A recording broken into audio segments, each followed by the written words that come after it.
that that story is real for a second, okay? Like, your kid's like, oh, I would want to give the homeless people homes. And you're like, ha, ha, ha, ha, ha, ha, ha, ha. No. You're a Republican now, bitch. Fucking dumb baby. Dumb bitch ass baby. Fucking dumb baby. Dumb bitch ass baby. Fucking dumb baby. Dumb bitch ass baby. Fucking dumb baby. Dumb bitch ass baby. You wanted to help those who are marginalized? Fuck you, dude. I need you to be a fucking paleo conservative right now.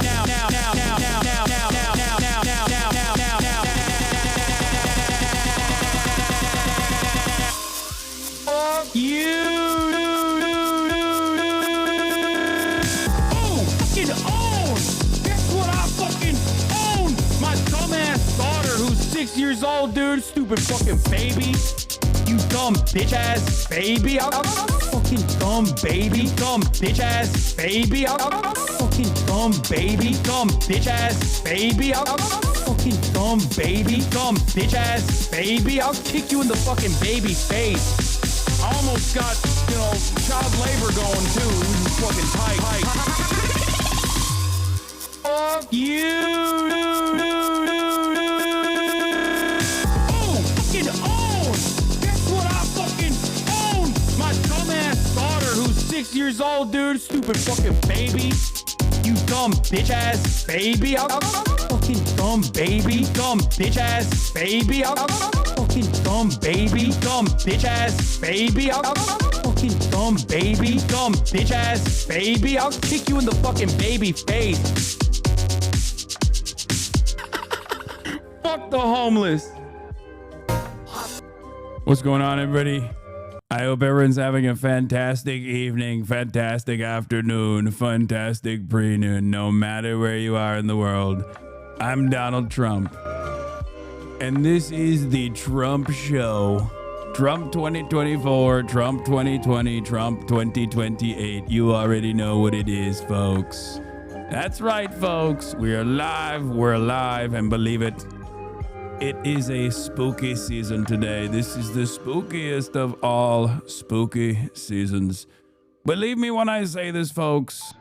Perhaps the spookiest of all time. This is the part of the broadcast where I tell you about my personal news. In between the time period where that radical Marxist, communist, socialist, fascist, Antifa, anti-Christian, anti-capitalist, anti-American HasanAbi Piker press the stop streaming button and press the start streaming button. That's right, believe it. He does press those buttons.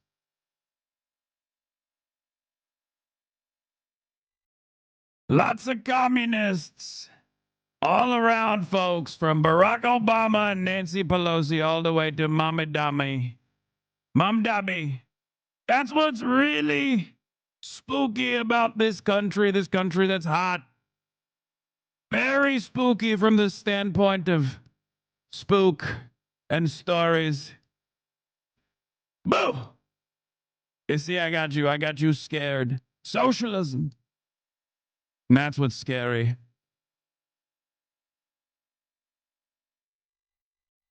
From the standpoint of water, from the standpoint of stories, and from the standpoint of heat, this is the hottest country. And now it's become one of the spookiest. That's right. Zora Mamdani. I got you again. I know. Don't be afraid. I got you. But the AI-backed Palantir data centers will save us, folks. We are alive. We'll do it. And we're alive. But let me tell you, HasanAbi Piker, what he's done since the time period where he pressed the stop streaming button and start streaming button. So help him. So help him God.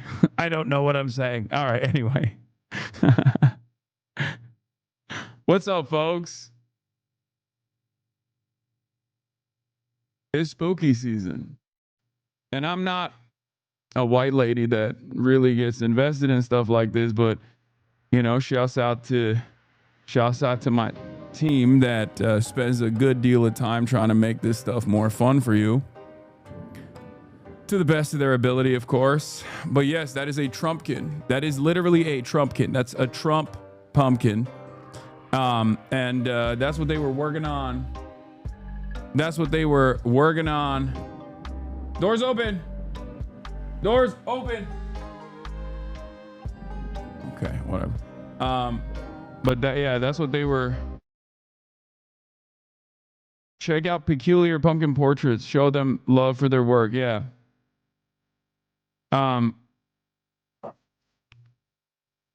trigger warning? No trigger warning for the Trumpkin. He's there, and you better believe it. You better recognize he's there, baby.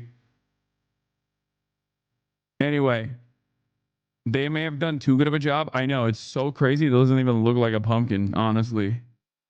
But yeah, the queen has turned into a skeleton, as you can probably tell. Anyway, that's what the team was working on, you know, putting this together for you guys who love spooky season and all that good stuff. And I instead was going to sleep last night. I was watching the Spy Family movie, and then I passed out. And then I woke up. I played some basketball, and that's it. That's pretty much it. Kaya had a fun time at the park as always.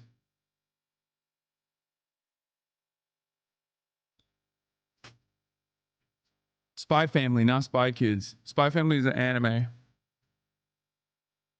of a master spy in like the Cold War period in Germany. A West German spy living in East Germany, basically, like the East Germany equivalent. Does your big ass have a costume for this year? Not really, but we can figure it out. I'll figure it out. Don't worry about it. Are you a Tim Robinson enjoyer? Chair Company been killing me? No, I don't really watch a lot of Tim Robinson. But yeah, folks. Personal news wise, that's pretty much it. And no, it wasn't Cutie who helped me decorate. I got my own folks. I got my own people. You know, we're doing stuff. You could low-key be Frankenstein's monster. Yo, Forger makes me go, I love the kind of woman who will actually just kill me. But yeah, that's where we're at.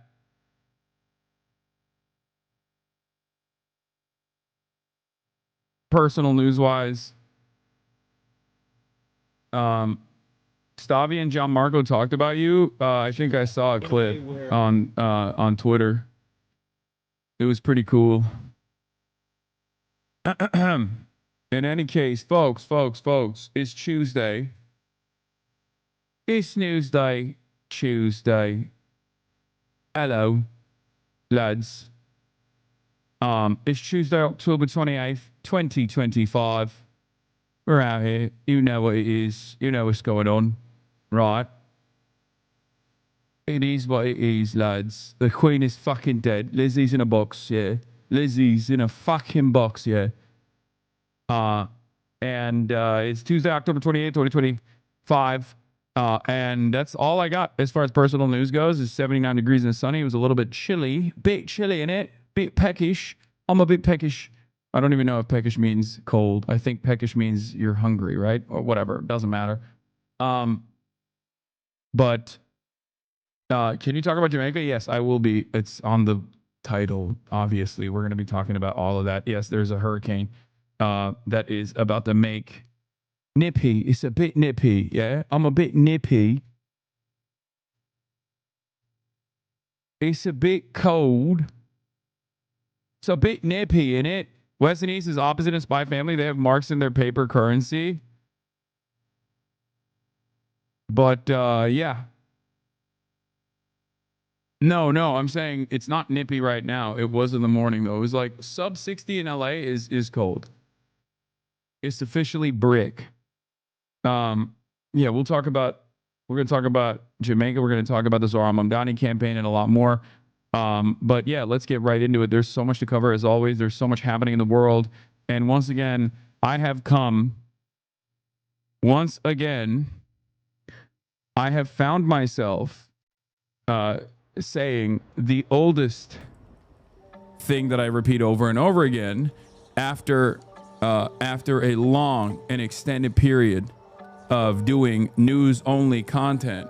I find myself thinking, oh man, I really got to dial back this news content and do some more fun shit, whether it be spooky season related stuff, scary gaming, or whether it be watching more like fun culture related things as opposed to just like directly just mainlining politics as aggressively as I do. And considering the next month I'm going to China, where there are going to be a fuck ton of IRL streams that we're going to be doing all over China. Yeah, all over China. That I have to. This is what the White House. I have to lean into some more shit too. Can you help me understand how collabing with FaZe is helping marginalized community? Lacey and Ron have caused their fanboys to target a queer woman who said nothing wrong after the cutie stream. I don't know what you're talking about, but if you think that I'm getting stun locked so early on. That has nothing to do with Hasan. I mean, I guess it does kind of have something to do with me because I collab with them as well from time to time, but I don't think there's an issue with that at all, and I think it's a good thing. It's not a bad thing. I think it's a very good thing, as a matter of fact. It's a really, really good thing because there are right-wing forces who are much more receptive and much more open-minded and totally on board and much more quote-unquote forgiving. And then there's like this broad leftist movement on the internet that isn't. And those guys who are apolitical, like a lot of people ask me all the time, Hasan, how do you get to like, how is there a Joe Rogan of the left? How do we build a Joe Rogan of the left? And like, obviously it's not a podcastable problem, right? It's not like a podcast solution to a problem, but a big part of the reason why there are so many like Joe Rogan style apolitical content creators who find themselves at the precipice of like right-wing stuff is because they just already have right-wing values, like some right-wing values, and we don't have any tendency to, we on the left are very bad at just like trying to meld not only those people, but like their fan bases firmly and committed into a left-wing movement at all, whether it be the Democratic Party in general or anything, like any sort of leftist values, because we just like are somewhat off-putting. And if your job is to, hi man, can you talk about the genocide happening in Sudan financed by the UAE? Yes, I will cover it a little bit further today as well. But yesterday we did some deeper dives. Dude, just don't speak on it. If you don't know what she said, her take, just don't. No, I don't care about what Cutie said or what her take is. I'm just reiterating what my position is in general. Because someone was talking about like collabing with FaZe or whatever.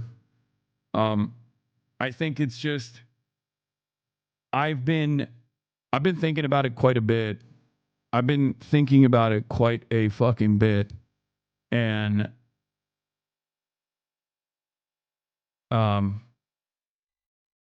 yeah, they're just trying to clip you, man. I mean, I don't.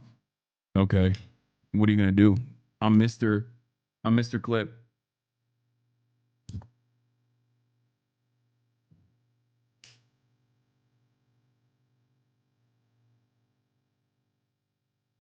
Have you seen Begonia? No. Begonia. No drama. Please stop reading people in chat who are baiting you to talk about this. Anyway, there's a lot going on. We're gonna there's a lot going on, and we're gonna talk about all of that and more. People just don't understand what Kid was saying. That's partially on her, but she was just misinterpreted a lot. Have a meaning she never meant. I know. These people care more about who Cootie does streams with than Misgive lol. Yeah. The problem, the other thing that I always see is people constantly being like, oh, this is Hasan's fan base that is like attacking Cutie Cinderella. And I find that so funny because they just literally, I think a lot of people unironically think that I am like I'm the Pope of the left or something. Like I'm the Pope of liberalism. I'm the Pope of the left. They've been brain broken into thinking that there is no like difference in opinion on the left at all. And they don't realize that, like, I have spent probably the better part of the last decade of my advocacy also trying to rein in some of the less tolerant approach to intolerance on the left in an effort to try to build bridges and change people's minds. And I think I've done a fairly decent job of being able to do that, which is part of the reason why this community is growing. Now, are there fucking growing pains where there are instances where people from marginalized backgrounds feel like they're under attack in this community, as opposed to the rest of the internet? Obviously, this is a much safer space, but like that still happens, and there's growing pains, and you work through it, right? And you take accountability, as I did. But having said that, it's still important to just not treat every single person. It's important to not treat every single person as like a immediate villain or some shit. Yeah, good, changing people's minds, now promoting imperialism. What is that? What do you mean? It's a marathon, not a sprint when it comes to helping people change. Yes. Cutie, apologize. Check Ravad if you want more info. Anybody else continue to bring it up is just trying to continue stirring the pot. FaZe fucks with the song. We fuck with FaZe. That's all we need to cover. Yeah, I mean, I've been a phaser upper back when FaZe was even more problematic than it is now. It's just ironic because now it's like become less problematic in general. But yeah, if this is your main gripe, I do not deal with racist, homophobic assholes, etc. I do not allow them in my houses, and I know that I would toss them out and their ass. She literally said that Palestine was Hasan's Taylor Swift. Dude, again, you cannot treat, like, you have to look at all of the information that someone is presenting. Okay, you can't treat like mishaps and slights and microaggressions as the most as a clear-cut signal that someone is like a reactionary racist or whatever. Okay, people need to dial it back. I'm getting TikToks that you quit. What is even going on, dude? I'm not kidding. I think the Larry Elder TikTok purchase has it combined with like the Twitter anti-Zoran Islamophobia brigade is melting what remains of the fractional leftist movement. They are so unserious in general. It sucks. You just have to put your head down, be normal, and just keep pushing. Nothing you can do about it. Let the fucking background noise be background noise. Okay? Did I say Larry Elder? I meant Larry Ellison. Jesus Christ. Larry Elder. Anyway. It's just people's attention span is the clip. Some people don't even watch the clip. Just read the title. I know. People are getting angry at the wrong people. Like, people are getting angry at the wrong people. I always try to stress the importance of like moving people that are your closest allies further into the left, and then also simultaneously moving people. Like, my goal always has been to get liberals to become leftists. And my goal has always been to get Republicans to become liberals and then become leftists, right? So like, it takes a long ass fucking time. And in the process, you have to be fucking open-minded. It's just, it sucks. You even sometimes have to eat it, right? And it's just, I think once again, a lot of this still stems from like the powerlessness that a lot of people feel in the face of unshakable, non-changing systemic factors. So they just like focus on who they can.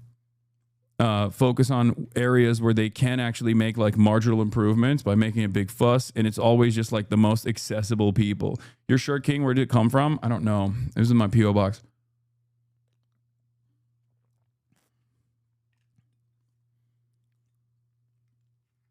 In any case, you spelled Hurricane wrong in your title, King. I know. I couldn't. I don't think I had enough letters remaining. Oh, no, I did. Never mind.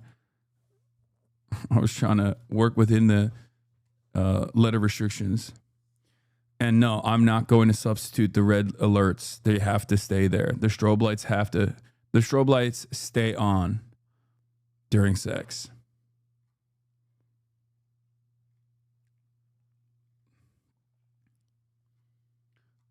Where was I? Oh, let's blast it. I think you're viewed as a safe space for these groups to watch. They just want to see the change more active and not just, I'm gonna hang out with these guys and hopefully they change over time passively. What? Okay, well, it's ironic because like people are already, when they come to this community, they're already taking advantage of that.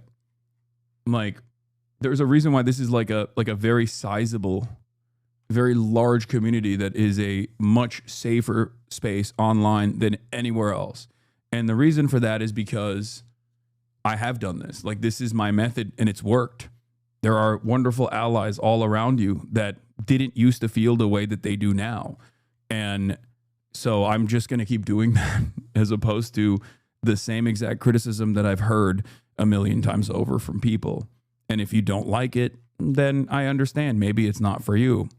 You know, having said that, you just like, all I ask for is charitability, not the idea that like everything I'm doing is for some sort of fake, cynical purpose, but instead there is a broader vision here, you know?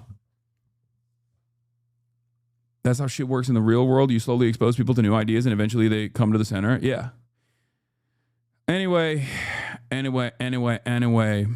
Where was I? I mean, I think like I always use Jason as a great example of this. Like, he is such a, like, these guys have every opportunity to be like fucking far right shitheads and they're not, you know? They would make probably the same amount of money, if not more. Timing me out for saying Radlibs are stupid is crazy work at mods. Okay, calm down. Stop complaining about getting timed out. I need that shirt now. Jason is also someone who's learned a lot from you. Yeah, exactly. Like, there's no, like, there are failures throughout my career. I've had very high profile failures. Chat calling Jason a right-wing shithead is insane. No one is calling Jason in this community a right-wing shithead. What are you talking about? We literally have we have an emote dedicated to Jason. The fuck do you mean? No one is saying that or doing that. As a matter of fact, these are people I collab with and I will continue to collaborate with, and ain't nobody can tell me otherwise. And if anyone has an issue about that, they can suck me from the back, okay? That's always been my take. And I have always demonstrated patience, and that has led to some very high-profile fuck-ups and failures. Aiden Ross is one of the best examples of that, right? Like, I tried so fucking hard with Aiden. I tried my very best to make sure that he did not, like, become a right-wing shithead, but the money was too good, and the feelings were too, you know, he just felt too hot about eating Andrew Tate's ass. Like, he just wanted to do that. It's always a certain group of people that exaggerate the accusations lobbied against people they relate to. Hasan is racist, Cuties fascist. Somehow none of the actual criticism, but made extreme so it can be discredited immediately. Yeah, I think I'm gonna be honest. With you. It's just, the clip culture makes it so fucking hard. It just makes it so hard to have like a normal conversation. The parasocial attitudes make it so fucking hard to have a normal and honest conversation about like anything that's even ostensibly remotely political. I still do it regardless, but like, you see it from the outside. You see how much I get fucking, you see how much dick I have to eat nonstop. Like, it is what it is. And I think like the biggest weakness on the left overall, especially in this environment, there's a structural issue here, but the biggest weakness on the left in general is from the like how malleable we are as a unit, as a broader movement. We are so easily tricked by the right. They know that we have this like endless desire to ensure that we are doing our very best. And I think the right uses that against us all the fucking time. They just literally will just like point to something. They'll be like, this person is racist and that person is a fascist, or this person is ableist or whatever. And I think like there are people, I hate to say it, who see that and get immediately invested in this campaign. This is your least materialist take. True. You label all criticism of you as disingenuous. I haven't seen a single time otherwise. Like everything against you is uncharitable or bad faith, which most of it is. Yeah, because a lot of it is. But if you recall, this past week we had a long conversation about me taking account. Oh my God, I just realized the Trump cam is on.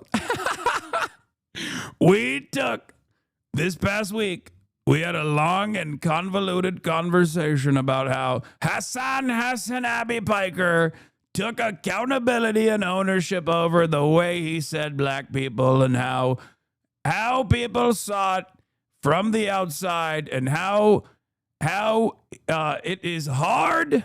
It's hard for HasanAbi Piker to go through unwarranted criticism and real criticism, valid criticism. He took accountability and he realized he shouldn't be attacking people so aggressively because many people act in the same way.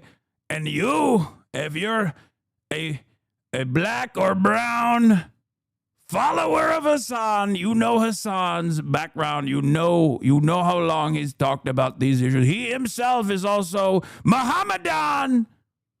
That's why I'm deporting him. I'm gonna deport him. He's good. He's gone. He's Antifa.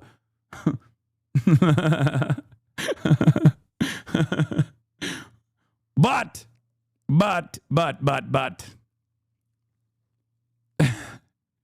He took accountability over the way he behaves because his fans behave in the same way, and then sometimes people can't make sense of what's valid criticism and what's not. What's valid criticism and what's actually invalid, not constructive criticism. It's hard. It's hard, folks.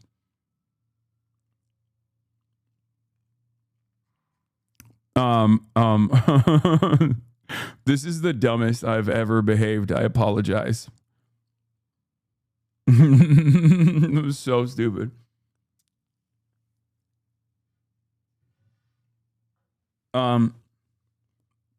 Anyway, that Trump pumpkin is so stupid. Okay, let's blast out. Hurricane in Jamaica, Cuomo catching up to Zoran, snap cuts incoming November 1st, Dnc Pac repeats old takes, Trump in Asia, more boat murder, spooky season. Get in now. It's so funny because, like, this is always been, like, what I'm talking about right now. Some people are like, oh, why are you, like, talking about Cutie Cinderella? I'm not even talking about Cutie Cinderella. I'm just talking about my opinion in general. Like, this is something that I have advocated for years, and I will continue to advocate for years, you know? I will always advocate for it. I've seen failures. I've had significant, I want to say lapses of judgment, but like I've had big failures in that regard, right? In terms of trying to help someone not be a right-wing shithead, and then they still become like a major right-wing shithead. I always feel like an outsider as a black autistic trans leftist that doesn't assume every single person that has a bad moment is a bigot without extra info, strangely enough. I learned that from K-pop Twitter, not here. Yeah. I remembered when you were watching WWE and one of the commentators said Muhammad in a way that sounded super racist, and I realized that's probably what black peeps hear when you say that. Yeah. Yeah. Also, I already talked to FD Signifier. I'm actually going to become a Kamala Truther style person. If this Zora stuff doesn't work, I'm done. I'm gonna say Muslims are tired. Like I'm over it. I'm done. Okay. I'm so done. It's fucking like I saw Zoran's lead get cut in half.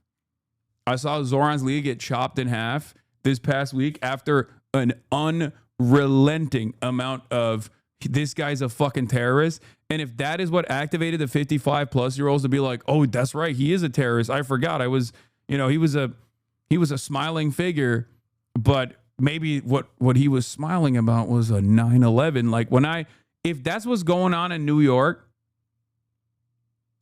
What is this? You see this TikTok that has the CIA leftist for any infighting wheel, reading books harms the movement? What is this? CIA agents who are watching my videos, I've just invented something amazing that will be great for destabilizing leftist movements. Check it out. It is the discourse generator. We've got Hasan? Hasan literally kills people. Wait, what? Why? No! Why am I on the wheel? No! Oh, God. I have realized that for mad people, for hella people, they literally think like I am Marx, Engels, Che Guevara, Fidel Castro, Mao.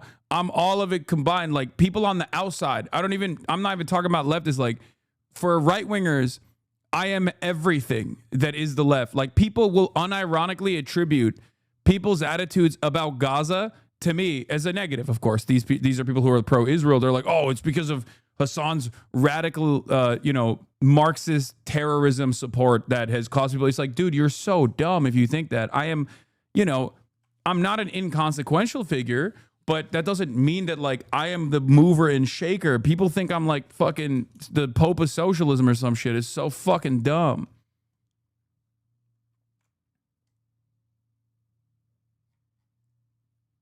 It's also the end of the month. Time to jump on the fuck Hasan train and make rent. Do you see Stavros flame you on Gianmarco's pod? Yeah, we'll talk about that in a second. We'll start there. There is a reason why Joe Rogan can be Joe Rogan, and there will never be a Joe Rogan to the left. There are structural hurdles, okay? Like an actual socialist version of Joe Rogan is never going to exist. There are obviously structural hurdles placed against like those who advocate for the interests of the people over the interests of profits, right? There's a fuck ton of money that will always be spent to destroy people like that. That's number one. Number two,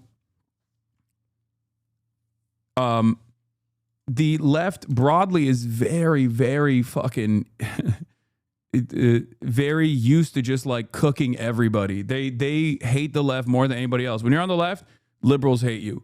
The right hates you. The far right wants to kill you, right?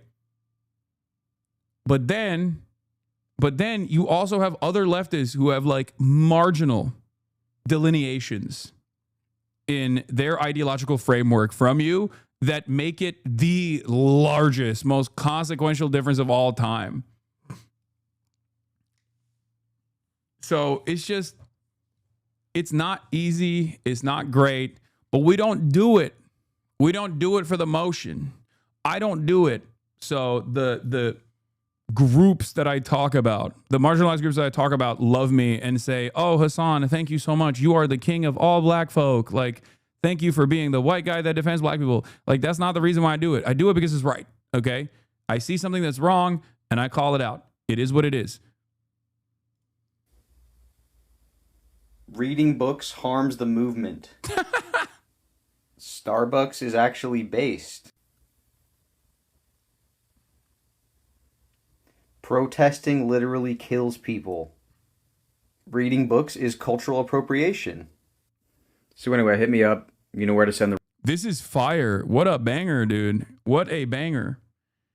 You mean to tell me you're not spicy white T'Challa? Yeah.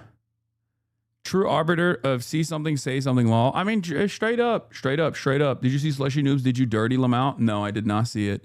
But the Hamza beef is back on, dude. I'm coming after that motherfucker. No, I don't care, dude. I mean, it's a meme. It is what it is. I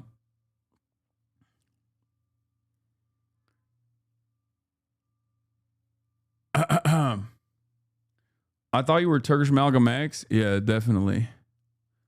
I'm all of it. That's why I think you getting an official autism diagnosis will help act as a shield for so many superficial criticism from a lot of easily manipulated libs and leftists. Wait, what? Why? You can't. It doesn't work that way, man. People don't interpret things that way. They're not going to see that and be like, oh, he's autistic, so it's fine. Like, no. Brother, one of the things that people I've seen people do against me now is like, oh, he doesn't listen to music. He's a psychopath because he doesn't listen to music. It's like, damn, brother, what are we doing at this point? Like, I don't know if it's because I'm autistic that I don't listen to music or not, but like, can a boy have some preferences? Like, that's insane. I've heard motherfuckers online be like, yo, Hasan doesn't listen to music. Obviously, he's a psychopath. He's like a secret murderer. It's like, it's crazy, man. It's crazy. It's crazy. Like, sure, yeah, I know I'm weird. What do you want me to do? Fucking hide the truth about how I behave? Like, anyway, let's just keep it pushing. There's definitely something missing if you don't like music. I like music. Okay? I like music. I just don't listen to a lot of music because I don't have any fucking time to listen to music. I spend most of my time, every waking moment, listening to the news. Even when I'm, I guess I listen to some music when I'm working out. But, well, you don't want to hit the all leftists are autistic and all criticism is ableist line. Wait, what? I'm not doing that. I don't even do the fucking Islamophobia shit, even after eating it over and over again for like the past 2 years. Like, only in the last couple of weeks where I've been like, hey guys, notice how this is happening to not just me, but another much more popular Muslim socialist candidate who's been able to build this like broad working class coalition. And now they're just unjustifiably tarnishing his reputation by consistently claiming that he is a fucking Islamic style terrorist or whatever. It's like, you know, and even then people yell at me over it where they go, oh, that's not the case. We're not being racist. You deserve it because you are that. Anyway, we're blasting off, ladies and gentlemen. We are blasting off. I like the discourse generator. Stop eating the hate. It stalls your game, bro. I agree.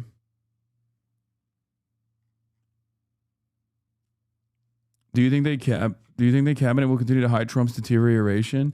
Yes. Every American president has done that. Like, every American president that has experienced significant deterioration of their mental faculties has been successfully hidden from the public.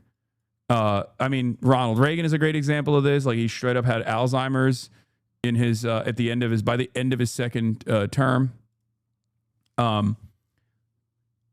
Donald Trump is going through it right now with his like fucking. I mean, you can kind of see it. Obviously, Joe Biden is a very famous example of this as well. Joe Biden was not even hidden from the public eye, which I guess we can kind of talk about with the Karine Jean-Pierre, Isaac Chodener stuff that came out. Makes this even more interesting because like she is a fedayeen for Joe Brandon.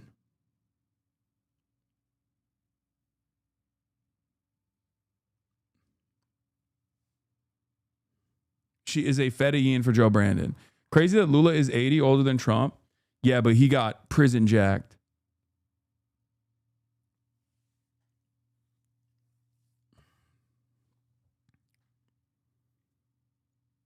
So are we not going to talk about the escalation in Gaza? Dude, what leads you to believe that that's not going to happen? Like, please. What is this? Hasan doesn't talk about the final version. The final version of this discourse cycle is Hasan doesn't talk about Gaza.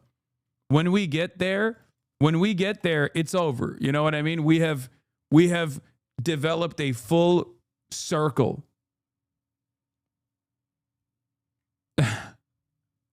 I can't believe you completely gave up on politics. Yeah, I did.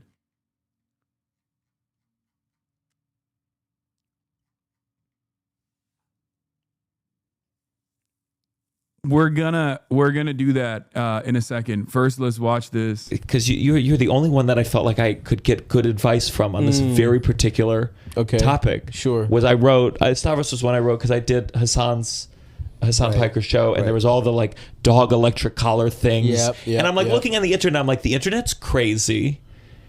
But is this a thing? Should I be worried? And you had to understand Twitch, you had to understand Hasan, you had to understand the internet, you had to understand comedy. Oh, yeah. And I was like, there's so few people that I know. Yeah. And I just met Stavros 3 weeks ago. And it's like, well, here's it. But it was funny in that I'm taking in all these things from the internet, people saying Hasan Piker abuses his dog. Yeah, well, and then the second I walked in there into his home and like the dog comes up and runs to me, I'm like, this is crazy. No, there's no way. I mean, this is insane. You know, that's funny because I didn't even think about the context because of you not really knowing that world. But like, when in doubt, it's just guys mad at Hasan.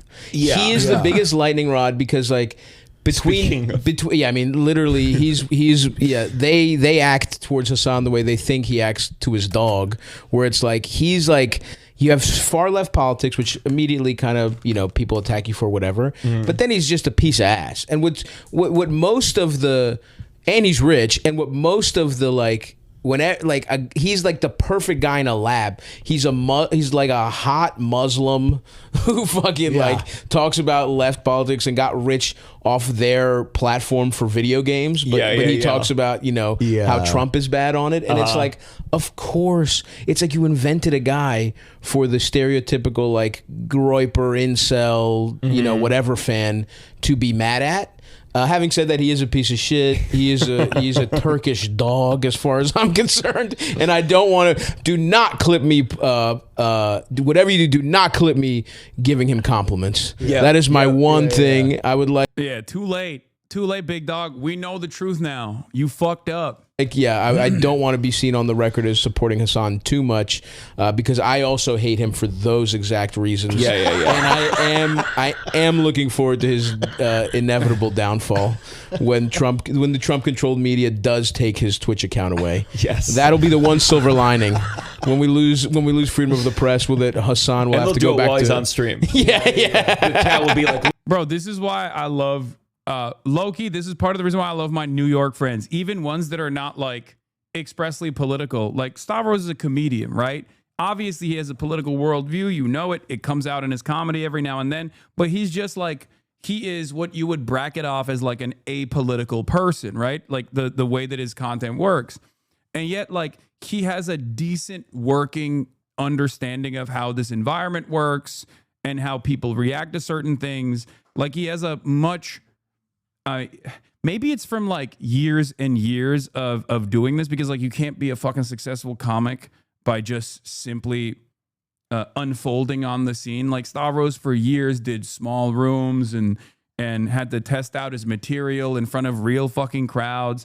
And I feel like that obviously plays a role in your understanding of the world. But this is why I always say like New York is so much better for me in general, because like most people in Los Angeles, I wouldn't say they're fake. That's the easiest thing to say. Oh, they're fake. Like, no, it's not. They're just scared, okay? They don't know enough about politics. They don't want to understand it. And they are generally kind people that have, like, decent politics, but they're so fucking terrified of having a blemish on their record. And I think right-wingers use that against people like myself by trying to make me as toxic as possible in the eyes of all of these like apolitical content creators by just like harassing them endlessly and doing the same shit that they do to me to other people to punish them until they just come out and become like anti-Hasan writers. It's nutty. This LA shit is bullshit. Y'all don't even have real weather. When you're in New York, you get the real shit. Okay, calm down. New Yorkers, even if they're not political, have an elite bullshit meter. That's the difference. They also just literally don't give a fuck what people outside of New York think. Yeah. Why are they afraid about the blemish? What do you mean? If your entire output is designed around being a person that everybody likes and you can get along with every single person, then you never touch politics. You think it's a fucking... Do you think it's an accident? Do you think all of these content creators in LA are oblivious to ICE raids that are going on, to Donald Trump, to all this shit? You think they just like live in ivory towers where they're completely oblivious? No, they're not. They know what the fuck's going on. But also, in the words of Michael Jordan, Republicans buy sneakers too, okay? That's it. Streaming for the most part is a popularity contest. And that's precisely the reason why a lot of people who don't want to fucking... don't want to come out and be seen as like offensive or be seen as like a nuisance will be extra careful. But that's low key part of the reason why I do have some respect. Like I do hold a special place in my heart for the FaZe boys, partially because I'm a dude bro myself, as you guys know. And also because like they do this shit all the fucking time. Look. If you're not standing with fucking FaZe, nigga, because we deadass go out our way to do content. We do content with ourselves. We do content with. And it's also ironic because like FaZe, even in their worst moments, like even in the old FaZe, right, when people would say like, oh, they're misogynistic, they're fucking terrible or whatever, FaZe has always been one of the most diverse orgs out there. Like, and I mean capital D diverse, like liberal Democratic Party style diverse. Okay, they always have been. One of the OGs of FaZe is FaZe Apex. He is straight up Palestinian. He was my connection to Norm Finkelstein. I've talked about this before. Okay, it's just you have to remember. Has there ever been a woman FaZe member? Oh God, don't even get me started. No, there is. So now you want to lean on Nepal? No, I'm not. But the people that yell at them are unironically the ones that also are tuned into this shit. The thing is, most of them are straight. They're straight guys. Okay, that's it. But overall, they are. I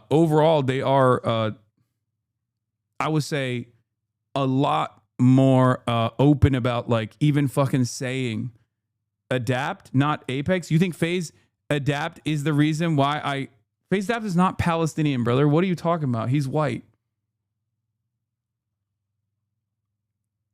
He's white. He is fundraising for Gaza.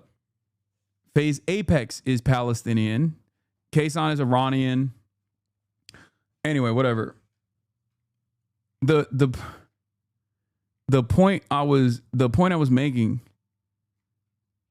is that like they do stand on some of this stuff, and I respect it. It's good. At a time when a lot of other people don't, you know? Other people, we show love to everybody. Not one community will ever feel left out, ever, bro. We show love to every single community. Free Palestine, fuck cancer, fuck ICE, nigga. It's the same shit we've been saying this the entire time, bro. We don't have to sit here and openly be on some, yo, we love these people, we love these people. We have never shown no hate to any group, ever. Ever. It's all love. So anybody coming out their mouth, nigga, go get your mans that city. So performative. Well, okay. Dude, listen. They're not. They don't have to do this at all. They don't have to say fuck ICE, free Palestine at all. They have been raising mad money for cancer and cancer charities, and Adept is obviously raising money for Gaza. They do also have, you know, a lot of fucking problematic jokes and shit like that they engage with. And that's precisely the reason why a lot of people from the outside look at that and go, oh, these guys are fucking awful. And that's it. That's it. But it's just, they say fuck ICE, but they voted for Trump. Wait, what? No, I don't think I don't know where you got that from. I think you're thinking of like possibly maybe Lacey, but they did not. I think most of them probably didn't vote. You're sexually assaulting people, nigga. Fuck you talking about, nigga? And talk about it, nigga. Fuck you talking about? Fuck. Oh my God. If you're not. People always pearl clutch when they hear cuss words or they hear fuck and think these aren't good boys at all. No, it's not that. No, it's not that. Their audience is very young. Okay. Their audience is very young. It's all like, I'm talking 12-year-old boys. Okay. I'd rather have the 12-year-old boys watch like these guys and Jason and all of them than watch fucking Aiden Ross and Asmongold. Okay. If we're looking at it specifically from this like incredibly narrow male role model attitude. Okay. They got like the 12 to 25-year-old audience locked down. And for that audience, like they are, first of all, they don't give a fuck. Okay. They do not even remotely care about like being problematic. As a matter of fact, it's like probably much easier for them to do like jokes of that sort or whatever. But the bar is in hell is my point. The bar is in fucking hell. And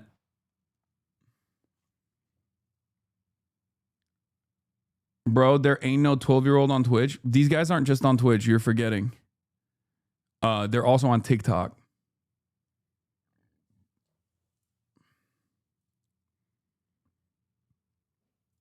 Hasan, I saw you at the rally. Was so nervous. Sorry for interrupting your food purchase and thanks for the merch compliment. But I watch you every day. It's much needed relief considering I work in New York real estate and I'm surrounded by all the grossest behavior you can imagine. You keep me positive, well informed, and feeling up for the fight every day. Thank you. You got it. Keep up the good fight.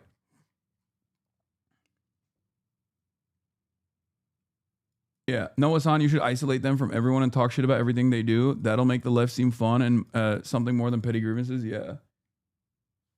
It's just like,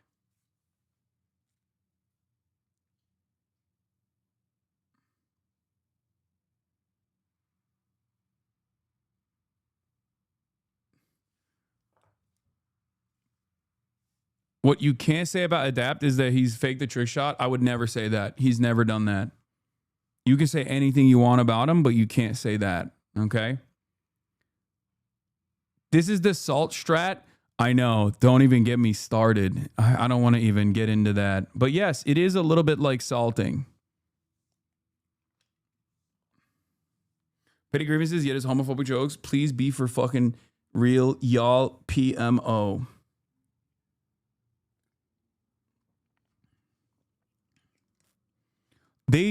My point is, they just don't like. They see all of this as woke noise, right? Even if the grievances are valid, you have to understand the more we push people like this away, the more they're just going to find themselves. In the grand scheme of things, the more we push people like that away, the more they see this as like, oh, the liberals are so fucking annoying and you know, maybe we're right wing. And then 10 years down the line, we turn around and we go, what happened? Why is the internet so right wing? Like it's more than that, right? It's obviously structural hurdles. It's obviously reflective of the material conditions. It's obviously all of that stuff as well. Your defense of current phase just delegitimizes your work. No, because this is not a defensive phase. This is just me saying how we look, how me and my community and how the broader left looks to other people online. We look like we're fucking constantly attacking everybody at a time when there is like much larger, much more consequential issues out there. SJW's fucked up politics online for the last 10 years. It's not just that. It's that this is something that I've talked about so much. Like, we look like fucking hall monitors. We look like HR people. Okay? That's it. And I'm never going to be able to work against this, especially because people can't parse through valid grievances and blemishes that people have in their track record that they highlight and turn into like a massively consequential difference in opinion. Okay? Like, even when I'm talking about this, you say, so just never push them back and accept bigotry. There's a big gap between don't push back against bigotry and ostracize them. Exactly. That's what I'm saying. I'm not saying don't push back on bigotry. When have I not pushed back on bigotry? If I can't even make this point, if I can't even make this fucking point without everybody literally in my own community fucking hammering this shit down my throat, then if I can't even get charitability on this, then we got a big ass problem. That's my point.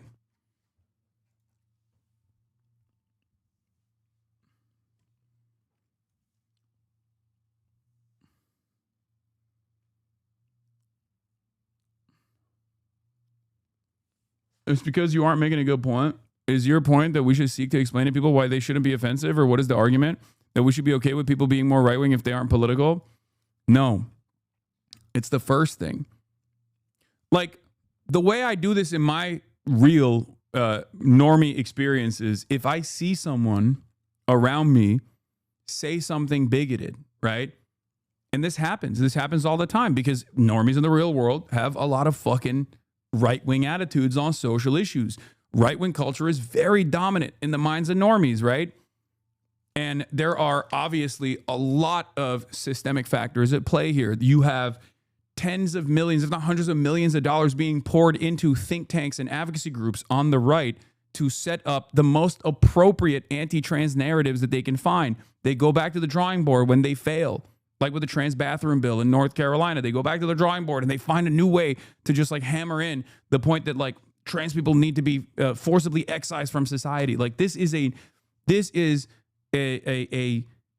endless battle, an endless struggle, right? It is very, very difficult to combat. So when you see it in the real world, like you have to offer pushback. I'm not saying that you shouldn't. That's ridiculous. Okay. But the way that you do it in the real world is always going to be different than the way you do it online, because online, it just turns into noise. It turns into noise. It turns into passionate advocacy in general. And then if anyone even turns around and says, hey, we should be,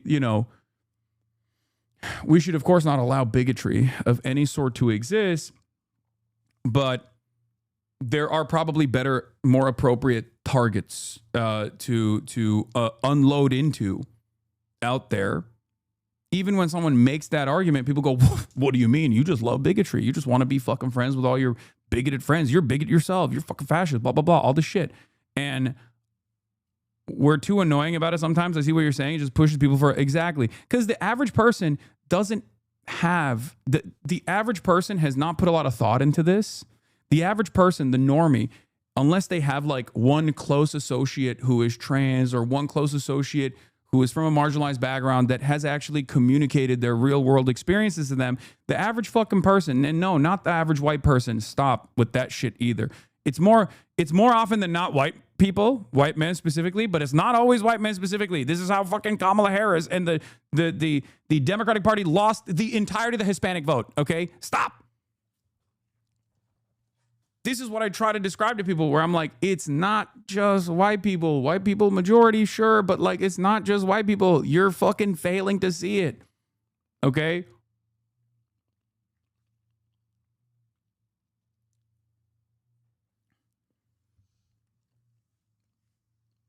So my point is, when someone hasn't already signed up to be woke and overcome a metric ton of propaganda that is constantly beamed in their collective consciousness that like, these people are weird, these people are gross, these people are violent, right?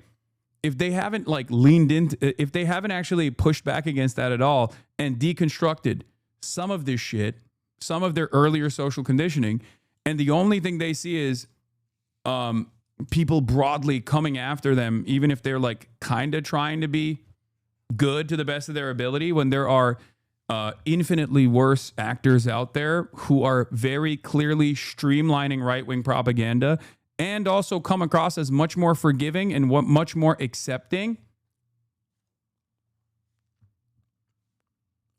That's how we lose in the long run.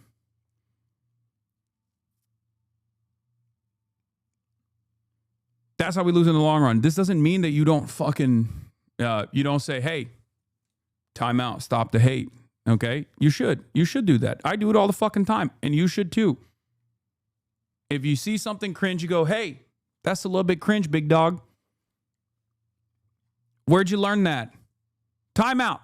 Stop the hate. Okay? Straight up. But you have to do it in a way where it's like you don't come across like a fucking hall monitor, because it sucks, but we're not very good online. The online spaces are not very good and not very disciplined in the way that they push back on this stuff. A lot of people don't know a big chunk of PR is kind of pro-Trump. There's a lot of self-hate. Hell, my great-grandma was like, dating white is correct and see whiteness as the best. It's not just white people. Yeah, there is that too. I mean, white supremacy is such an ever-present concept that, yes, it is baked into the collective consciousness of non-white people as well.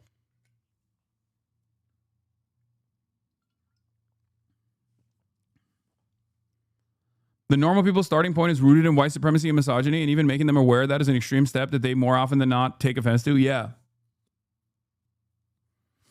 Yeah. As a former normie, your strategy works. Yeah, I mean, clearly. I think one thing that a lot of people don't understand is that people on the left go, well, I'm morally righteous, so everyone should come on board without ever factoring in their social learning experiences and their own personal experiences in their own environment, and like the metric ton of propaganda that they don't even look at as propaganda but just take for granted. They don't realize that like a lot of people's starting position is fucking incredibly reactionary, because we live in a reactionary culture. We live in a reactionary world. We live in a reactionary country, right? So you always have to factor that in when you are having conversations with people. You know, you trap more. What is the term? You trap more flies with honey than vinegar.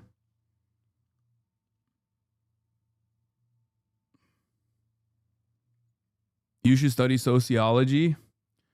Brother, I come from a Marxist tradition. That is sociology. More like socialismology. You have to be a little bit compassionate, even a dipshits. Yeah, for sure. And I get how ridiculous that fucking sounds. Brother, I get how ridiculous that fucking sounds. All right? Because, you know, there's a point of marginalization that I have experienced at non-fucking stop as well. Right? I'm not going to get back into it. I'm not going to relitigate it because people get bored and people get annoyed with me when I talk about this. But yes, I understand how much of a hair trigger you develop over years and years of trying to constantly fucking justify your existence. Bro, how do you come from a Marxist tradition and espouse this liberal, non-materialist ass take? Because first of all, this experience of marginalization on the basis of identity is still done as a vehicle to drive home divisiveness and destroy class consciousness. Okay, it is a weapon, and it's also a weapon that is wielded, one, to destroy class consciousness and foment class solidarity, and two, the non-material liberal ass take in this situation also causes you to forget that, like, while the segmenting of society can be done at the basis of identity, racialized segmenting of society, anti-blackness, for example, that in and of itself, the violence that black people receive is still the same type of violence of class.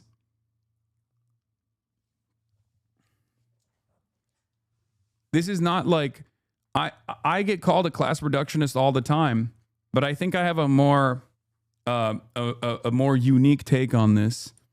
And what I mean by that is like anti-blackness is still class violence.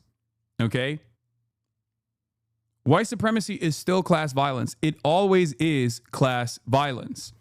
It's both class violence because it's divisive and it causes those in the working class to behave like lumpen proles, okay?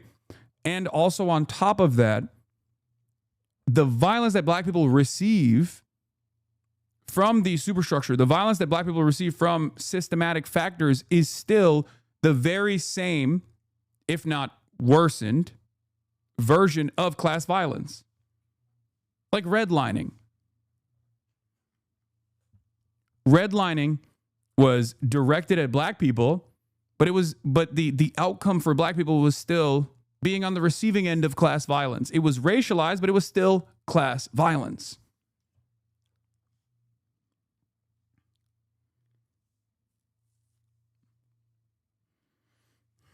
This is ironic because a lot of people say, oh, the Marxist tradition is so white. And yet, all of the existing and all of the historic socialist developments have been far more woke than its capitalist counterparts at the time, whether it be fascism or whether it be liberalism. Okay? There is a reason for that, because socialists first and foremost understand that your background, your skin color, your gender is utterly irrelevant. What matters is still your class position. What matters is that you are a worker, okay? And that's precisely why they have worked tirelessly to try and uplift all workers. This doesn't mean that you eliminate, or this doesn't mean that you don't factor in these other immaterial identity markers, especially if there is identity markers that are specifically designed to divide the working class.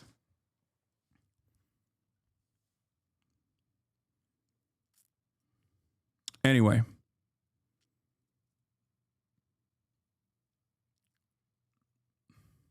Yeah, literally 90% of the countries who try to apply socialism were non-white. Skin color isn't irrelevant in America. We have a racialized slave class to this day. Yes, also, no one said it's irrelevant. And I even said that the USSR didn't even consider it to be fucking irrelevant. And the USSR is the whitest version of socialism that you can arrive at, right? As opposed to the numerous other successful or failed versions of socialist revolution.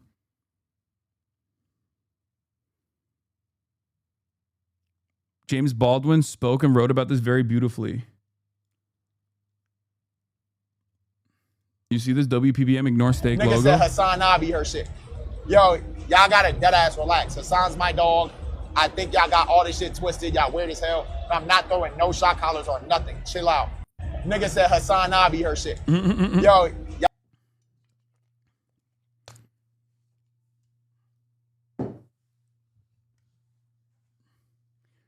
Load the Cowboy Bebop shirt, my fellow millennial. All right, let's finish. Look behind you. Look behind you. Look behind you. It was more just like the thing of where I had my. Okay, but what about people like in this in your orbit who are literally making fun of Palestinians getting genocided, yet no one in the streamosphere is calling them out? What is this? What it fan? The fuck? What the fuck did fan do?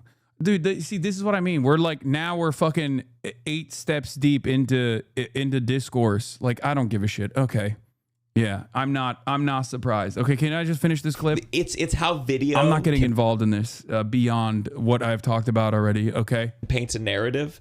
And in my mind, I think the thing I was like, yeah, it isn't fair to make a dog stay in frame all the time. Like it's got to be. It like started to bleed in. Hilarious. And then you're there and you're like the dog's wandering around, and there's this gigantic fucking dog. He's just lying down next to my leg, and you're like, yeah, dogs lie down. Yeah. But it didn't convince me, but it did get under my skin enough that I was like, am I making a bad decision right now? That's and then hilarious. I walked in there, and I swear to God, the second I saw the dog, I was like, you idiot. Right. How powerful this. Yeah. That's crazy because so many clips and these Twitch streamers, they're on camera. Yeah. I think their whole time. I mean, whole time. Their whole life is on camera. 3 clips where Hasan moves his hand like this and the dog goes like this and you go, it's a shock.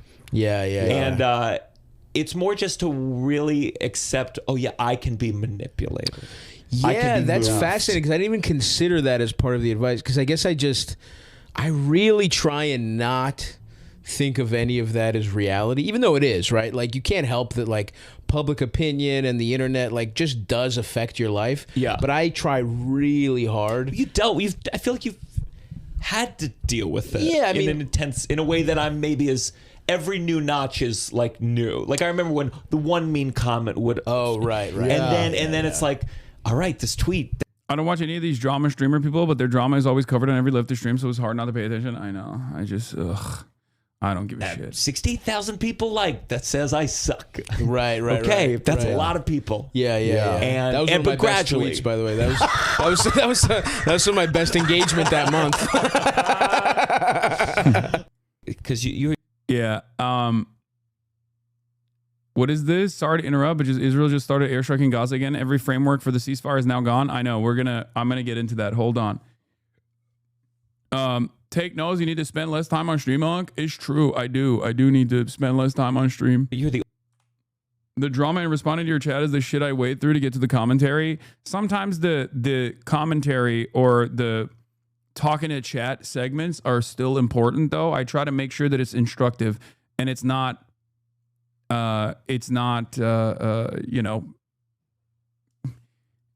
you can't let drama consume the commentary, and I think a lot of people lean into that. I try to make a point and then move on and get to the fucking news, you know?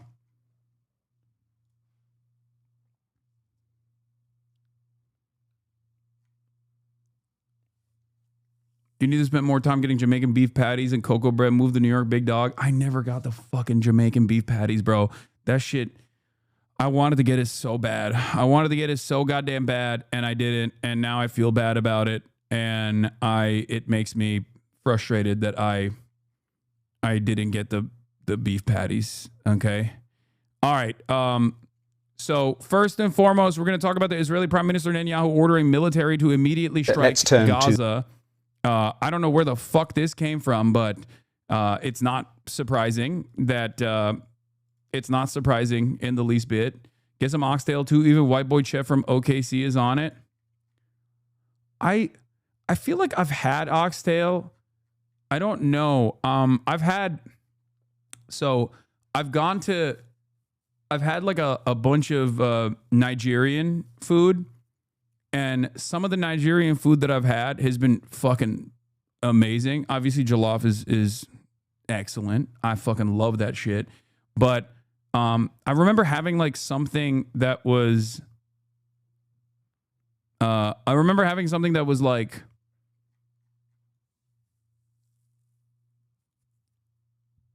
It was so many different parts of the animal that I'm not used to eating usually, because like I love intestines. Like kokoreç is a Turkish food that I love. It's like chopped up very specifically.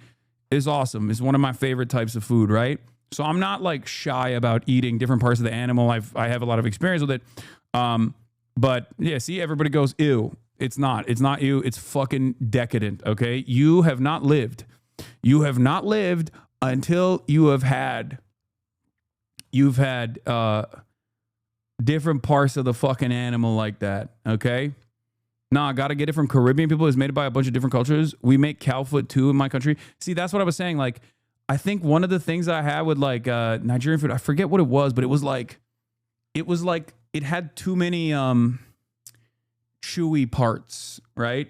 How do I describe it? It was like it had the what's the thing between the bone? Cartilage. It had like cartilage in it and stuff too. And I just like, I don't fuck with cartilage. I don't like cartilage. And I've also never liked tongue, even though tongue is something that Turkish people consume as well. But I ride for intestines and parts of the stomach. I think as far as like weirder parts of the animal that like, white people don't usually consume, I would say intestines is great. I don't really like I said, I don't really like the texture of tongue. I don't like the texture of tongue. And I also, the other thing I don't like, and a lot of people do, especially in Turkey when I was growing up, a lot of people love liver. Okay? They love liver. I've never liked liver. I think it's too, like the taste of liver is too strong. I don't really enjoy it. I don't really enjoy liver. I don't like the mouthfeel of tongue, and I don't like liver that much.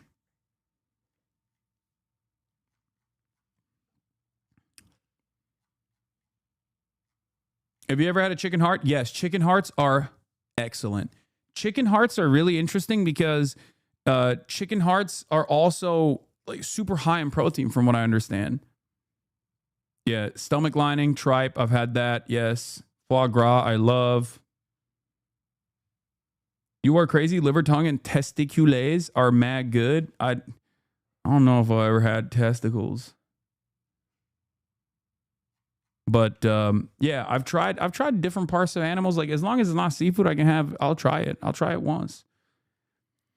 Yeah, no, duck liver is amazing. Obviously pate and foie gras. Like I do fuck with that. Stew pork and some jerk chicken slabs too. I give you Rex, but they are in Brooklyn. Foie gras is truly heinous. I like it. Anyway. All right. Let's talk about Gaza. What are we doing? Why are we talking about foods? different cultures and different types of foods that people consume and not consume. It's time to talk about Gaza. The Middle East, big developments there in the last hour. Israel has carried out what it says are intense strikes on Hamas in response to what it claims are repeated violations of the Gaza ceasefire plan and what they say was a deliberate deception plot over the remains of a deceased hostage handed over yesterday. Hamas has now said it will postpone a planned handover of another deceased hostage body because of those Israeli strikes.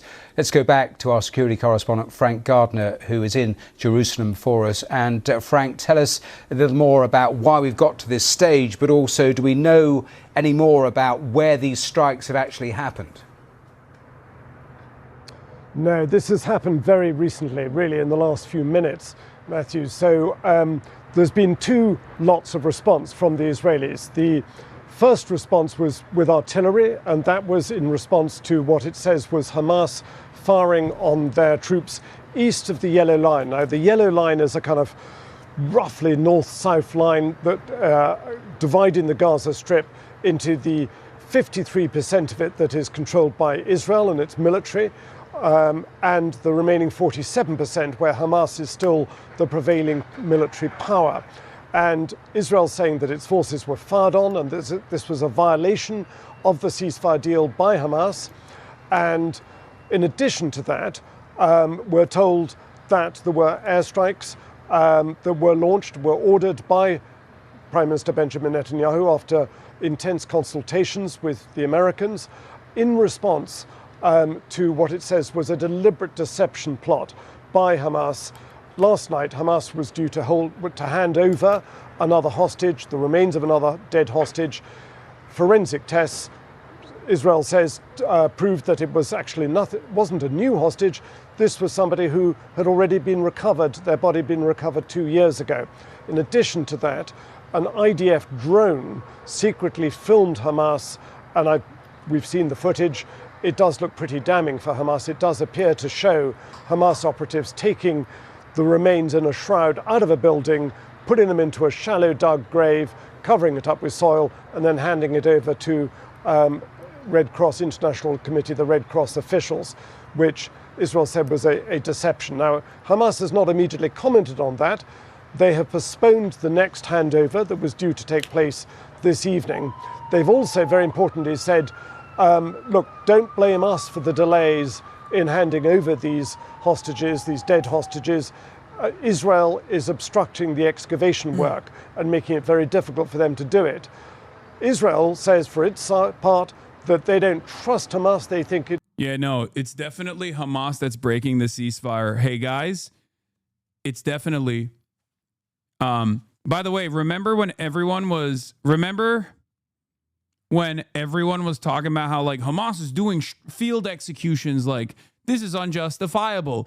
And then all of the human rights organizations that work in Gaza came out in unison and were like, hey, by the way, we realize that there is a lot less interceptions taking place at the point of aid distribution and delivery since Hamas has overtaken control over the parts of Gaza that Israel isn't currently occupying.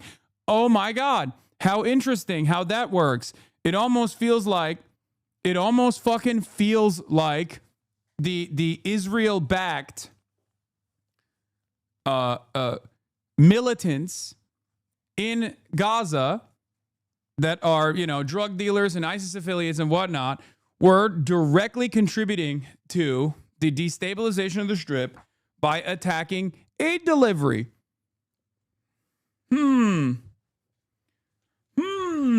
Interesting. Interesting how that works.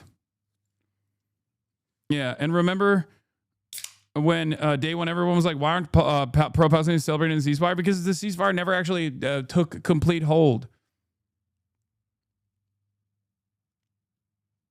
Yeah, Bibi had a court day today. I don't want to lean too much into the whole, like Benjamin Netanyahu is using the plight of Palestinians and like hitting the let's kill more Palestinians button over and over again in a way to avoid his own legal battles, because I feel like his own legal battles are somewhat inconsequential in the grand scheme of things. But the timing of it is always suspicious. I heard you were quitting. Where is this coming from? Who said I was quitting? Bro, if someone uses a clip of mine to say I am quitting and I'm live every fucking day, you have to stop listening to those people. Okay? You have to stop. Bro, I saw it trending on Twitter. Okay, you have to stop listening to whoever is saying this because they are very clearly lying. I know it's not one person. I know.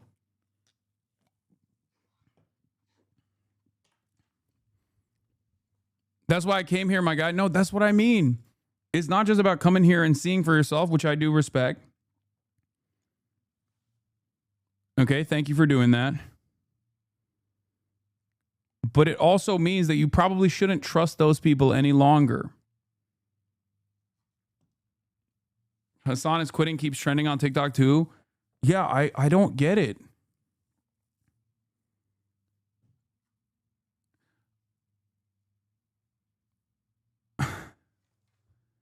I guess at this point, it's just like, it doesn't fucking matter what I do. People just like have decided. People have decided, no, Hasan quit. He actually quit. No reason to go and check. No reason to go and check and see if that's the case or not. You know? Fuck it. Like, people just straight up live in an alternative reality at this point on the internet. And I think that's where we're at. That's just where we're at now. There's nothing you can do about it. It's deliberately dragging this process out for as long as possible to toy with the emotions of the families. And other analysts in this region have said to me, well, actually, Hamas may well be kind of playing for time here because they worry that when the International Stabilization Force comes into Gaza and Hamas is obliged to hand over its weapons, it wants to be in a stronger position as possible so it doesn't basically get overrun by some of the armed clans that exist in Gaza. Highly complicated situation. Frank, in terms of the American position, are you clear about that? Because since the ceasefire plan was signed up to, they have actually at different points said that and have acknowledged that actually it will be difficult in part for Hamas to retrieve the bodies because of the rubble and all the rest of it. So where are the Americans in where we've arrived at today? Well, up until 24 hours ago, I would say that the bulk of the US pressure has been on Israel, primarily a restraining hand. If you remember, about 10 days ago, a couple of Sundays. Once again, this framing is so crazy. Obviously, BBC is just like unlimited dick riding for Israel as always. But the framework is always so crazy because like they make it seem as though like Israel is an unstoppable force, like a hurricane or a volcano or something. And it's like, oh, well, there's a lot of restraint coming from the Trump side against Israel. And it's like, okay, well, doesn't that beg the question that Israel is the one who has been serially violating the fucking ceasefire? What are we talking about, man? What the hell? Ago, there was a big outbreak of violence. Over 40 Palestinians were killed, 2 Israeli soldiers were killed, and the ceasefire was looking pretty rocky. The Americans came in, got on the phone, had their meetings with the Israelis and said, do not resume the war in Gaza. Now, the Israelis are saying to the Americans, look, we've been patient. You've asked us to be patient. We have been, but Hamas are playing games with us. What do you expect us to do? So I think we have to assume that this response, this armed response by Israel, and we haven't been told yet we don't yet know what the casualties are on the Hamas side or indeed on the Gazan civilian side, if there have been any. But we have to assume that those airstrikes and artillery strikes would have been done in consultation with the Americans. But most importantly, the Americans do not want to see this ceasefire plan blown off course. Yes. They will have said to Israel, you can do just so much, but no further. Don't overdo it, because we want to move on to phase 2 and get Gaza back up and running. And of course, the last thing Gazans want is a resumption of the war. They've had 2 years of it. they don't want any more. Exactly on that point, finally, Frank, because we have talked before and talked about perhaps the Lebanese model that exists, which is that there is a... I tapped out of the stream and got timed out. Are we just dropping the topic about you quitting? What is this? This is the clip?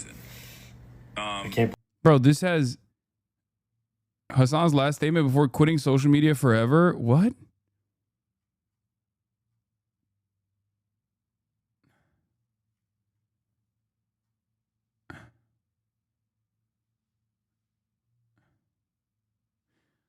I like that.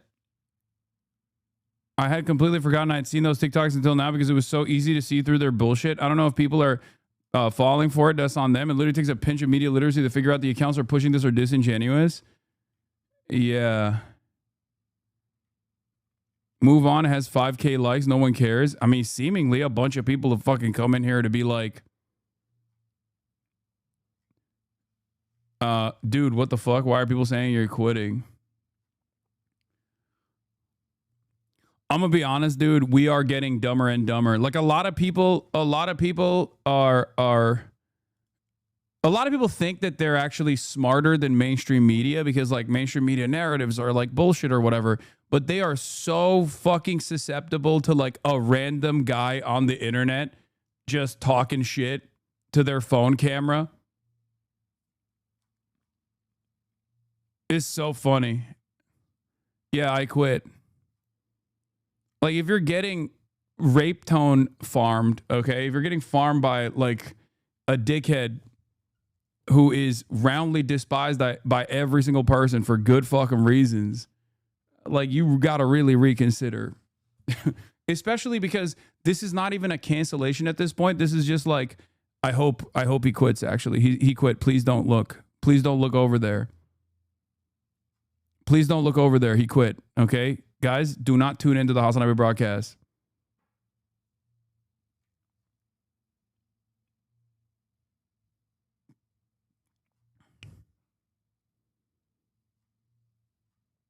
It's so funny that an entire generation... It's so funny that an entire fucking generation of people who used to laugh at their parents getting duped by, like, email chains and stuff like that now have their children behave in the exact same way.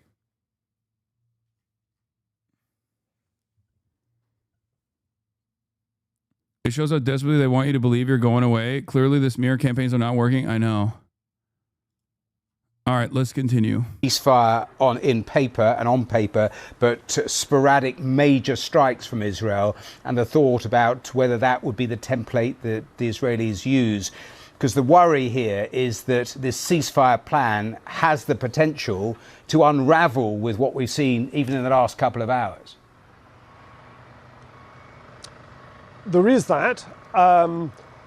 So let's just kind of remind ourselves where we've got to. This is the tail end of phase 1 of the Trump 20-point peace plan.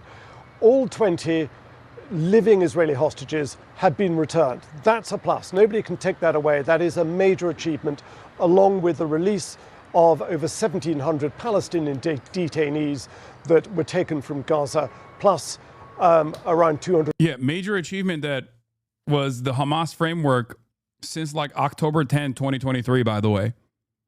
Like, again, virtually all the parts of the Gaza phase 1 ceasefire plan was already what Hamas had said yes to, with the only exception of Israel not like removing its military from the entirety of the Gaza Strip. The only thing that they had considered a red line that they had to say yes to in the first phase was that Israel would maintain troops in like 50% of the Gaza Strip. Okay? That's the only thing that they said yes to that they hadn't said yes to prior. And obviously the scary aspect of this was that Israel was going to consistently violate the ceasefire and continue bombing and continuous genocide after getting all of the Israeli hostages, the Israeli captives.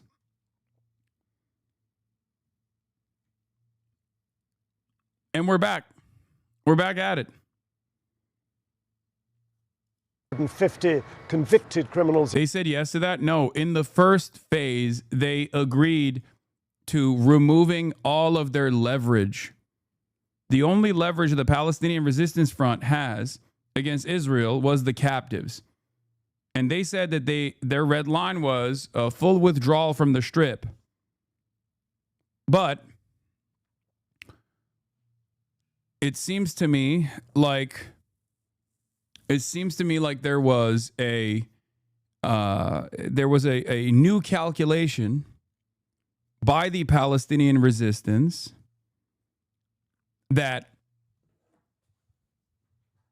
the captives were no longer a point of leverage that they could use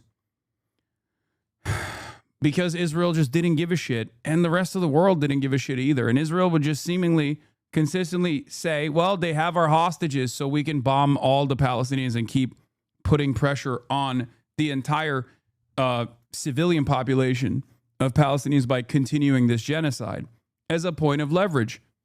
Just like aid distribution, which is a war crime, by the way, to the civilian population, a captive civilian population, was used as a point of leverage in the negotiation side for Israel. It's ridiculous.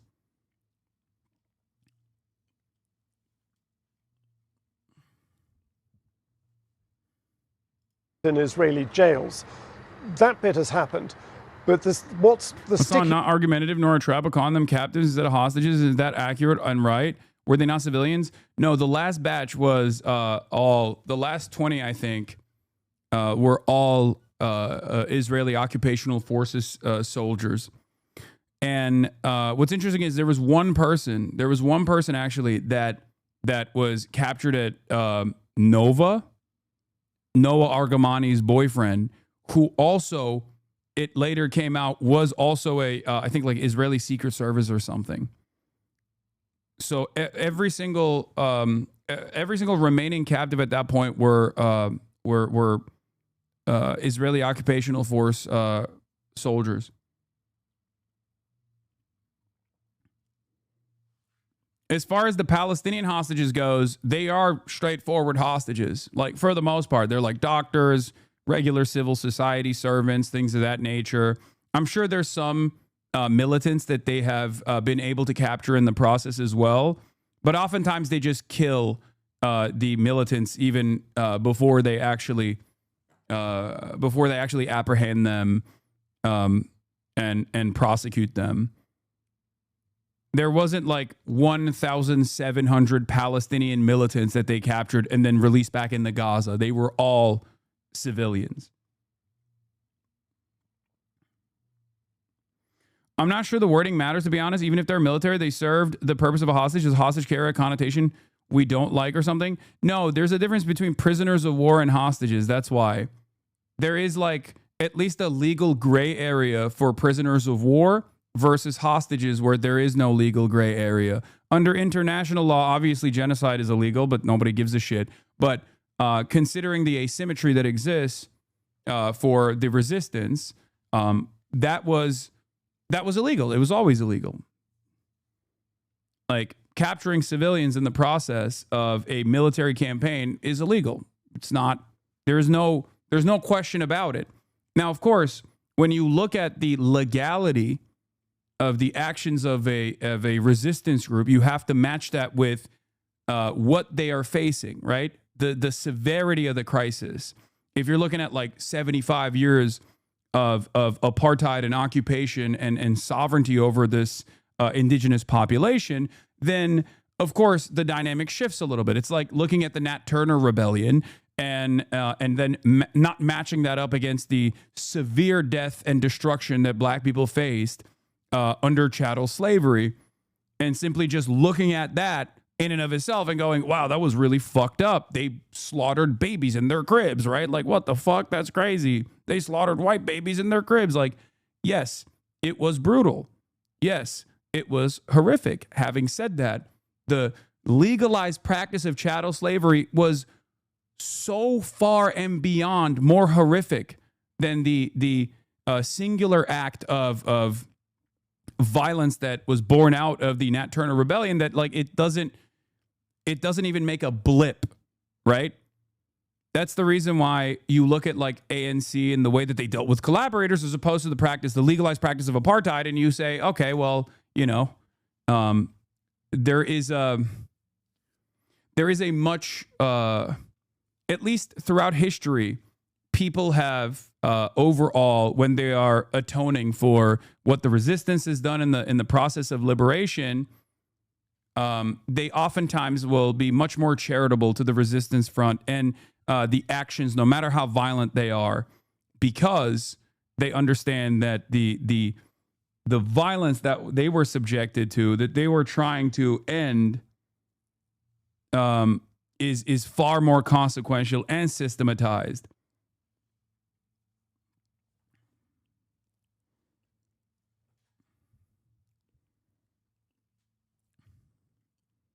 Point now is ongoing sporadic violence between Hamas and Israel.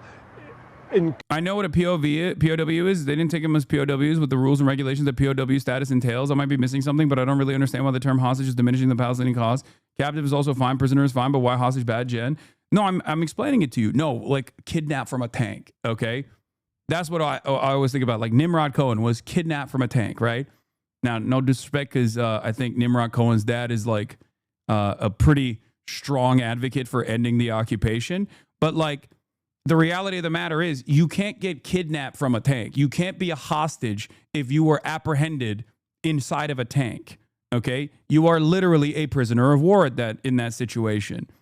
Like that's, do you see what I mean? Like that's, words do matter in that regard. Like,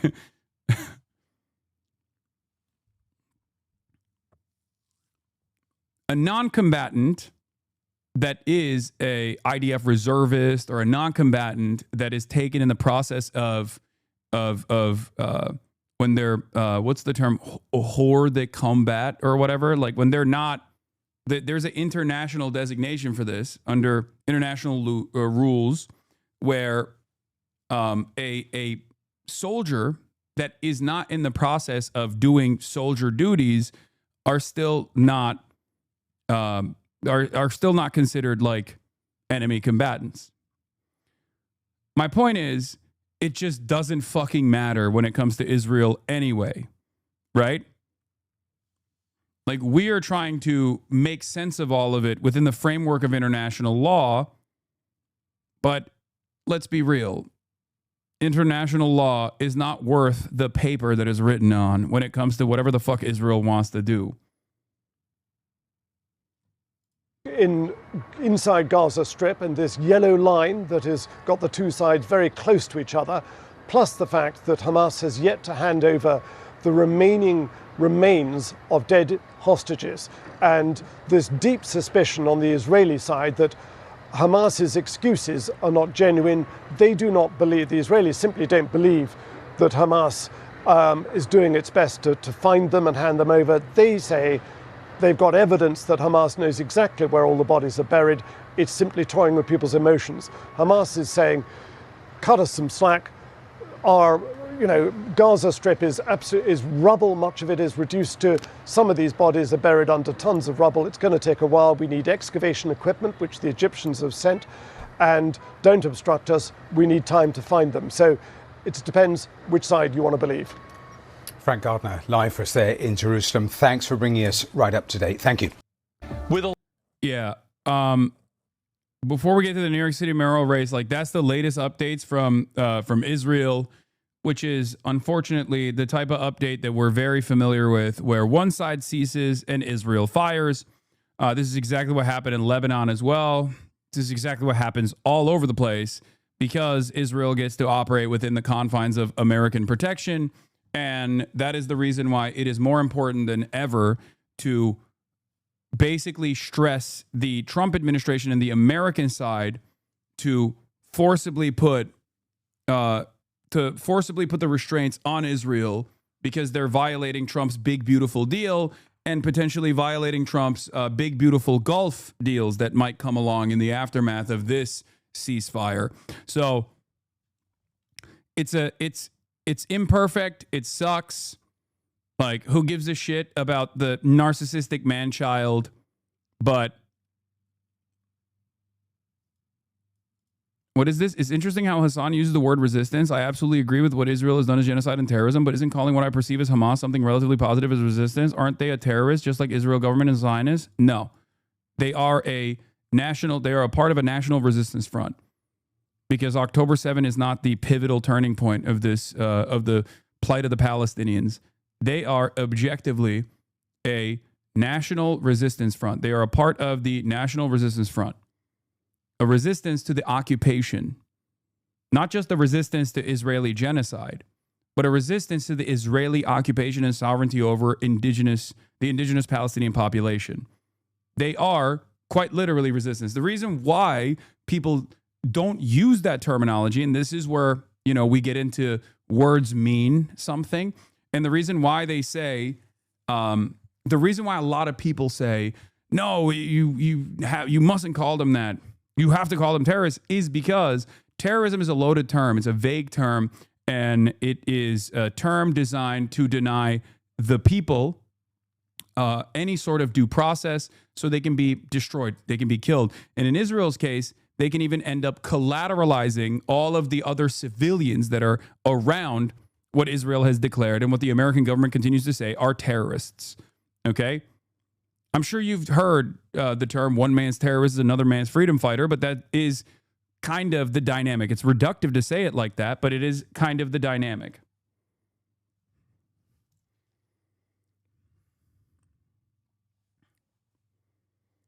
And I think you can see this dynamic actually play itself out right now in Latin America.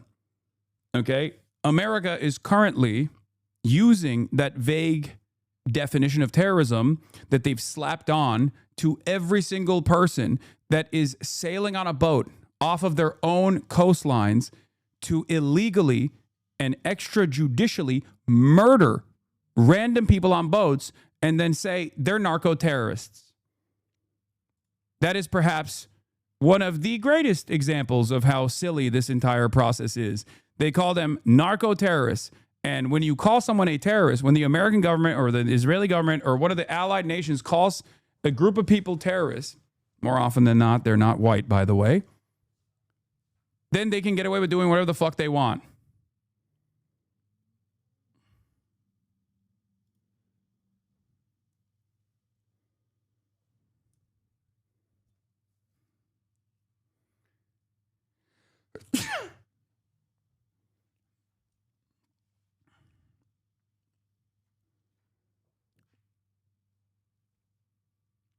Anyway.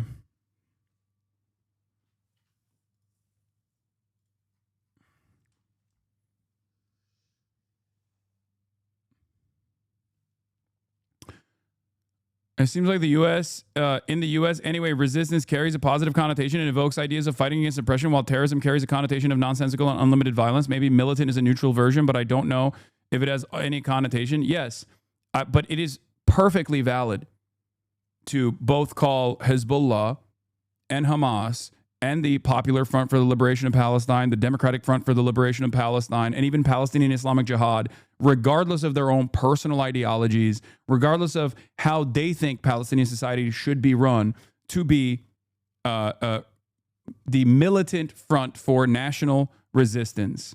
For Hezbollah, it is a Shia paramilitary group that was designed specifically to fight back against Israeli incursion inside of Lebanese borders and to also protect the Shia population against sectarian violence that was taking place, oftentimes directed by Western leadership and specifically by Israel, right?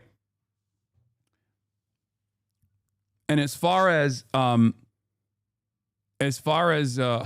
goes, as far as all of these groups go, if you look at the actual history of the term terrorist ever, the term terrorist being utilized, the first time that it was ever found as a legal definition was actually in response to, I believe, the PLO. So, ironically enough, we started calling Palestinian resistance groups terrorists all the way back decades prior to the term becoming much more broadly accepted in the aftermath of the war on terror after 9/11.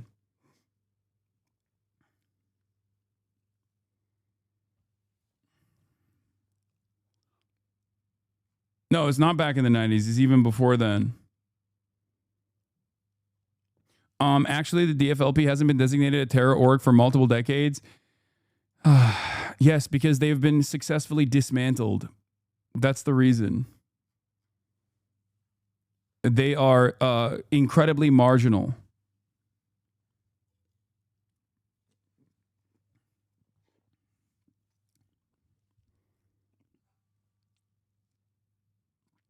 If Chodener hits you up, are you doing an interview? Yes.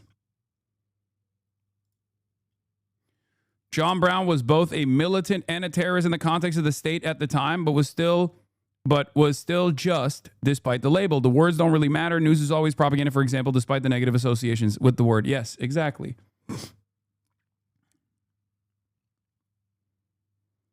That's a lie, by the way. The U.S. government just went after a charity for being a front for material support for PFLP and terrorism. Yes, PFLP and DFLP are different. PFLP has a little bit more motion than DFLP. And they just don't really exist at all. At least PFLP has like maybe 100 people, but the Democratic Front is virtually non-existent as far as I understand. Even though the limited amount of people that are a part of the Democratic Front for the Liberation of Palestine, which by the way, PFLP and DFLP are both different Marxist tendencies. They're socialist formations. They used to have a lot more.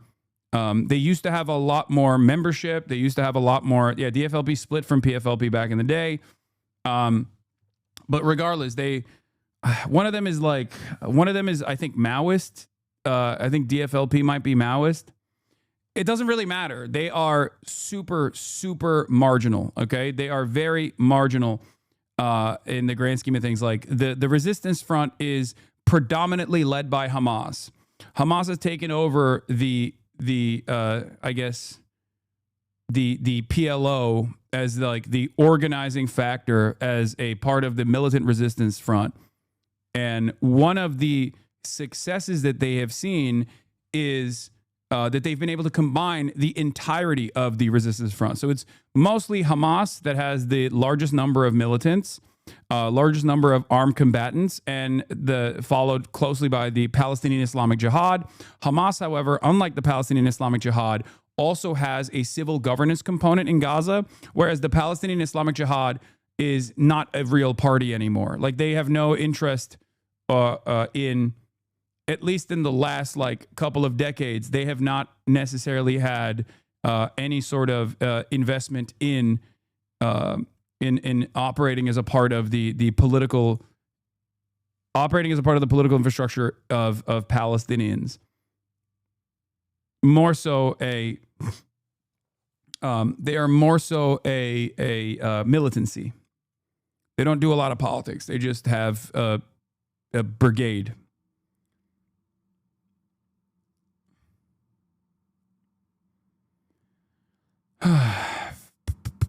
Anyway,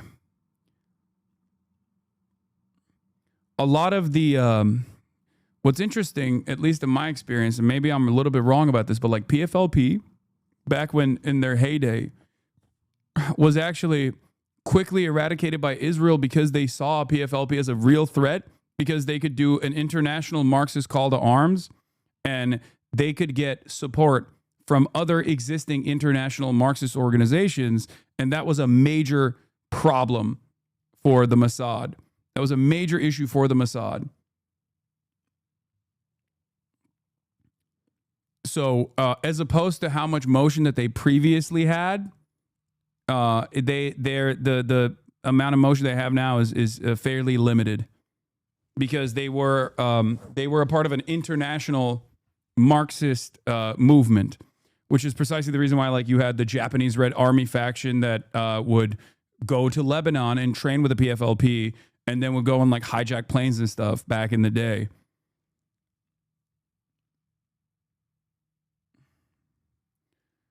And many of them were Christian too. Many of them were Christian Palestinians.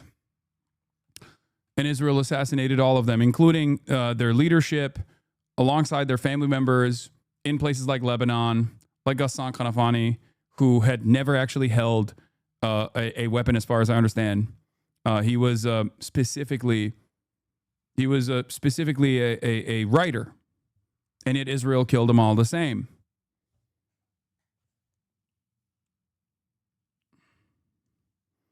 This does not mean that there weren't militants within the PFLP. Of course, there were, but Israel killed the militants and the non-militants all the same. And of course, even then, their militancy was certainly valid. They were resisting against an oppressive settler colonial apparatus that was backed by the entirety of the Western world at the time.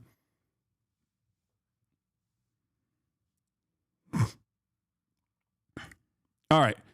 New York City mayor's race narrows as election day approaches, and we're going to be talking about that. This is a blackpilling moment.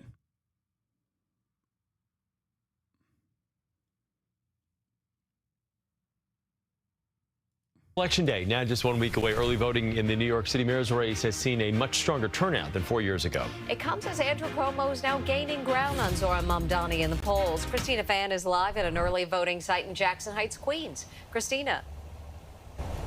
Mary and Chris, good morning. It's crazy the leftists, even outside the Imperial Core, still have infighting and splitting. How is that always so difficult? What are the major disagreements that these groups have that split them? Or are they actually being sabotaged by liberals? No. As much as I would like to say it's the fucking liberals or it's the reactionaries that infiltrate these movements, and there are some instances where they do that, this has been an endless problem on the left. If you ever look to the history of successful socialist revolutions and unsuccessful revolutionary movements, reformist, revisionist movements, it just always is. It always has existed. There is a reason why every single important Marxist, socialist thinker, even during a successful revolution, has spent endless amounts of time constantly criticizing other delineations and other tendencies amongst the left. There's never been a moment where successful law, yes, I would say the USSR was the aftermath of a successful revolution. If you can design a state, then your revolution was successful. You might not agree with like how the state is managed after that, okay?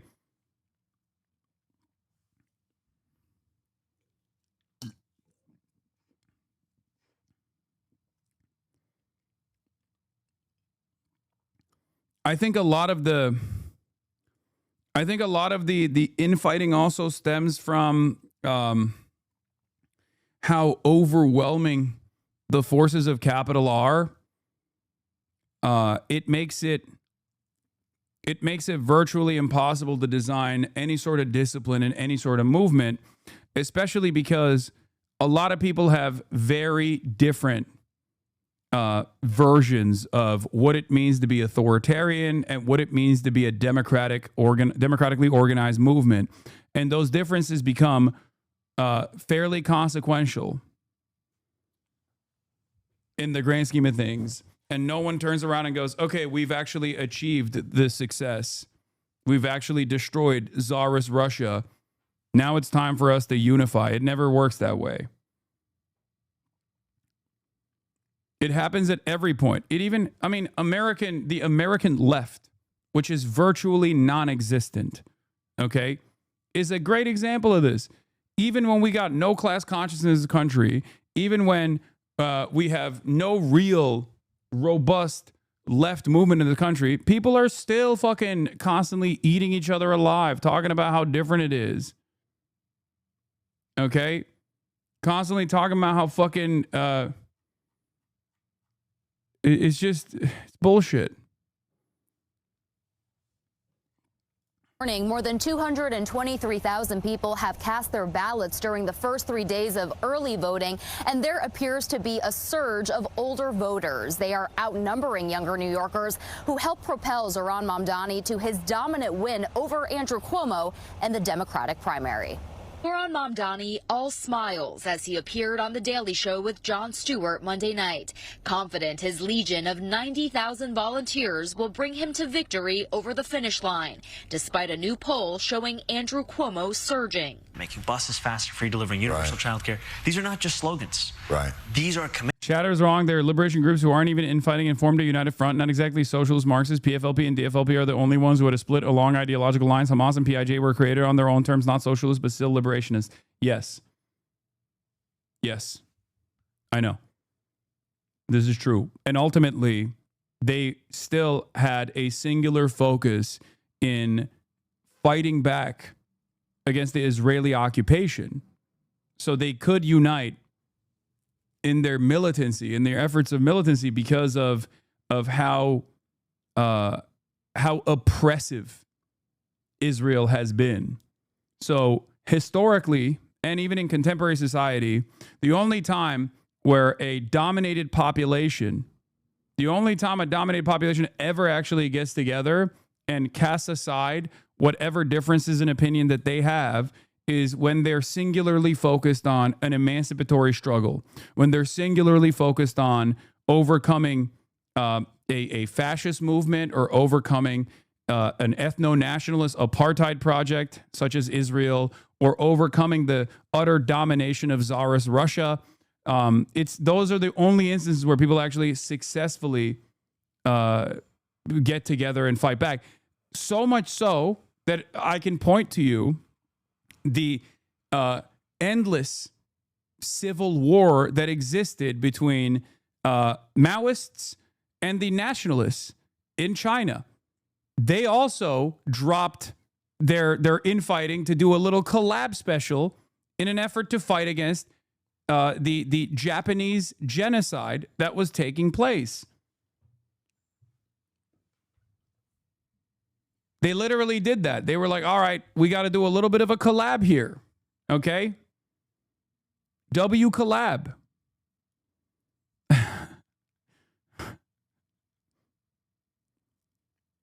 Is Zoran losing? What's happening? He's not, but so far the early numbers that have come out do not look too good. Okay? And we're going to talk about that. It's not because this is CBS. There is certainly a little bit of validity, so much so that even the Zoran campaign itself has actually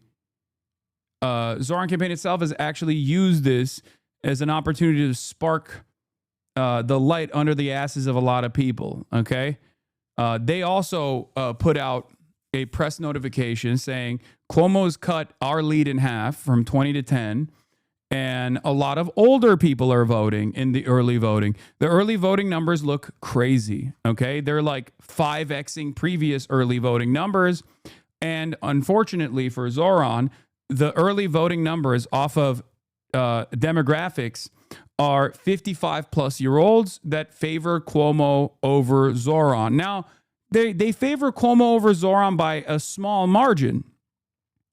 Okay?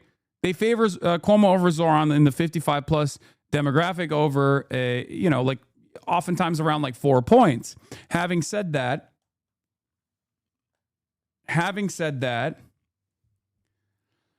it's still a cause for concern. The socialist labeling is one of the biggest uphill battles that will always work against the progressive.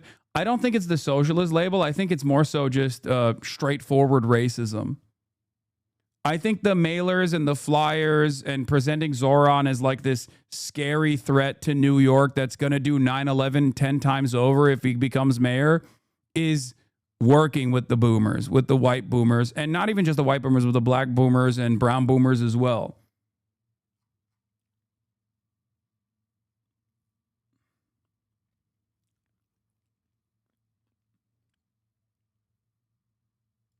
Mike from PA told me that younger people vote late into early voting, so you see a bias towards higher age early in early voting. Sure. But you have to understand, like, a lot of us look to that stuff and instantly think, this is gross, right? This is gross. This is racist. This is bullshit. But what we consider to be bullshit, many older people do not. Many older people say, "Oh my God, this is terrifying." Okay? There are numerous factors in here that must be considered. I think people's tendency to be duped by the algorithm plays a role in this as well.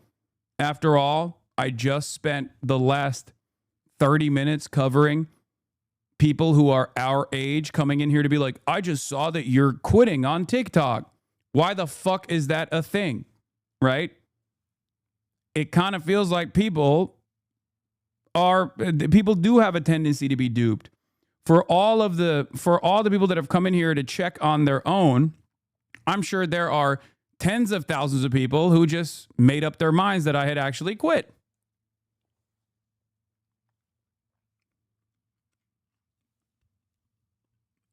You know?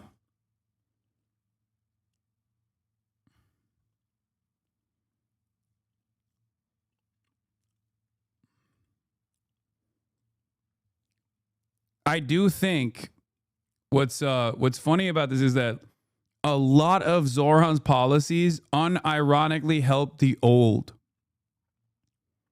Like when you look at rent stabilized housing, like it's people that were lucky enough to get into rent stabilized housing and stayed there for many, many years. So it's like working old folk. And even then, who knows if they receive that message. Meanwhile, you know who is anti-old? Andrew fucking Cuomo. He slaughtered the old of New York during COVID.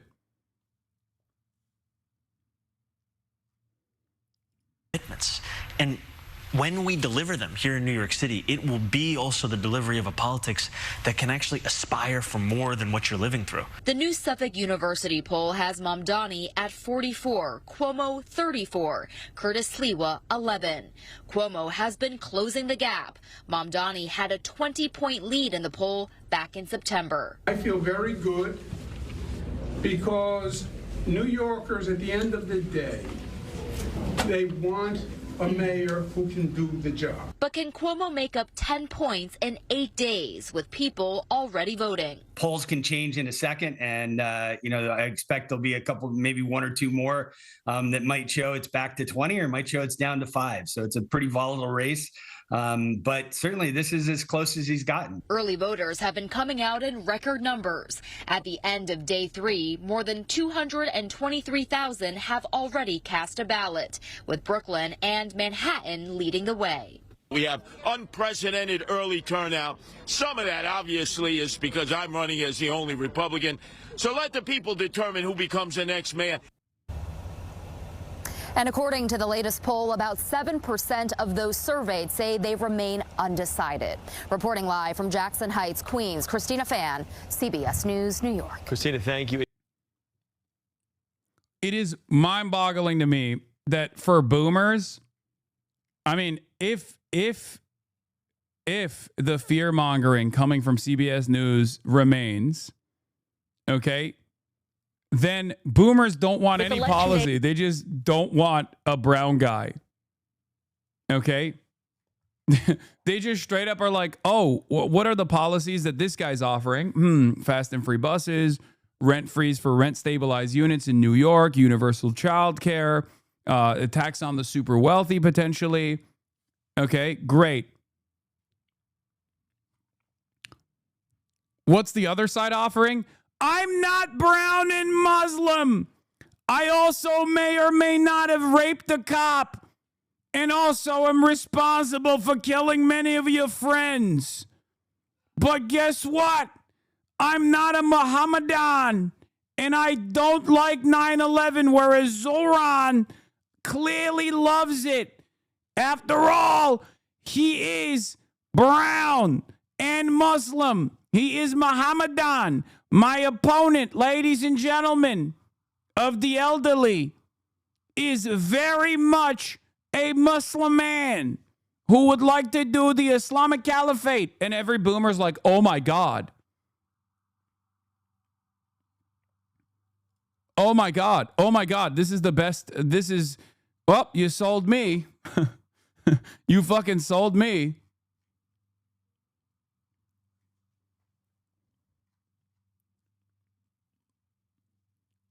It's just crazy because, like,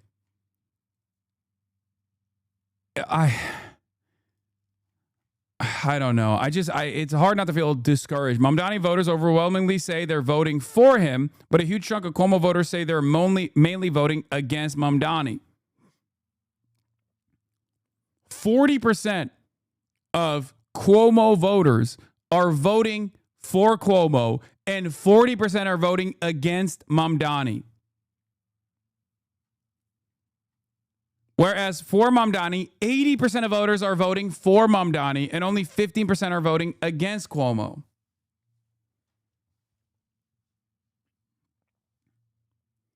And no, it's not because they Googled Hasan Piker 9/11 chatters. I am utterly fucking irrelevant in the grand scheme of things, okay? This is what I was trying to explain to you. Hasan Piker 9/11 is not a banger. What's a banger is constantly reminding people that Zoran is a Muslim person and consistently hitting him on the lines of, he's Muslim, he's Muslim. Remember how Muslim he is. Remember, Muslims did 9/11. Have you not seen the fucking attack ads, especially on Twitter? Everywhere you look, they just go, he's eating with his hands. He's eating rice with his hands. He's Muslim. He's scary Muslim terrorist. If Zoran was a white guy, if Zoran was a white dude, okay, and his name was Jedediah, okay, do you think any of that shit would work against him? No. Look at fucking Graham Plattner. Graham Plattner had a goddamn totem cough on his chest. The fuck are we talking about? White people literally see a dude who went on 3 tours, who then signed up to be like an embassy security guy for Blackwater, who had a totem cough on his chest and go, oh, that's a corked up white boy. I'm on board. Fuck it. Let's go. Zoran doesn't have any of that shit and yet gets yelled at about his anti-Semitism non-fucking stop. Hasan Piker 9/11. Yeah, the last time that popped off was July. It was August of 2019 when I said what I said, ironically enough, and I got a lot of media coverage over it.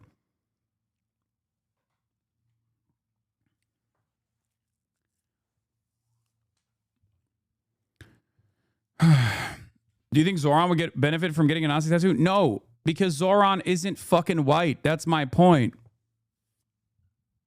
Zoran isn't white.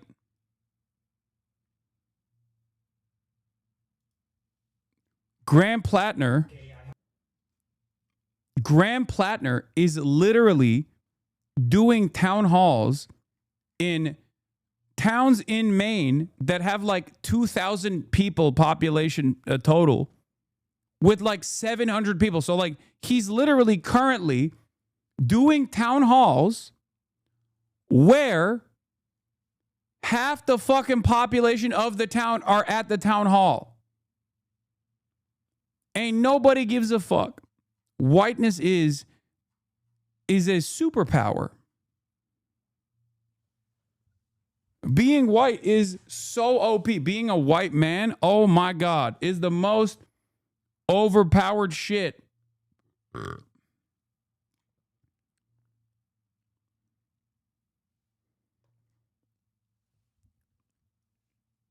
I'm making a comparison between Zoran Mamdani, who has a unblemished, unvarnished track record and has great policies, and yet people seemingly still can't overcome the fact that he's fucking brown. Okay?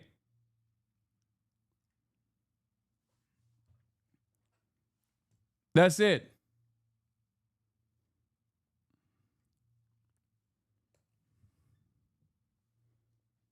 That's fucking it. have seen a bunch of people declare this to be a devastating blow for Mamdani, but October, yeah, I mean, I talked about this as well. But October polls show Cuomo only has a 4-point average lead among older voters. In Suffolk County, 55 to 64, Cuomo plus 3, 65 plus, Cuomo plus 4. For 65 plus, Cuomo's lead against Mamdani for 65 plus year old voters is a 0.1 on the AARP poll.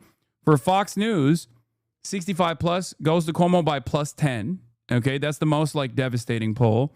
And no, just because it's Fox News doesn't mean that they're not a reputable pollster. They are a reputable pollster. They are a reputable pollster. Don't get fucking sidetracked here by Fox News. Quinnipiac says for 65 plus, Cuomo has a plus 4 lead. Okay.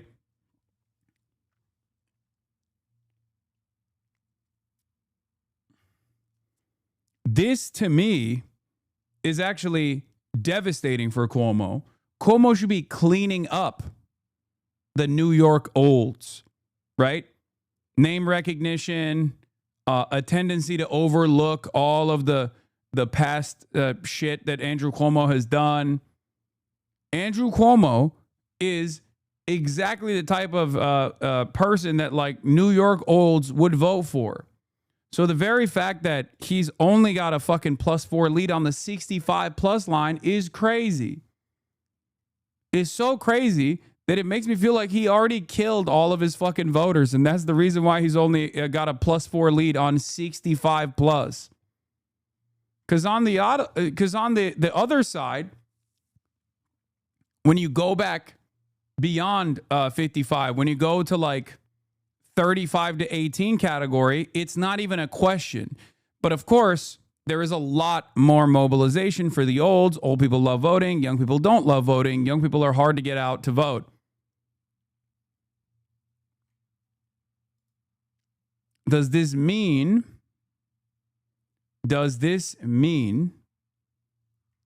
that voters will like the young voters will actually turn out in numbers necessary to overcome the olds?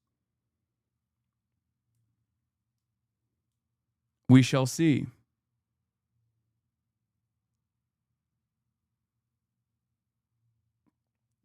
My actual issue with this is Mamdani needs a fucking mandate because without it, the sharks will smell the blood in the water.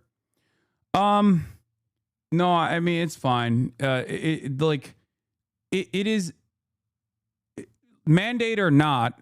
Mamdani victory here is fantastic. It's phenomenal. Okay. Mike from PA said the older voters tended to vote in the first days of the early voting, while younger early voters tend to vote in the later part of the early voting periods. I trust Michael from Pennsylvania, especially when it comes to elections. He has a pretty good understanding of this stuff. I don't think it's copium for people who think like, you know, he's coping or whatever, or it's no longer Cuomo over. It's Zoran over.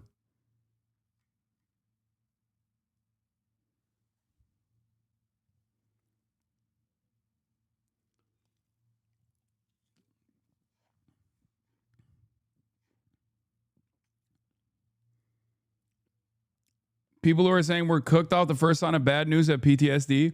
It's understandable why people have PTSD in this situation. Okay? If you are a part of the left, you probably have developed an understanding that in most circumstances, every single force of capital will be against you, as we have seen in this fucking election. Okay? And people are unfortunately malleable. Okay? People are unfortunately malleable. They are endlessly persuadable, especially when it comes to racialized sentiment and things of that nature. They very clearly respond to it. This was a factor in Kamala Harris's election chances as well, certainly. Not the most consequential factor, but the factor that made all of her negative qualities come across as irredeemable. Okay? And the same goes for Zoran. Despite having an unvarnished track record and has maintained tremendous messaging discipline over the key policies that he wants to implement,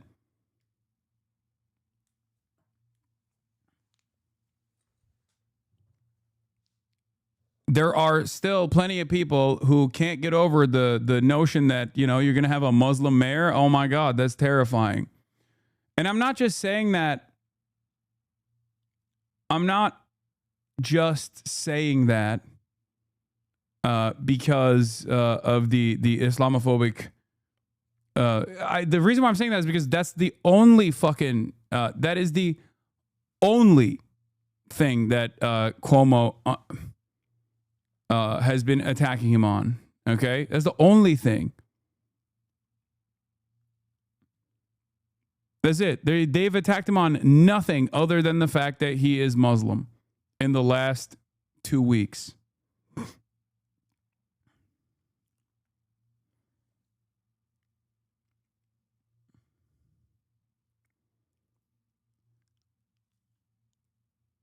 This is what's happening with boomers in New York City. Yeah. This is the classic, but here. 9/11 was bad. I agree with that. What are your plans for cleaning up our environment? 9/11. What about our traffic problem? 9/11.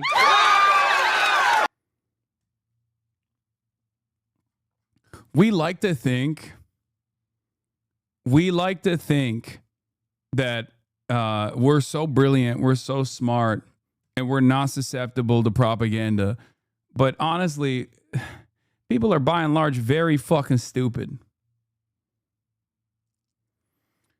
And I think we forget that this is not some concerted anti-Muslim hatred. It's totally banal. They saw a Fox News segment, don't care about following the race or politics, and go spend 5 minutes to vote for some dude who has a familiar name. And that's like 95% of people. Yes. For a lot of people, that's what it takes. No one is immune to propaganda. No one.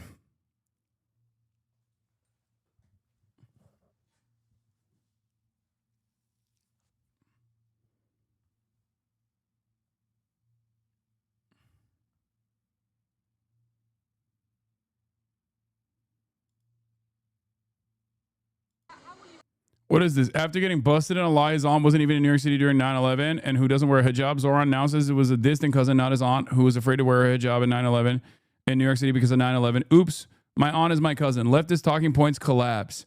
This is what I mean. Like, this is not a real... Like, this is not a real story, but it doesn't fucking matter. And by that, I don't mean like Zoran is faking it. I'm saying like all of the anger towards this anecdote, okay, all of the anger and animosity directed towards this anecdote is because it's a real anecdote that many Muslims have experienced in the aftermath of 9/11, and these guys fucking hate that shit. They don't want to hear it at all. Okay, so their gotcha is a dude calling a distant relative an auntie, okay? As opposed to saying, like, my dad's distant cousin. How do you explain that to people? How do you explain that to white people? I guess, like, white people don't do that. They don't, like, consider other familial relatives aunties, you know? So recently, in a recent address about Islamophobia, you referenced your aunt and some of the harassment issues. Like, think about how much people are overlooking Andrew Cuomo's faults and failures, and think about how much of a bigger story they are desperately trying to make this. And it hasn't stopped. Like, the New York Times literally worked with a fucking white supremacist, race realist guy that is like popping on TikTok to say that Zoran had actually lied on his fucking on his college application for a university that he didn't even go to. Like, that was months ago. That was the story. So they've been at it.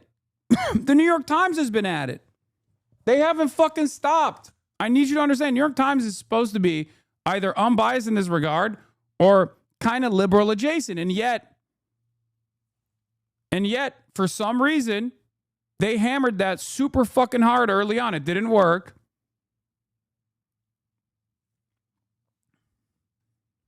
But that didn't stop them.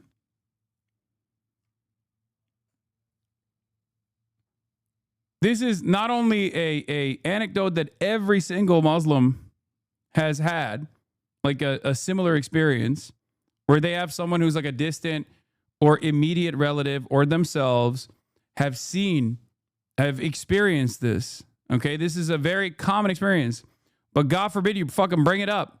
Everyone will chop that shit up into oblivion and try to act as though you're fucking lying about it. Is that a blood relative?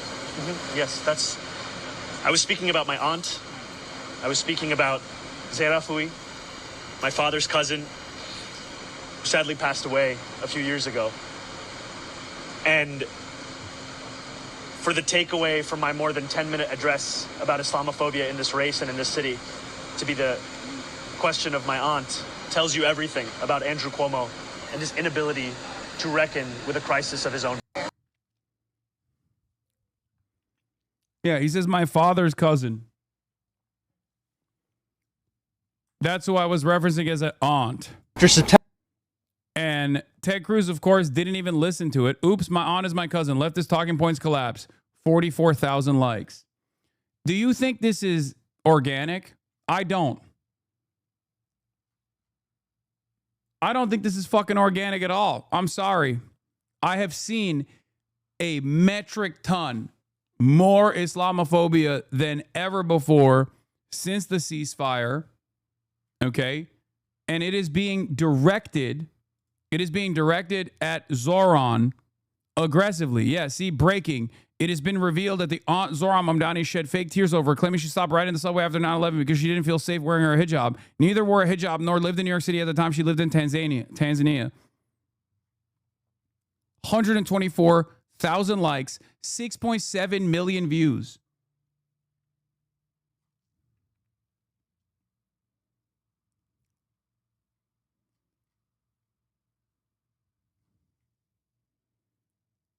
It's fucking insane, brother. How is this driving discourse?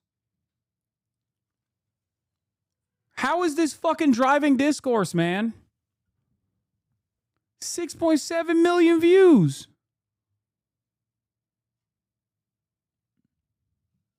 There are 100K plus likes on any given Islamophobic tweet, and I wouldn't be surprised if that's just who the demographic of Twitter is nowadays.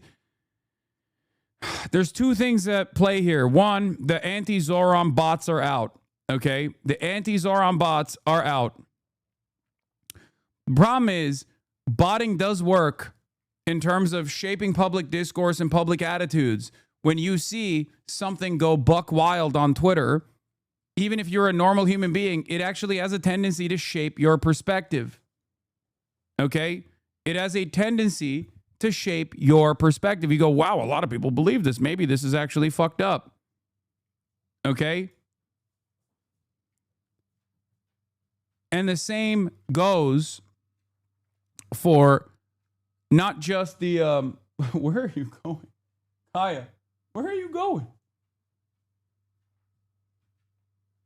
Oh, God. Uh-oh. Hello. Place. Kaya, place.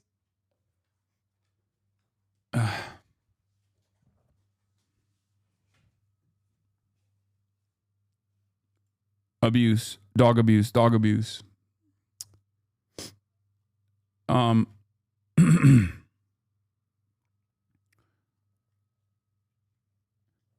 Two things I think are important to factor here is, number one, I said this already. With the City Hall Bureau Chief for New York Times, Emma G. Fitzsimmons, talking about Zoran Mamdani is pressed on La Mega Radio if he lied when he said his aunt stopped taking the subway after September 11th attacks. Mamdani said, it's not a lie. My father's cousin is my aunt. He said that was how he referred to her growing up. To which I said, this is turning into an Obama tan suit level controversy. Now, the thing is, the tan suit is stupid. In hindsight, we look back at it and we point to it as like a silly fucking a point of controversy, or the Dijon mustard controversy. Like Obama famously was yelled at for shit like that. Okay, as opposed to valid reasons to criticize him, which everyone obviously had universal consensus over, like extrajudicial killings in the drone war and things of that nature. But they hit him with like the dumbest shit. But while it was happening, that was a big point of contention. It's virtually impossible to explain to people now that was a mover, man. That was a mover and shaker. Like, people actually unironically would talk about how unpresidential it was that Obama was wearing a fucking tan suit, or how elitist and out of touch and entitled he was for demanding Dijon mustard.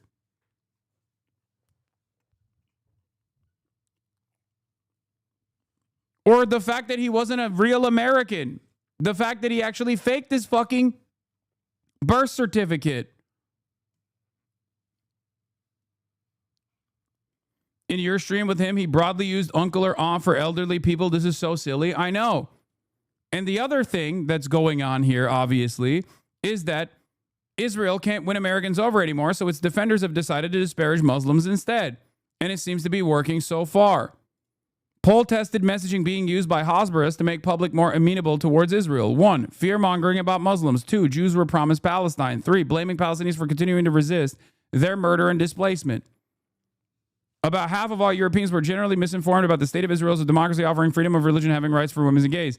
Fear of the threat of Islamic jihadism is prevalent throughout Europe. Europeans believe that the Hamas casualty numbers are accurate and that mostly civilians were killed. They agree with the language of Israel being a genocidal apartheid country, even though it contradicts their opposition to Hamas and Iran.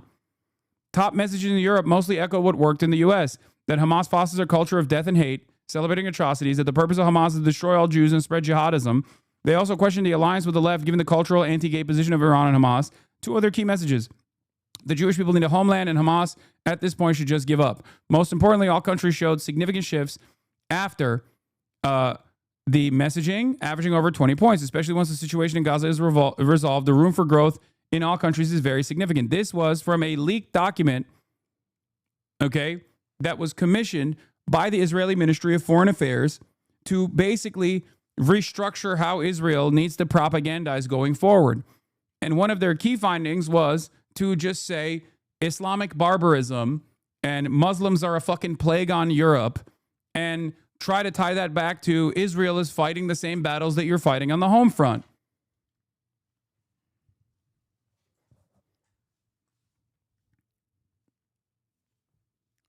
You have to keep this in mind when thinking about how aggressively the Islamophobia has been tuned up.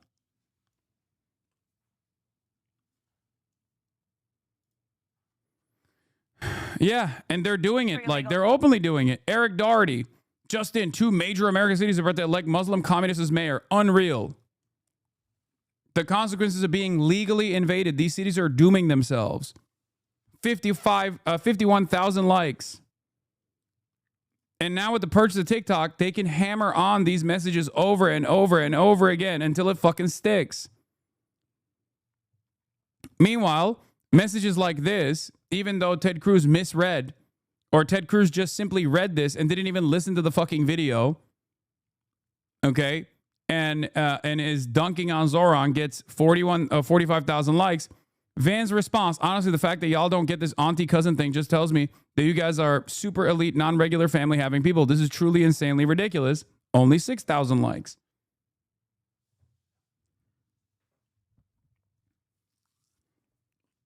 That's it.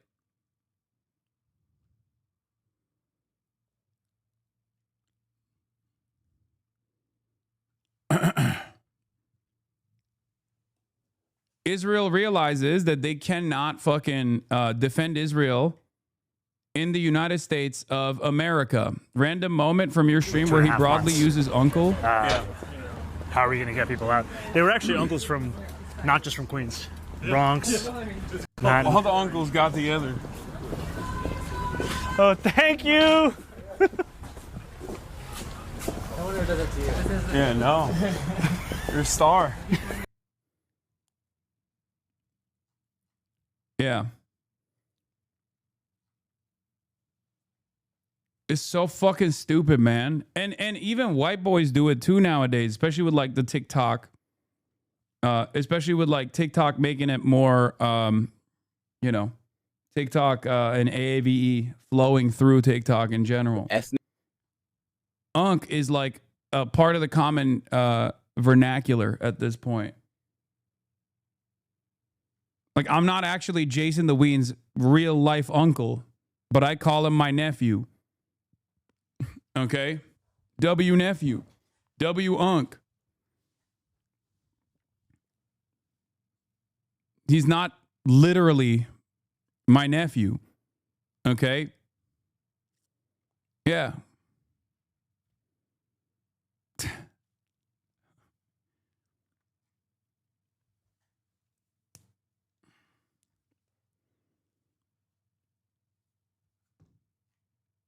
I cannot believe we're having any fucking time. We're expending any sort of time litigating this. But that's the point. They make a big deal out of this shit, and then they push you to be on the defensive. And every moment that you spend defending the truth is another moment that they can chop away at the limited amount of time you have presenting a positive message. This happens all the time with like silly internet drama.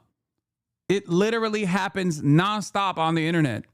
And those tactics are being utilized in the political sphere, or they were being utilized in the political sphere, and now it's being utilized in the internet drama sphere. Because like this is how Oppo works. This is how manufactured outrage works. Okay? So why not address it one time and move on? Because the media is playing a formative role in this. The media constantly brings it up. That's it. That's it.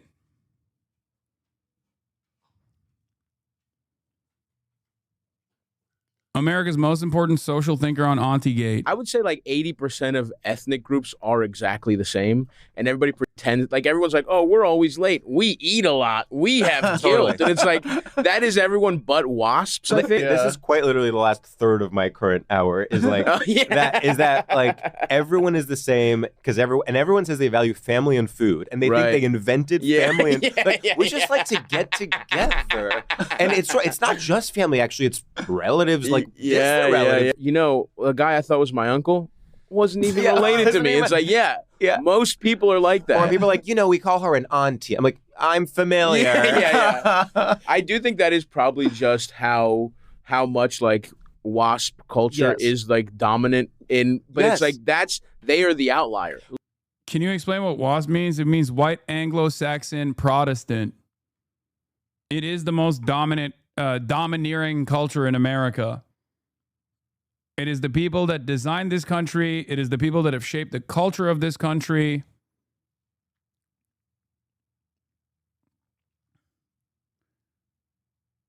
This shit is just like Collargate. They're throwing whatever they can to see what sticks. It's like going forward, every Zoran post will have 20 bots posting about his aunt. Exactly.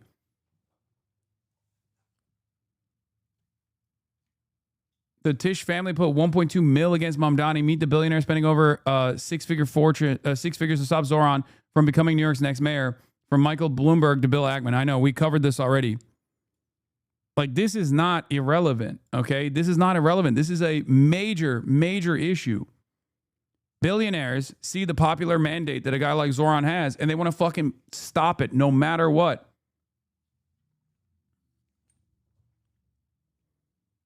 This is not only like Collargate, it's every single Republican bred narrative. I know. That's why I didn't bring that up. I brought up the Obama tan suit controversy. Okay? The Obama tan suit controversy is perfect. Now, obviously, that wasn't an election controversy, but birtherism is an election-related controversy that was unimaginably racist. And while Zoran is still up in the polls, this is just early panicking, but it means something, okay? I'm not saying it's over. I'm simply saying that I'm simply saying that the very fact that you can literally just dial up Islamophobia to such a degree and actually yield results like this in a campaign that is utterly devoid of policy prescriptions. Because Andrew Cuomo's campaign, name one policy of Andrew Cuomo's. I can give you two, and I've been paying close attention, okay? And that's the only reason why I can tell you two key policy proposals. 5,000 new cops for the NYPD and making sure that Zohran Mamdani cannot live in a fucking rent, a adjusted rent apartment unit. Like evicting Zohran Mamdani and 5,000 more cops. That's it. That's not a fucking, that's literally not a, that's not a thing. It is utterly devoid of policy. It's just simply a fuck Zohran campaign. And all of the fuck Zohran initiatives up until this very moment have been an abject failure. With the exception of Islamophobia. The reason why he was able to cut the lead in some of these polls by 10 points is because Zohran is Muslim and he just keeps hammering the Islamophobia shit over and over again. And the more the uninitiated hear about that, the more the random people who are like, oh, there's a mayoral election, let me tune in now. The more they hear about that, the more they go, ooh, maybe this guy will do 9/11. Okay? That's it. This is the time where Zohran has to lock the fuck in and just stick to the messaging. This is the most important part of his campaign in terms of messaging discipline. Coasting on previous popularity won't work at all because this is where the actual voters are coming into play. The broad majority of voters who have not been paying too close attention to what the fuck's going on. This is where, if you live in New York, you got to fucking get your parents and your grandparents to go out and vote for Zohran Mamdani. Okay? That's it.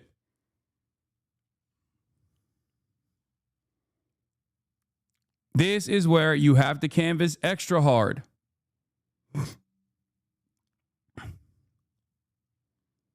It's not a time to feel like Zohran is going to coast to victory.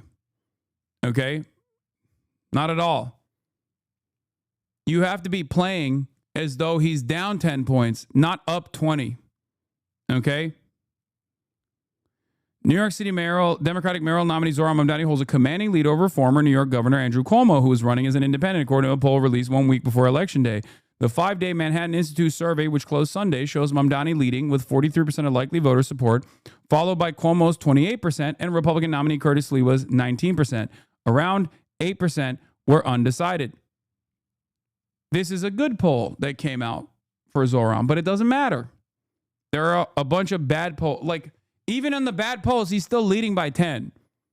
But the very fact that Andrew Cuomo seemingly could cut 10 points into Zohran's commanding lead after not really presenting anything new or unique beyond talking about how Zohran Mamdani is a Mohammedan terrorist is a little worrisome. Okay? We haven't watched the Zohran Daily Show interview yet. We will, obviously. Yeah, this was the bad one. Cuomo cuts Mamdani's lead by 10 points after Adams' exit. In a Suffolk University poll conducted around the same time, Mamdani's lead over Cuomo was more narrow, with 44% to Cuomo's 34%. Sliwa followed with 11%. Early voting is underway in New York City, and the ballot, which still includes candidates like incumbent Mayor Eric Adams, who have suspended their campaigns, cannot be altered. But the Manhattan Institute survey still asks voters about the hypothetical head-to-head matchups. Between just Mamdani and Cuomo, the gap narrows, but Mamdani maintains his edge, 44% to 40%. In a hypothetical matchup with Sliwa, Mamdani leads 47% to 33%. Mamdani has focused his campaign on affordability, proposing programs such as free buses, which he says would be paid for by increasing tax on the wealthiest New Yorkers and raising the corporate tax rate. He also is focused on crime prevention, saying the city has relied on police to deal with the failures of our social safety net. Despite Mamdani's commanding lead of the new poll, New York City residents are less convinced by some of his practical proposals. A majority of respondents in the poll oppose making all New York City buses fare-free. Asked to select the statement closest to their view, 58% agreed that making buses free for everyone sounds nice, but it would make things worse in practice. It would turn buses into rolling shelters for homeless people and drug addicts, invite more crime and antisocial behavior, and leave even less money to fix the slow and unreliable service. Except it hasn't happened in the pilot program. That's what's so crazy about it. Like, the solution to this fear-mongering is just simply to point to the pilot program that Zoran actually pushed. It was an immense success.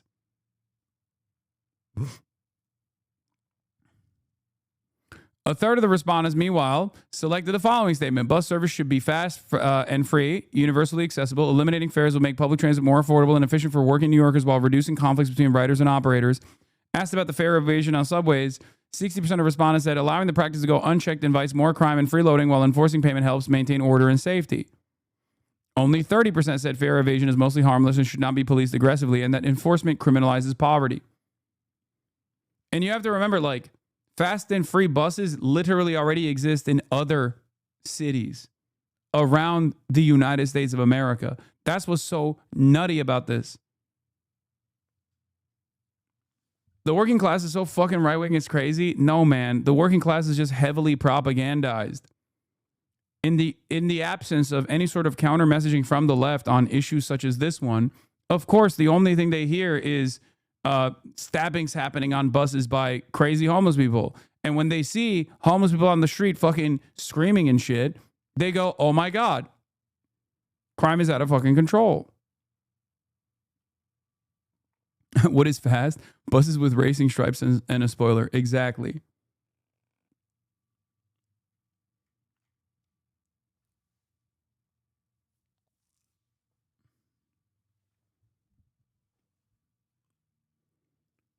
Yeah, in ski towns, all public transportation is free all over America. Not a singular problem there. Yeah, because, you know, white people are going out to ski.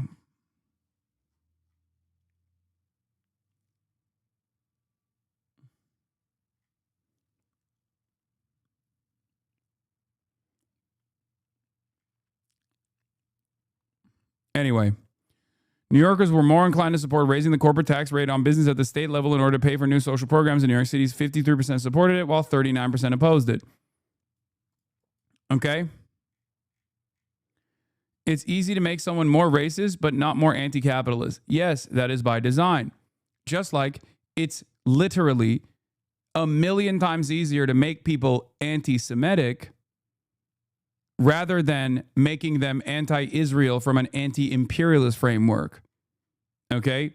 That's it. Americans are super duper tuned in to racialized messages. It's so easy to get them to be on board with the anti-Israel message by just simply being anti-Semitic. It's much easier to do that.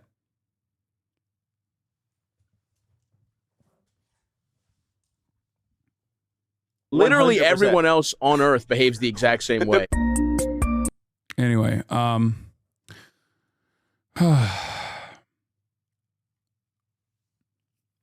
just like it's much easier to engage in Islamophobic narratives rather than try to make people pro-Israel or even pro-Jewish at this point, right? That false conflation is stuck in the minds of many people. Is the stream getting brigaded? Why is it in 3-month only, follower only mode? What do you think? Yes. Like all the time. Nonstop. Wait, what is this? Ben a minute. If you've been online for the past couple of infiltrated the Groyper army? Stud, by the way. Ben a minute, stud.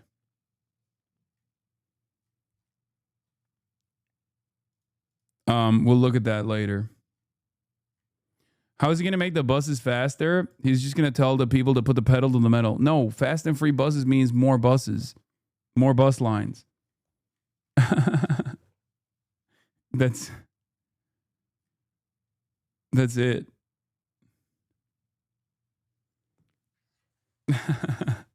Yeah, they're gonna put racing stripes on the side of the buses. Yeah. Bus lanes could be one way to do that. Dedicated bus lanes could be one way to do that, and having more buses as well.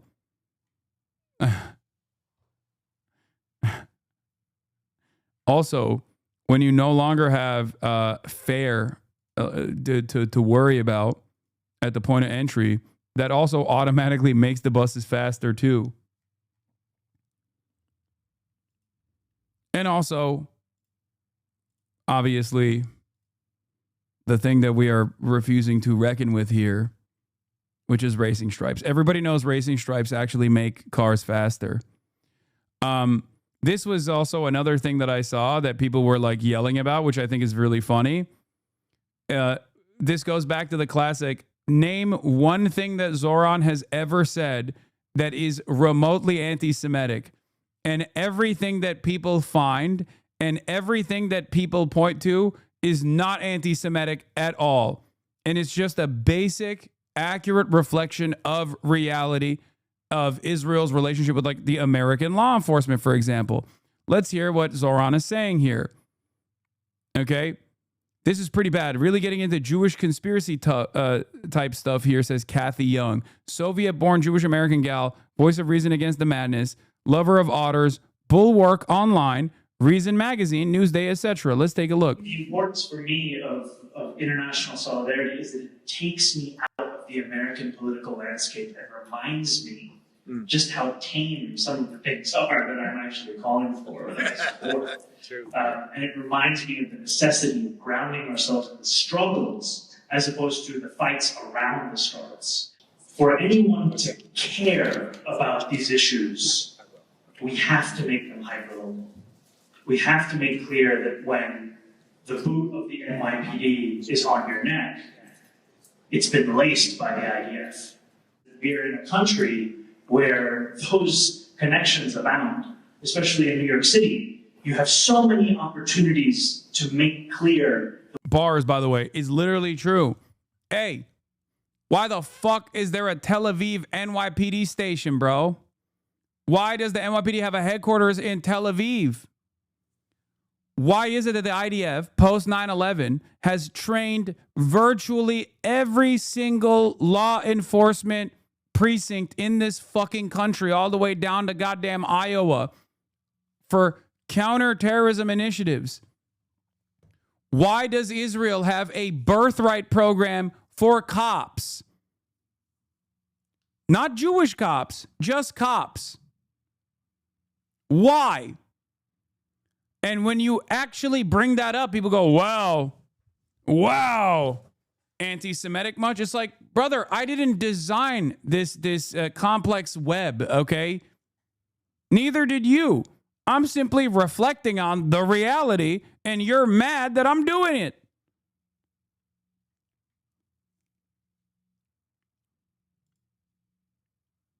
Yeah. There is a word for this kind of twisted fear-mongering and conspiratorial thinking. Anti-Semitism is Jonathan Greenblatt. ADL considered scrapping its U.S. police training trips to Israel, decided not to. After defending the program at the height of 2020 anti-brutality protests, the anti-racism organization is now admitting that an internal memo questioned their ethicality.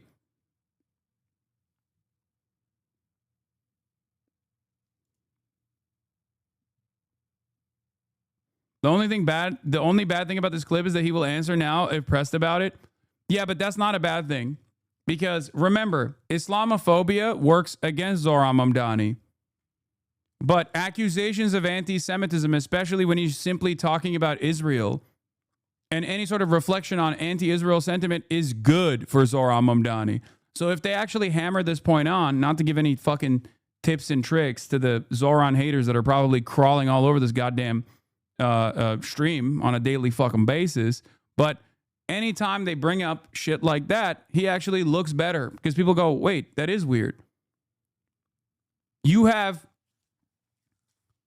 like, this is why I tell you all the time, like, some of the things that have been perceived as a normal part of American politics are actually insane to the average normie. When the average normie finds out that the NYPD actually works closely with the Israeli occupational forces, they go, what the fuck? That's crazy. When the average normie finds out about the fact that in 38 states, you have to literally sign a promise note that you will never protest against the state of Israel to get a job, and you can be fired from your job for ever saying anything mean about a foreign state. They go, what the fuck? Hello? You can say fuck America all day, every day in these states, but you can't say fuck Israel and retain your job. Isn't that crazy? It's true. It's literally fucking true.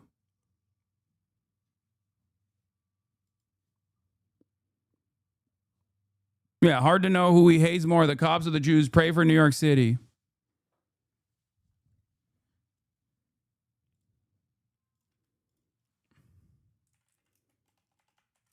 None of these assholes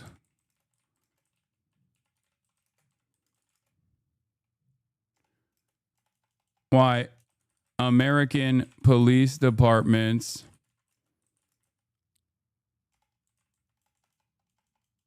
get counter-terrorism training from the IDF.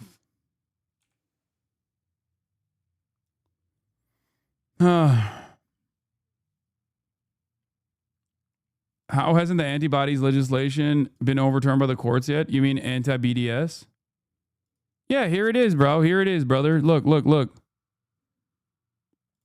With whom are many U.S. police departments training? With a chronic human rights violator, Israel. This is from August 25th, 2016. Amnesty International. When the U.S. Department of Justice published a report August 10th, 2016, that documented widespread constitutional violations, discriminatory enforcement, and culture of retaliation within the Baltimore Police Department, there was a rightly general reaction of outrage. But what hasn't received as much attention is where Baltimore received training on crowd control, use of force and surveillance, Israel's national police, military, and intelligence services. What? What?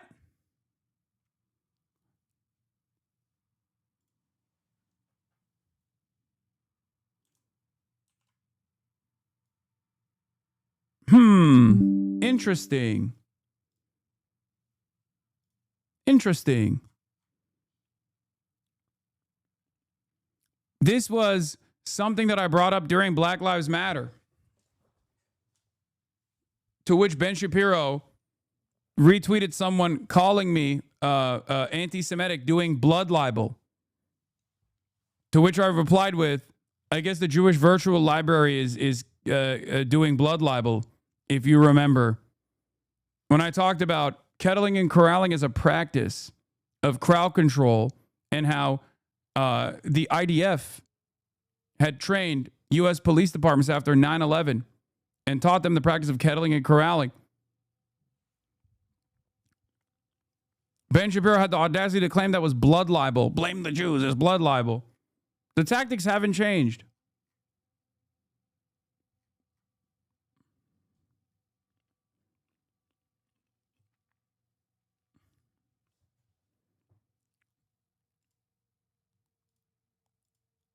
Just to remind you,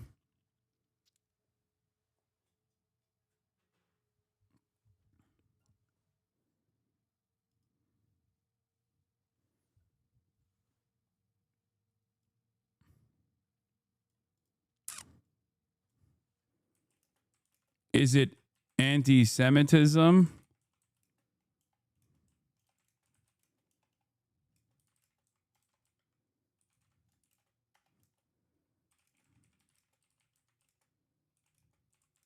Dugat.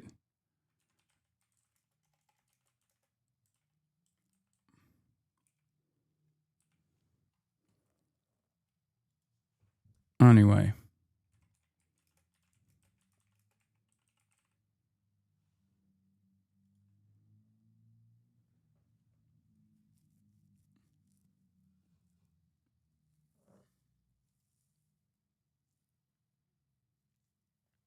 The NYPD has an office in Kfar Saba, Israel, as a part of its international liaison program, by the way, operational since 2012.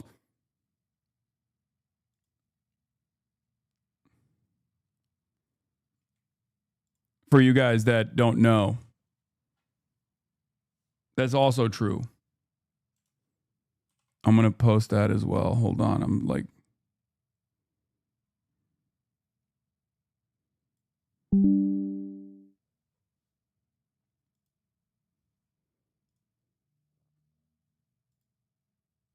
Oh my God, I didn't see your whole setup for Halloween.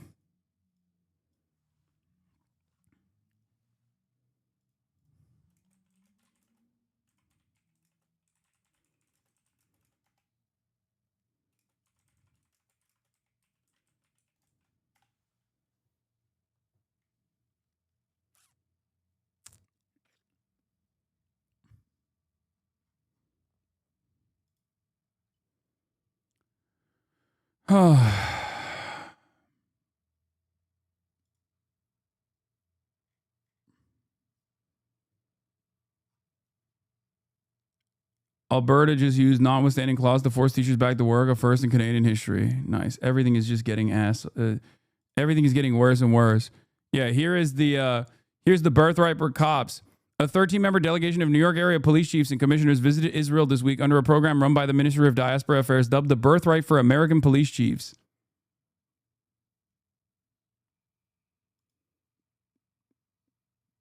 ADL bragging about how many cops they send to Israel, page 23. Meeting the moment, their 2016 annual report. Page 28. ADL meeting the moment every day. 100% of major U.S. metropolitan police departments have sent participants to ADL's National Counterterrorism Seminar in Israel and ADL's advanced training schools in extremist and terrorist threats. 100% of major U.S. metropolitan police departments.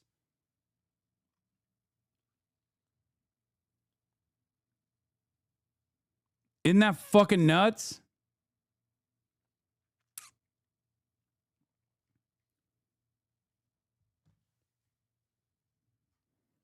$15,000 law enforcement professionals receive comprehensive in-depth training from ADL on counterterrorism, extremist threats, core values, anti-bias, leadership, and hate crimes each year.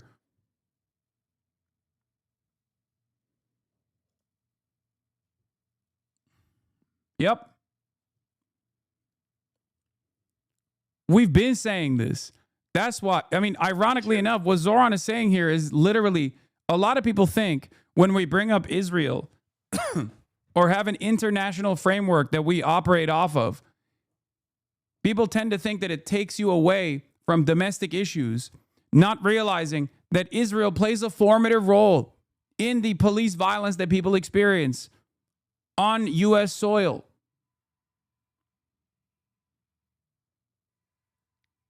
And then these guys just turn around and go, ooh, you hate Jews and you hate cops, blah, blah, blah, all this shit. It's bullshit. Israel is deeply intertwined with American domestic affairs, unlike any other country on the planet. Okay, there is no comparison. So yes, when we are criticizing Israel, we are criticizing a piece of America. I mean, I don't think so, but even if this was the opposite of his campaign rhetoric about focusing on New York City, not some global struggle. Wait, what? Even if Zoran has deprogrammed himself from this type of communist activist rhetoric on the campaign, which is good, man, but what's up? Okay. All right.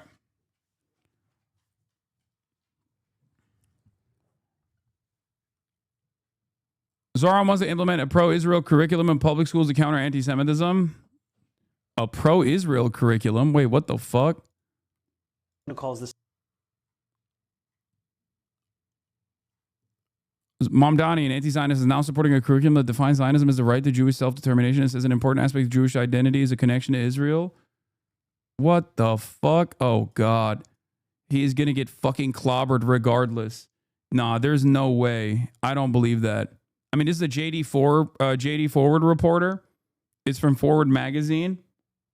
I'll look into it, but I highly doubt that they would do such a thing.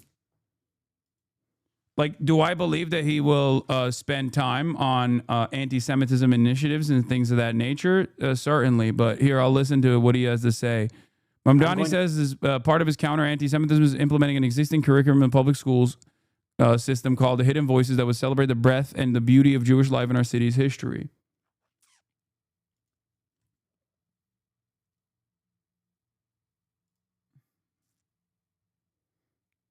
I don't think that's what the Hidden Voices curriculum is about, but I could be wrong. Worth Googling to check. Yeah, I'm sure Forward is for the Forward article is probably leaning heavily into the pro-Israel sentiment that is within the Hidden Voices existing curriculum, which is ironic because this is something that we talk about quite a bit, where the Jewish identity at the national front in the United States of America has been deliberately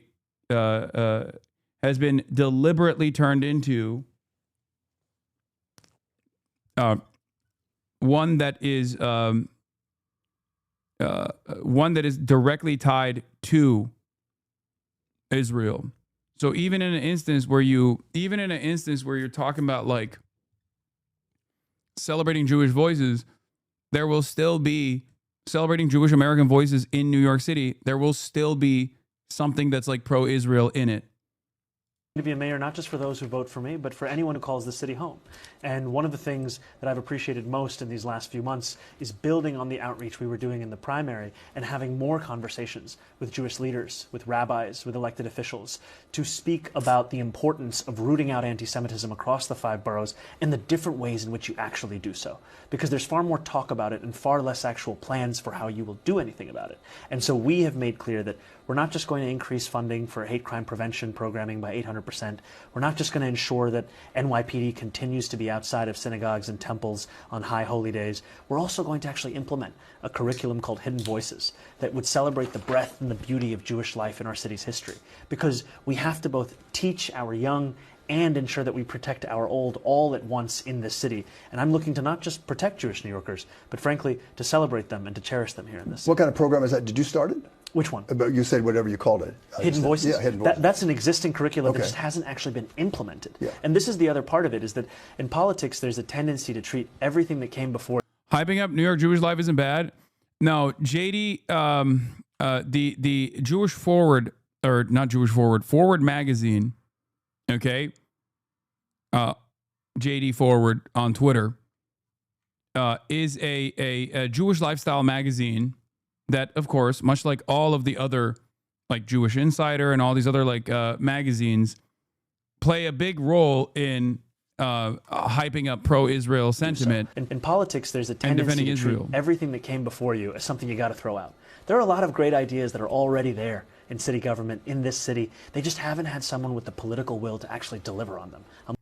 So what they are saying, what Forward Magazine is saying, okay, what Forward Magazine is saying is that if the Hidden Voices curriculum at any point has anything related to Israel, then they're going to greatly overemphasize it to make it seem like Zoran is going back on his previous anti-Zionist tendencies, anti-Zionist leanings.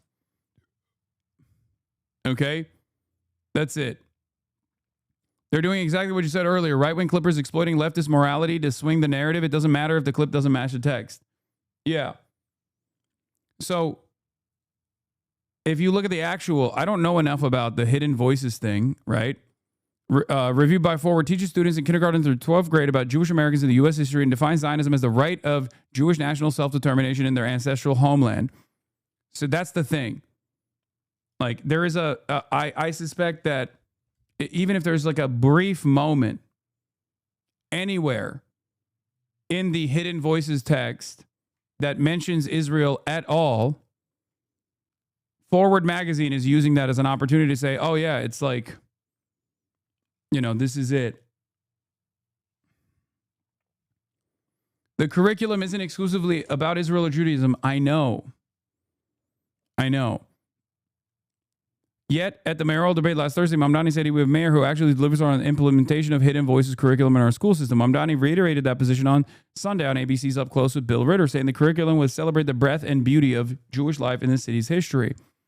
What does the curriculum say about Israel? The curriculum says an important aspect of Jewish American identity is a connection to Israel, citing a 2023 statistic from the Pew Research Center that 82% of Jewish adults in the United States said caring about Israel is an essential or important part of what being Jewish means to them. It notes that for millennia, Jews have directed their prayers towards Jerusalem and continue to do so. The curriculum points to traditions like concluding the Passover Seder with next year in Jerusalem as evidence of Jews' enduring connection to Israel. Many Jewish Americans have family and friends in Israel, again reinforcing the familiar concept of Jews around the world as am a people, the curriculum reads. At the same time, the curriculum acknowledges that Jews are not a monolith and hold a range of opinions about Israel. The Jewish figures profiled exhibit a range of attitudes about Zionism and the state of Israel, from passionate support to disengagement to harsh criticism, the curriculum says. For example, the curriculum notes that a businessman and a progressive philanthropist, Julius Rosenwald, did not support Zionism. It also says that Jewish students bring a range of feelings and opinions about Israel to the classroom. They should be allowed to develop those ideas and speak for themselves.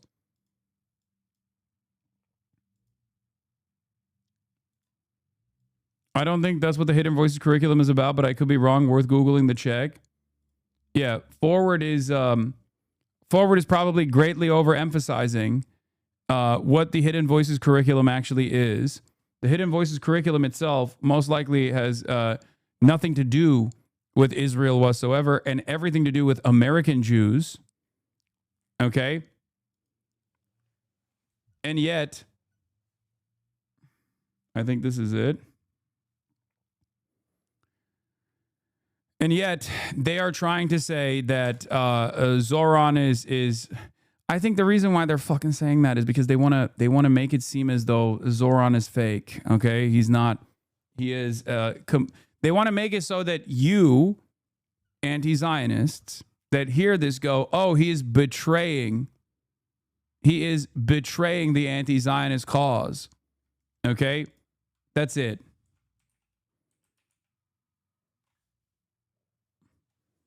Collectively, these profiles clearly show the question of Jewish nationhood has long been central to the diaspora.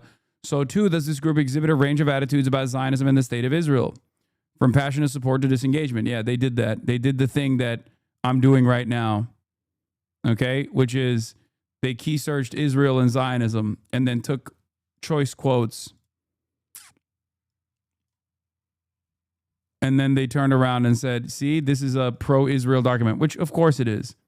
For the record, of course, because the since 1948, every document that pertains to Jews living anywhere around the world, but especially in the United States of America, will connect them to the state of Israel. Even if the document itself is not like overwhelmingly pro-Israel or shows a wide scope of dissenting opinions amongst Jews, which is fair to put in an educational document. Okay. Like the best you're ever going to get is like some document that is agnostic to Israel when reflecting on American Jews and their opinions. Okay.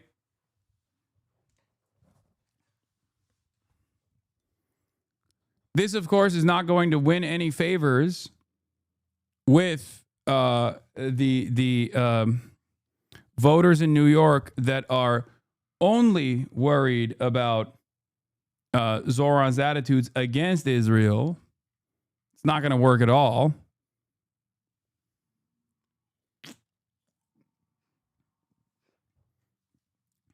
And at most, it will make people suspicious, like this guy. He says, if it's a curriculum that's not already implemented and not really well known, why is he going out of his way to talk about implementing it?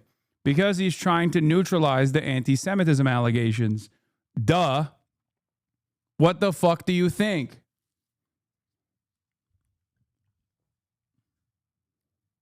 What do you think? Why do you think he's doing that?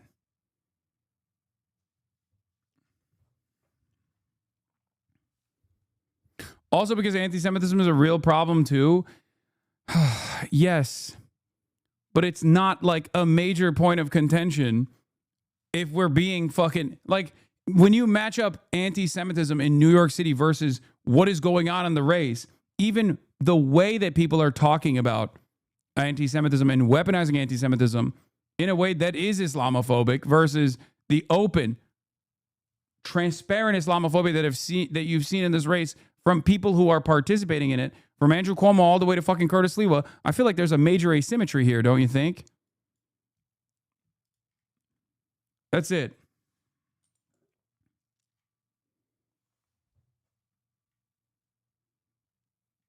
Yeah, Hidden Voices is not just about Judaism. Hidden Voices is about all minority populations. Only one of their many programs has anything to do with Jews. Yeah.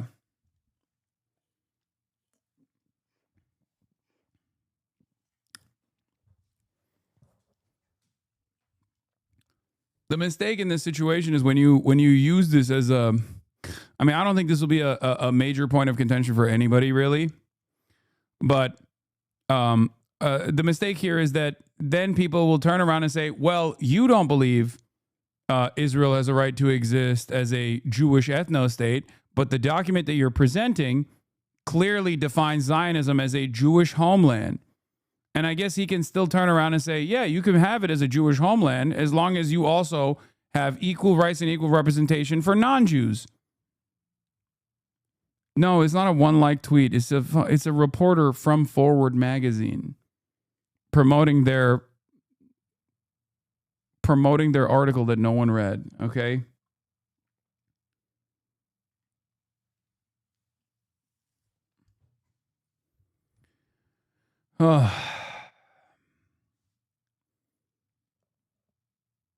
Just for clarity, the IDF training U.S. forces part is factual. My point is, out of the broader argument he is making in the treaties about the need to see issues with the NYPD in the context of global struggle against capital is correct. And his current campaign rhetoric is in line with that change.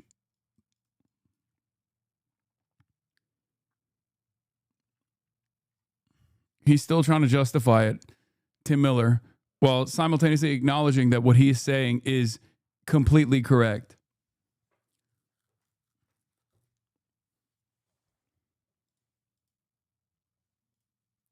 It's awesome.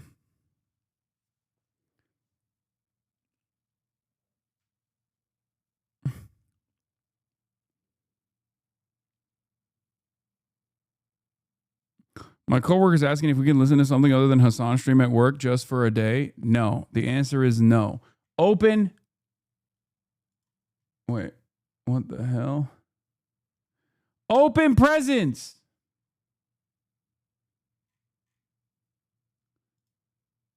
Thank you for the 25 gifted subs. Tell your coworker, no, it's time to get woke. It's time to get wokeified. All right, let's continue. Now just a week away, Andrew Cuomo is now gaining some ground on frontrunner Zohran Mamdani, according to one new poll. And early voting numbers are on the rise compared to 4 years ago, with older voters outnumbering younger voters so far. Christina Fan has the latest. Zohran Mamdani refusing to grow complacent, campaigning on a radio station Tuesday morning while still leading his competitors by double digits. We never trust the polls. We go out there and earn every vote ourselves. That's what we got to do the next 7 days so we can be the next mayor of New York City. The most recent poll by Suffolk University Boston does show Cuomo closing in, cutting Mamdani's 20-point lead by half. The Democratic Socialist is at 44, Cuomo 34, Curtis Sliwa 11. I encourage a continued turnout. The people will choose it. Not the billionaires, not the insiders, not the influencers who have been wrong every step of the way. More than 223,000 New Yorkers have cast their ballots in the first 3 days of early voting. An analysis shows a dramatic age shift. Voters over 50 far outnumber younger ones, who helped propel Mamdani to his dominant win over Cuomo in the Democratic primary. There's anger in this city. There's frustration in this city. It's all percolating, and you can feel it out there. Political analysts say the person with the most influence in the final days of this race is Curtis Sliwa, who refuses to back out. When his supporters were asked who their second choice is for mayor, 36% said Cuomo, 2% Mamdani. Reporting from Jackson Heights in Queens, Christina Fan, CBS News, New York. Be sure to stay with CBS News New York for the latest heading up to Election Day. For more information on early voting, including polling hours and locations, you can head to our website, CBS New York. At this point, would it be too hypocritical for Sliwa to drop out? I don't think he will. I hope he doesn't. Anyway, analysis of what a new poll shows in the New York City mayoral race. In one poll, older voters so far, a lot of qualifiers that make a statement like Cuomo's surging. It's still worrisome. It's worrisome, and the Zohran campaign is using it as a way to get people to lock in and not feel comfortable about their victory. Okay? All right, we are 1 week away from Election Day. The race for mayor entering its final stretch.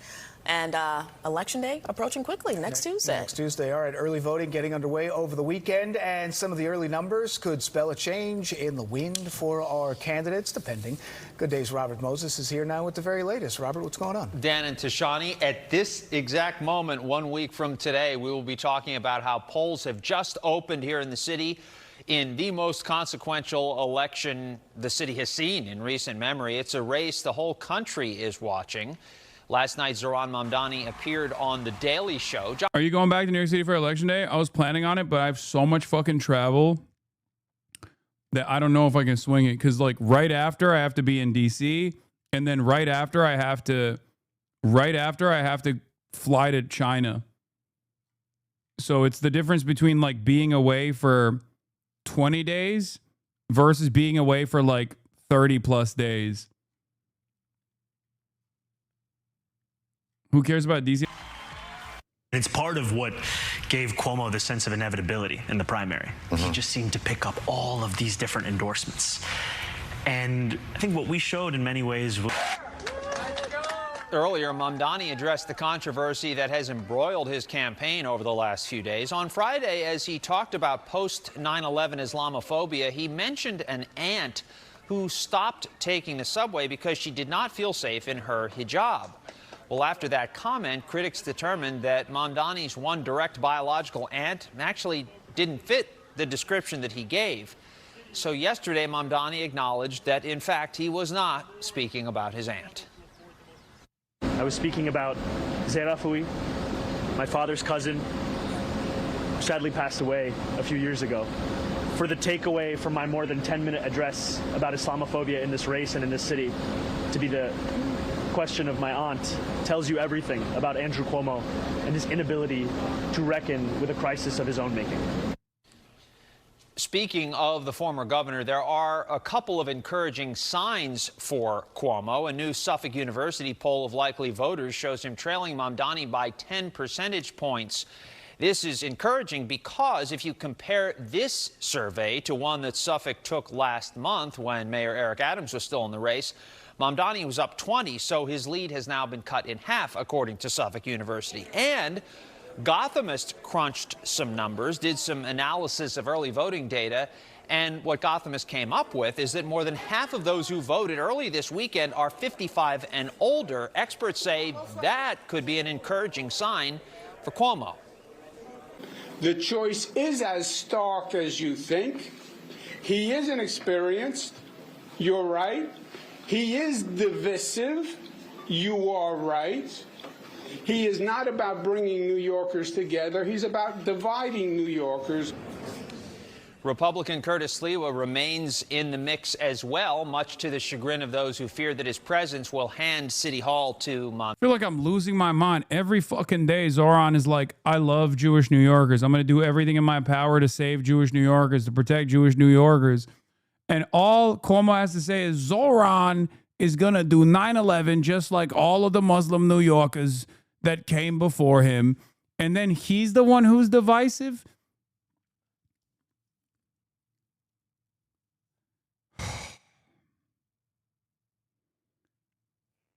I hate this shit. I think if there was any fucking, if Obabe was a real one who did actually care about the future of this country, he'd come out and be like, I've seen a lot of similar rhetoric launched against me. This young mind is exactly the kind of young talent that we need to see in the Democrat Party. He will never do that, of course. And just fucking bury all of this shit.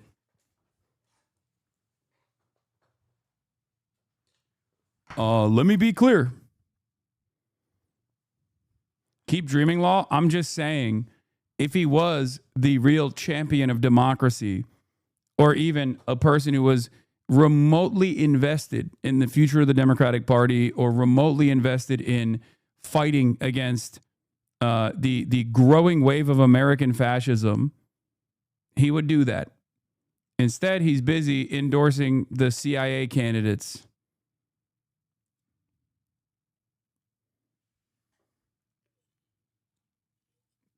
Mamdani. Former Governor David Paterson teased an endorsement of Cuomo. Paterson endorsed the former governor in the primary. Then he backed Adams once Cuomo lost the primary. Now he's likely coming back to support Cuomo. All of that gives Sliwa a case of endorsement whiplash. If I were Governor David Paterson, who I know well, I would stop making an embarrassment of myself. Because this guy can't figure out from one day to the next who he's endorsing. And we are seeing record early voting numbers here in the city. So far, after 3 days of early voting, more than 223,000 people have cast ballots across the 5 boroughs. If you compare that to 4 years ago, a little more than 45,000 had voted after 3 days of early voting. So that means we're seeing nearly 5 times the turnout this year that we saw back in 2021. Really extraordinary numbers as we're barreling toward Election Day. Tashani and Dan, back to you. Extraordinary. That's a good way to put it, Robert. Thank you very much. It is. Please, do not underestimate our opponents. They have a huge amount of money, so I urge you, forget about the polls. Go into this election assuming that you are 5 points behind. A year ago, very few people in New York knew about a 33-year-old assemblyman named Zohran Mamdani. Nobody knew who this guy was. He created an extraordinary and unprecedented grassroots movement. So what you guys are going to have to do, along with the other 80,000 volunteers, you've got to do everything that you can to bring people to the polls. Zohran is holding a New York City briefing for new media. What the fuck is this?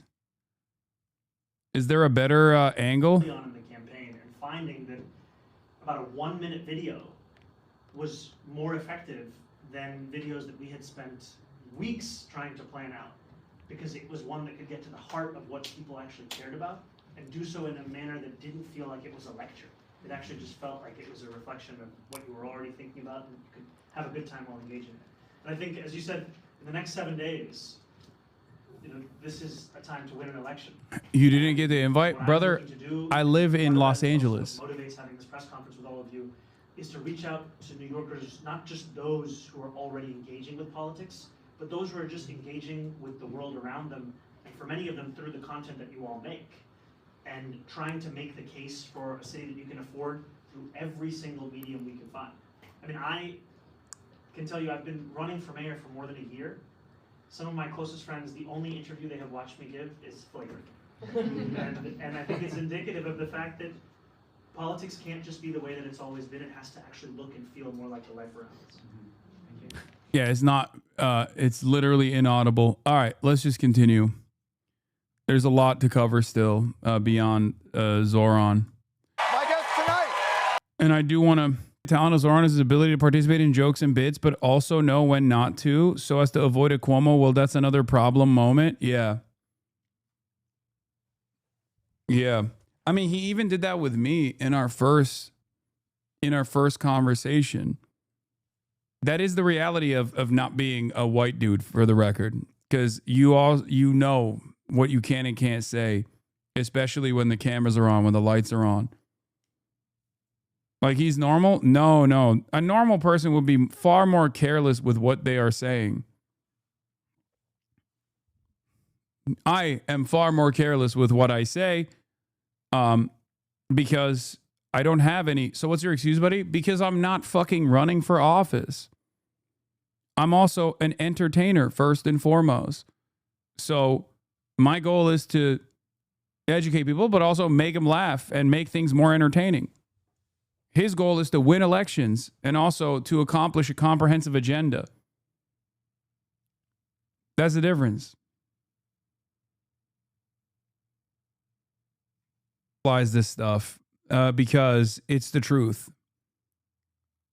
All of Zohran Mamdani's bullet points on his campaign are modest improvements on pre-existing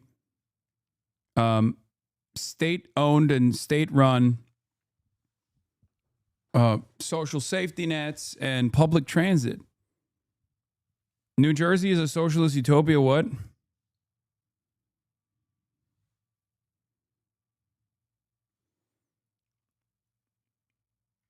He's joking. It's not. He's simply stating how silly it is that people make it seem as though this increase of taxes is a socialist one.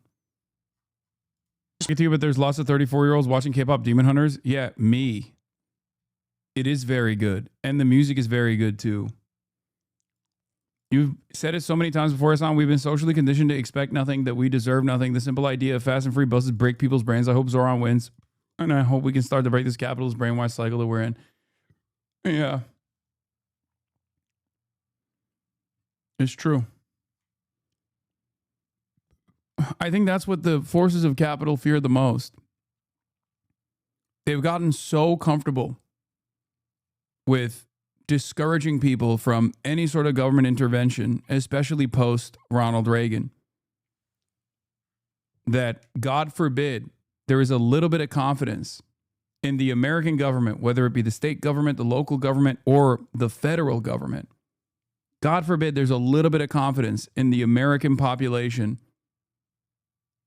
that the government coming in and helping is actually a sign, not of concern, but a positive sign. That is a terrifying prospect for the forces of capital that want to privatize everything. Okay?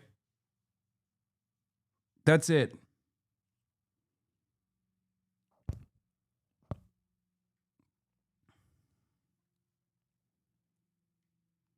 I have no illusions that a Mamdani administration will herald an end to capitalism in the financial heart of empire. All I hope is that it can open our eyes to what is possible and what we can do further. Yeah, of course. It's not like Zoran is running on a campaign. It's not like Zoran is running on a campaign of abolishing capitalism, like ending capitalism in its entirety and winning with these numbers. The problem is you have to remember, and I repeat this all the time, you have to work within the existing attitudes that society has. You can't just close your eyes and imagine that Americans are broadly on board with a socialist revolution. Americans literally look at modest increases in social democracy with disgust and fear. They are the most propagandized people on the fucking planet. The very fact that Zoran Mamdani's marginal improvements are seen as a major threat to capital is indicative of that reality. And they are capable. The forces of capital are capable of striking fear in the hearts of everyday Americans, regardless, to make sure they stay at home, to make sure that they are fearful of even moving nominally in the direction of social democracy, not socialism, but social democracy, expanding on pre-existing hard-fought provisions by even a little bit.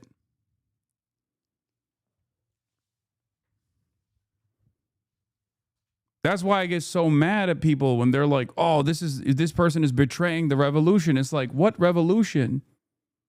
If you don't have the people, then you have no revolution. Okay? In this day and age, you have to constantly remind yourself what the normal position is. Okay? And for a lot of people, they even look at Medicare for all as a scary prospect. Okay? They have been so heavily propagandized against their own best interests that they listen to the endless faucet of misinformation from all organs of the press that tell them you should be fearful of this. This is not good for you. This will be very bad for you. So much so that Americans literally look to their own demise and think, well, the alternative is scarier than this, in spite of what their immediate material conditions are screaming at them. Do you understand? It will take tremendous work to move Americans away from these unjustifiable fears. We're talking about centuries of propaganda It doesn't change overnight. That's it. One of the problems with reading old socialist and Marxist text, even though you have to read it, for the record, I'm not anti-reading at all. It is very important. But one of the issues is socialism at that time was new. This was a concept that people were getting on board with when the mass assembly line structure in these industrialized states was perfectly appropriate for trade unionism and even more radical approaches, but it was new. We don't live in the post-industrial revolution. We live in a post-Cold War world. Okay? The environment, the media environment, the reading, the history that came before it is very different.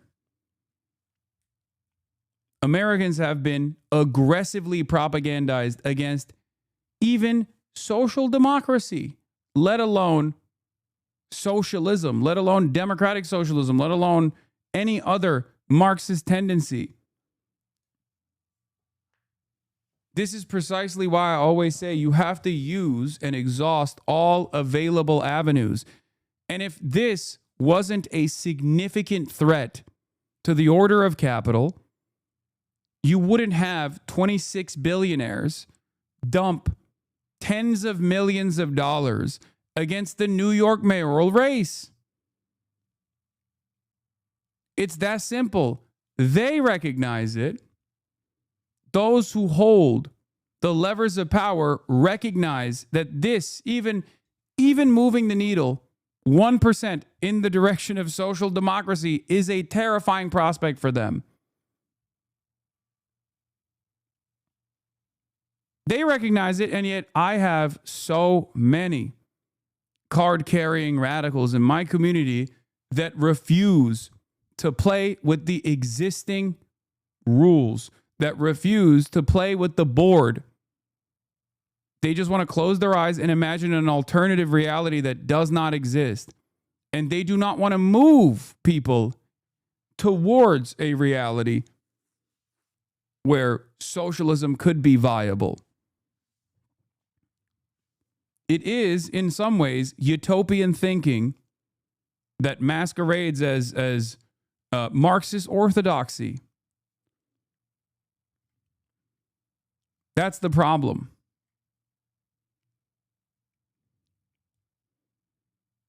How do you respond to them saying entryism hasn't worked in the U.S.? Because my goal isn't entryism. Okay? It's not. Making previous socialists, bourgeois Democrats, is not the goal. Okay?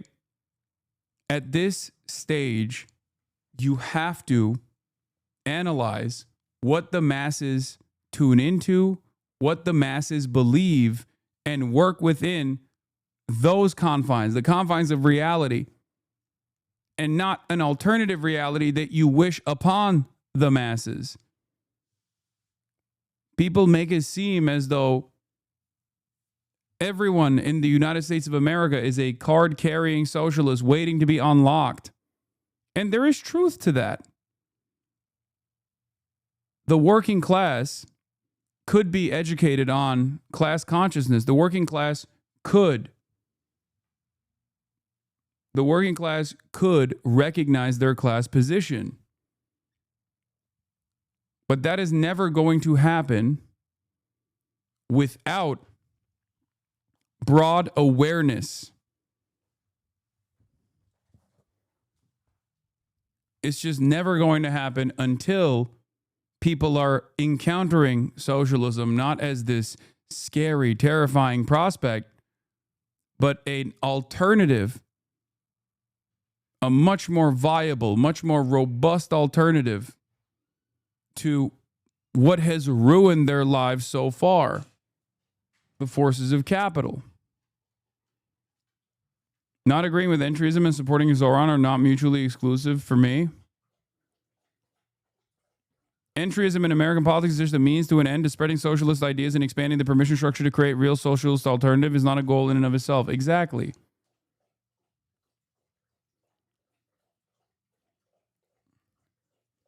We live in an environment where people are much more ready to blame some of the dispossessed masses that are simply looking for a marginal improvement in their living conditions, the undocumented Guatemalans, Mexicans, Venezuelans, rather than the forces of capital that control every aspect of their lives, and yet so many of you refuse to reckon with that reality. That's it. We just have to be a little bit more serious if we want to make change. It's very easy to just cast aside imperfections and say, fuck it, who gives a shit? This is not going to work. That is nihilism. That is nihilist thinking. That's why I always point to Bernie Sanders. Regardless of my concerns or regardless of my criticisms of Bernie Sanders' 2016 Democratic primary run, especially against a horrible candidate such as Hillary Rodham Clinton, was a major moment in at least contemporary socialist history in the United States of America. Okay? That is the reason why many of you, including Zohran Mamdani, realized that there was a language that you could use to communicate what you actually wanted. Something more than what the Democrats had represented, something more than what the Democrats had presented against the Republican Party. It is not an accident.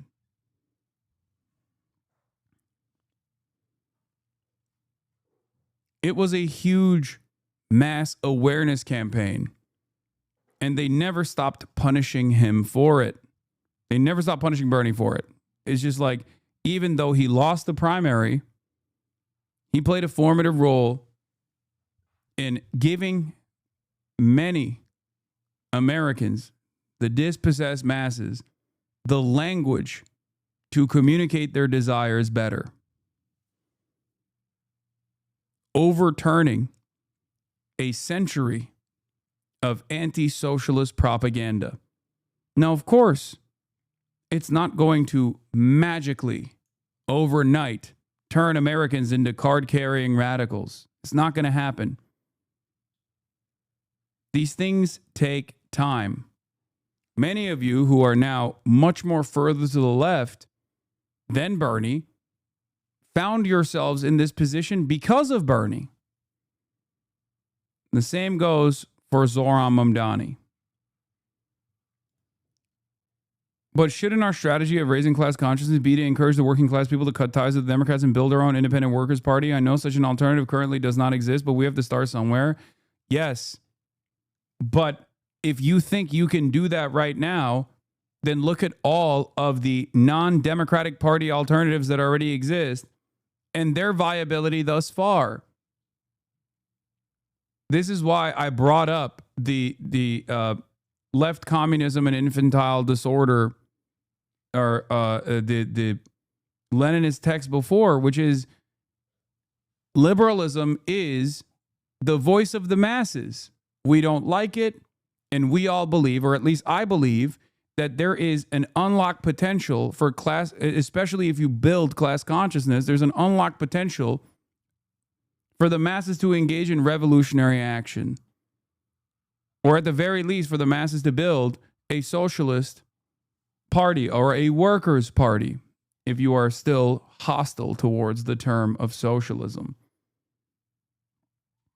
But the reality of the matter is, right now, there is no viable alternative. And a lot of people still keep saying, oh, well, this is just sheepdogging. You're just sheepdogging. You're just sheepdogging the dispossessed workers back into a bourgeois alternative. That's not the case. It's just that we currently do not have said working class alternative. We don't have it at all.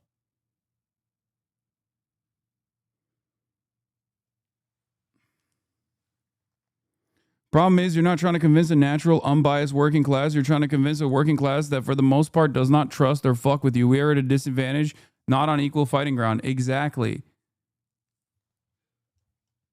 This is the major difference, I think, between historic examples of socialist organizing and successful revolutions and even unsuccessful attempts that were still, for the time being, much more successful than socialism has ever been in the United States of America.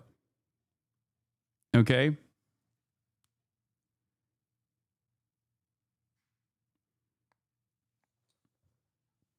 The strategy has to be dynamic. It's not rigid. It's never rigid. That's not my advocacy at all.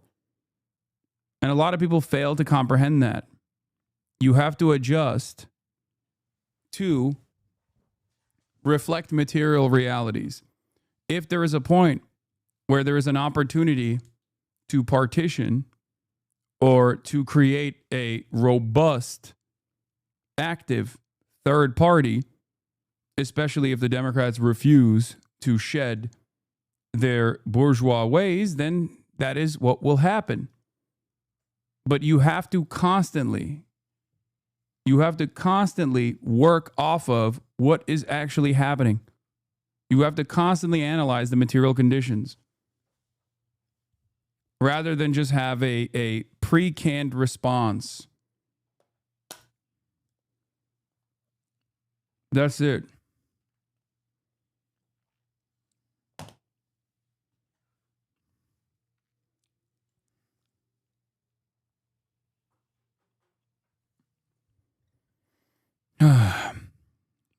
Because back then, it was a natural, unbiased working class that you were trying to convince, as opposed to a working class that has been actively radicalized against your movement for a fucking century. Into the playoffs. At the heart of empire, by the way. That's the other. Senator Ted Cruz is with us. Senator, great to have you.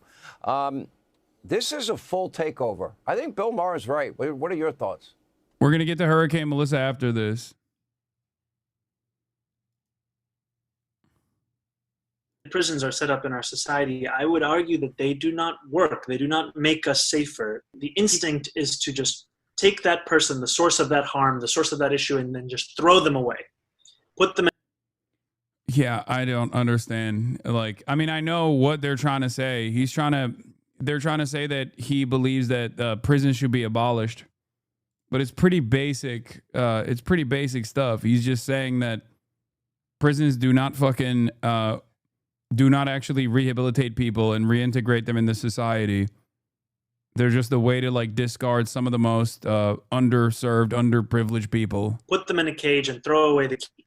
And that doesn't address the reason why that harm was created in the first place. A lot of times, people who create trauma for others are those who themselves went through trauma earlier in their own lives. Right. And I bring all of this up to say that, you know, again, like when we talk about policing, I don't think the system actually makes us safer. I think what it does is it just removes problems out of view.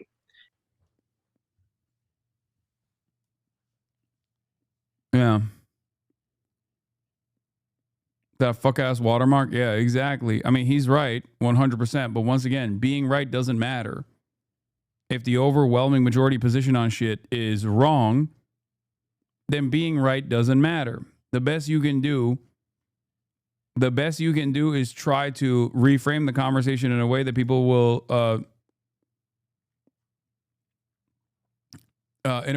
be more open-minded to your position.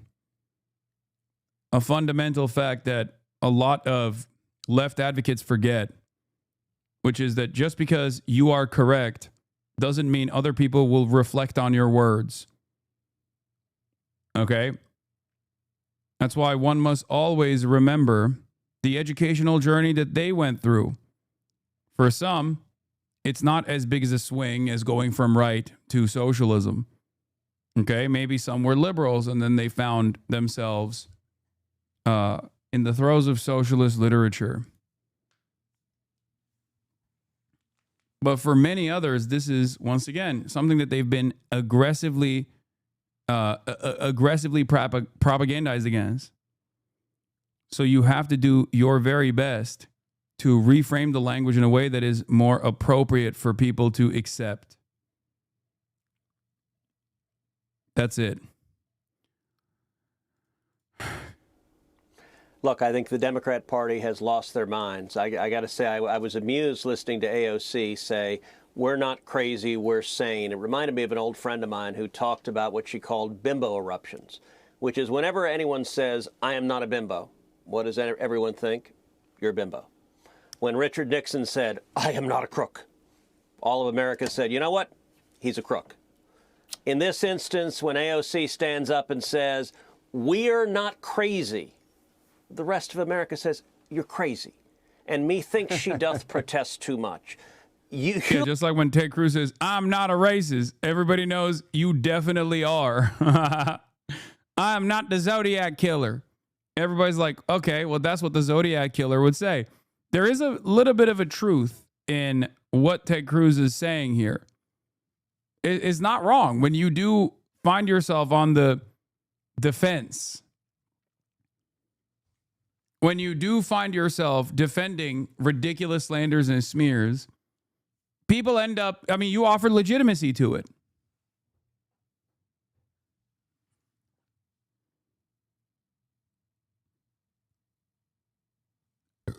But of course, no one is ever going to ask Ted Cruz, especially on Fox News, how that works with Donald Trump running around being like, I'm not racist. I'm not a dictator. I'm not Jeffrey Epstein's best friend who has been routinely pictured with Jeffrey Epstein, who is my best friend, you know? Look at Comrade Mamdani, and that's how I call him, as Comrade Mamdani.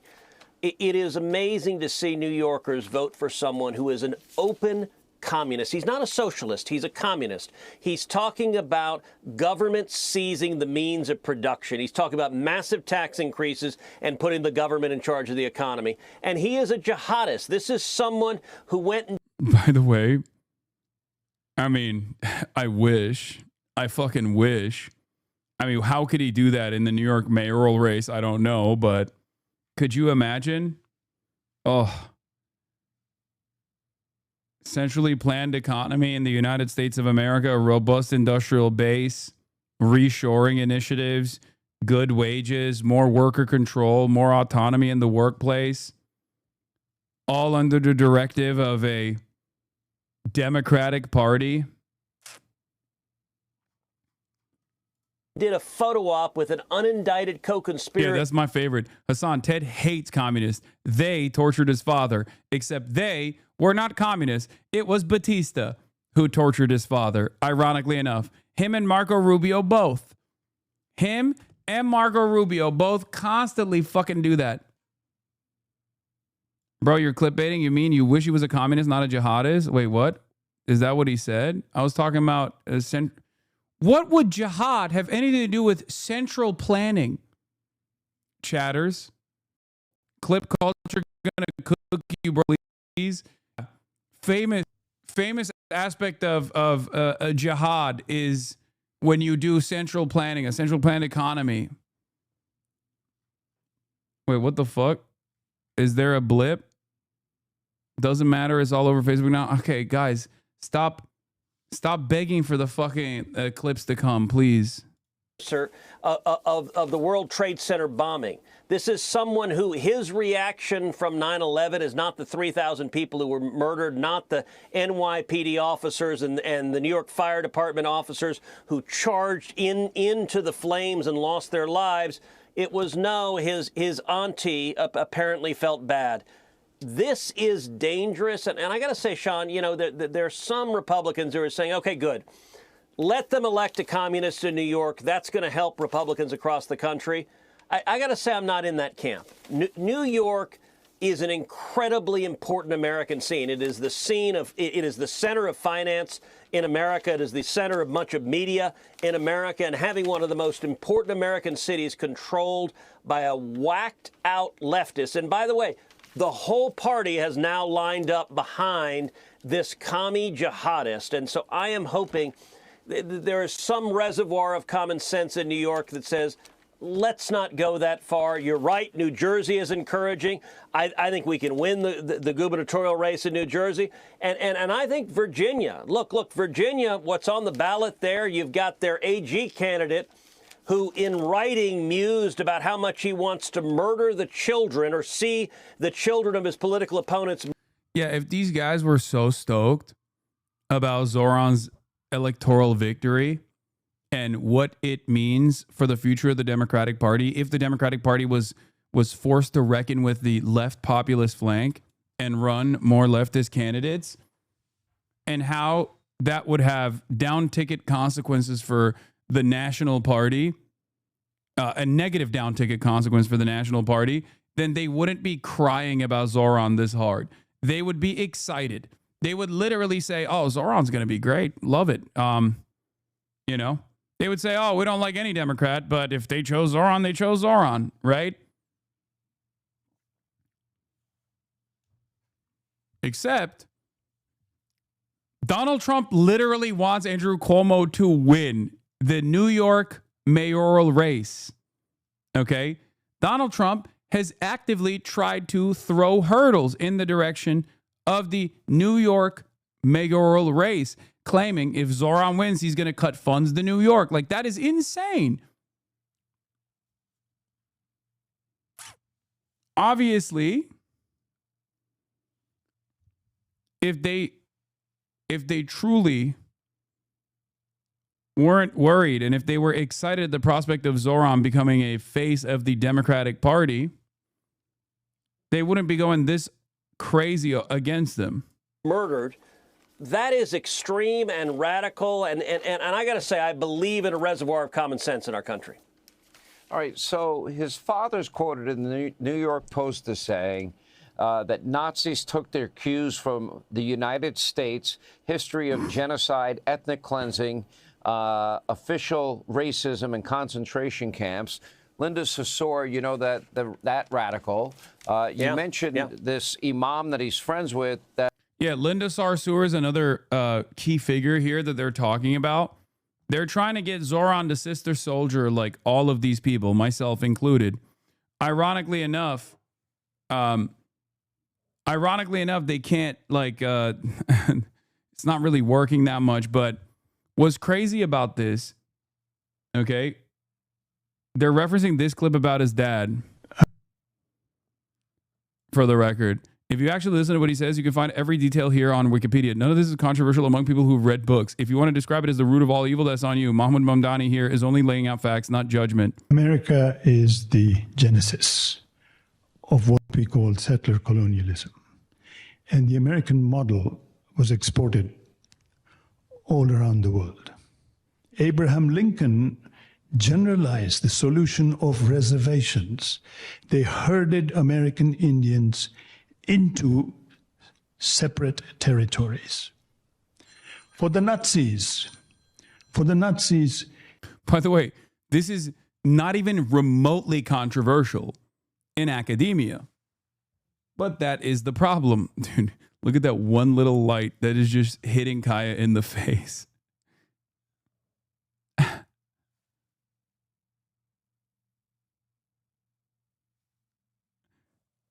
Just one little beam of light. That's so funny.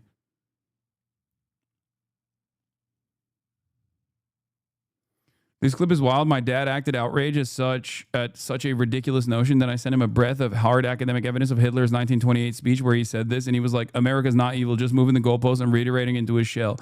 Yeah. What's so fucking crazy is, like, this is a crisis of intelligence. This is a crisis of critical thinking. That's what's going on here, where we look to people whose primary function is educating the masses, people who are infinitely better read than the average person, talking about something that they know a million times more about. And we just go, how dare you say this thing that is objectively the truth? It is not a secret that the Nazis looked to America for advice. Look to America for what to do. That is just the objective truth.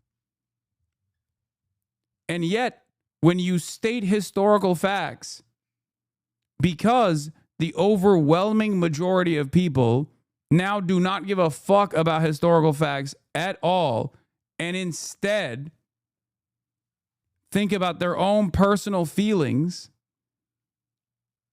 there is significant motion in these kinds of counter narratives being launched against the candidate whose father is an academic. This was the inspiration. Hitler realized two things. One, that genocide was doable.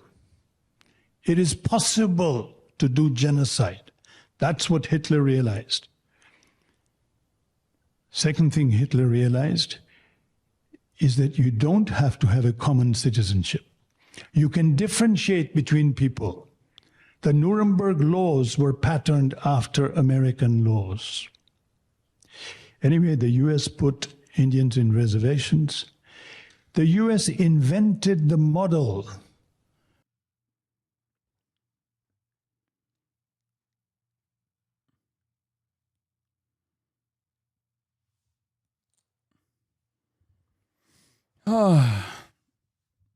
Isn't most of Americans uneducated enough to fall to this hook, line, and sinker? Yes. This is historically correct information. That's what's so crazy about it. That is what's so fucking crazy about it. Zohran Mamdani's father, America's the root of all evil and inspiration for the Nazis. First of all, you said that. He didn't say that. He said it was the genesis. The American reservation structure was the genesis for the Nazis. And it's literally openly talked about in Nazi texts. He notes that in Mein Kampf, Hitler praises America as the one state that has made progress towards primarily racial conception of citizenship by excluding certain races from naturalization. Whitman writes that the discussion of such influences is almost taboo because the crimes of the Third Reich are commonly defined as the Nefandum, the unspeakable descent into what we often call radical evil. But the kind of genocidal hatred that erupted in Germany had been seen before and has been seen since. Only by stripping away its national regalia and comprehending its essential human form do we have any hope of vanquishing it. That concept is precisely what makes it impossible for Zionists to contend with their own fascism. Okay? The unspeakable descent into what we often call radical evil is precisely the reason why people still to this day, when you say, well, Israel behaves exactly like Nazi Germany, they freak the fuck out. They're like, how dare you say that? It's the vast literature on Hitler and Nazism keeps circling around a few enduring questions. The first is biographical. How did an Austrian watercolor painter turned military orderly emerge as a far-right German rabble-rouser after the First World War? The second is socio-political. How did a civilized society come to embrace Hitler's extreme ideas? The third has to do with the intersection of man and regime. To what extent was Hitler in control of the apparatus of the Third Reich? All these questions point to the central enigma of the Holocaust, which has variously been interpreted as a premeditated action and as a barbaric improvisation. Those are the two mainline schools of thought about the Holocaust. Was the final solution always supposed to be the final solution, or was it brought about as conditions worsened for Nazi Germany in the battle lines? Okay? In our current age of unapologetic racism and resurgent authoritarianism, the mechanics of Hitler's rise are a particularly pressing matter. For dismantlers of democracy, there is no better exemplar. Since 1945, the historiography of Nazism has undergone several broad transformations, reflecting political pressures both within Germany and abroad.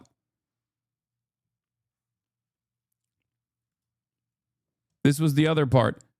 From boyhood on, Hitler devoured the westerns of the popular German novelist Karl May. In 1928, Hitler remarked approvingly that white settlers in America had gunned down the millions of Redskins to a few 100,000. When he spoke of Lebensraum, the German drive for living space in Eastern Europe, he often had America in mind, Manifest Destiny.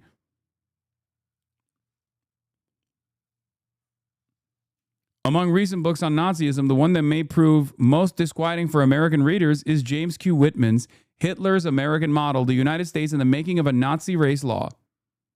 On the cover, the inevitable swastika is flanked by 2 red stars. Whitman methodically explores how Nazis took inspiration from American racism of the late 19th and early 20th centuries. He notes that in Mein Kampf, Hitler praises America as the one state that has made progress towards... I read this part already. So what Mahmoud, Zoran's father, is saying there is objectively correct. It's just correct. And yet, in a world where truth does not matter, in a world where truth does not matter, you can take an objectively correct statement such as this one, an accurate reflection of historical events and the roles that the American racialized structure of nationality played in Hitler's very own design in the aftermath, in a post-Nuremberg race law world for Germany. You can just say, how dare you, and then move on, and people will go along with it. It is fucking insane to me. This is why I often bring up that one Jewish professor of anti-colonial history that was suspended recently. And he was suspended because there was a literal Unit 8200 IDF veteran in his class that was not only harassing the students, but filming them. Okay? And why was he doing that? Because the Israel Knesset grant-funded Canary mission had singled him out alongside Congressperson Richie Torres. Remember, this is a Jewish American professor of anti-colonial history. Why had they singled him out as an op, as someone that must be removed from their position in academia?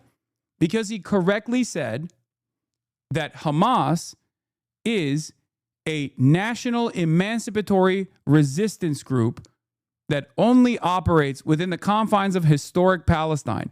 That is the truth. We are supposed to be able to say the truth in classrooms. Especially in classrooms, especially in fucking academia, in like in college campuses. What the fuck?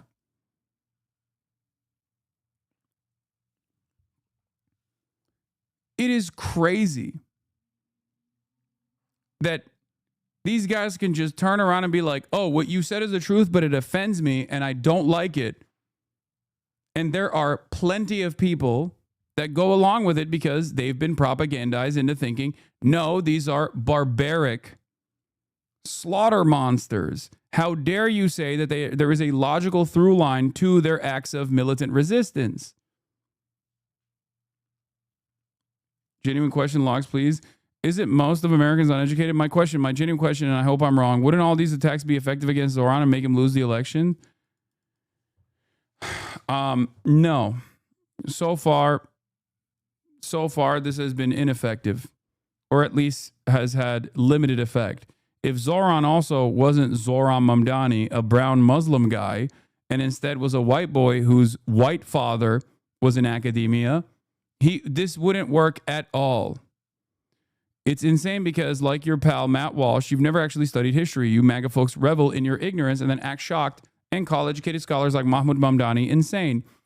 As Pulitzer Prize-winning author John Tolland notes in his book Adolf Hitler, Hitler's concept of concentration camps, as well as the practicality of genocide, owed so much, so he claimed, to his studies of English and United States history. He admired the camps for Boer prisoners in South Africa and for the Indians in the Wild West, and often praised to his inner circle the efficiency of America's extermination by starvation and uneven combat of the red savages who could not be tamed by captivity.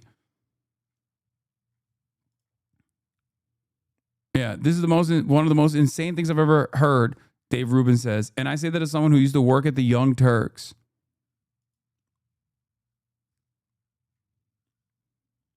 It's mind-boggling.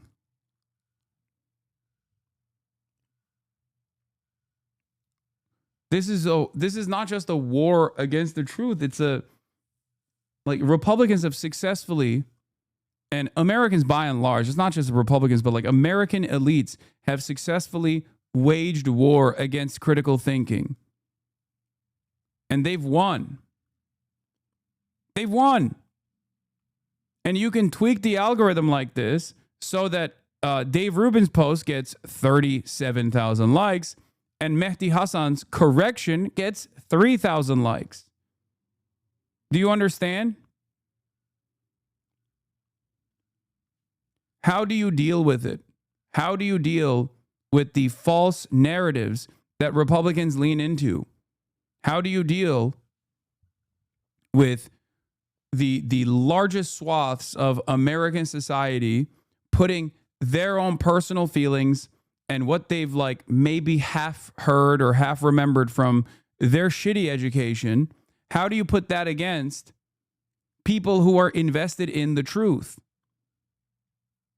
I don't know the answer to it, but I'm not going to stop.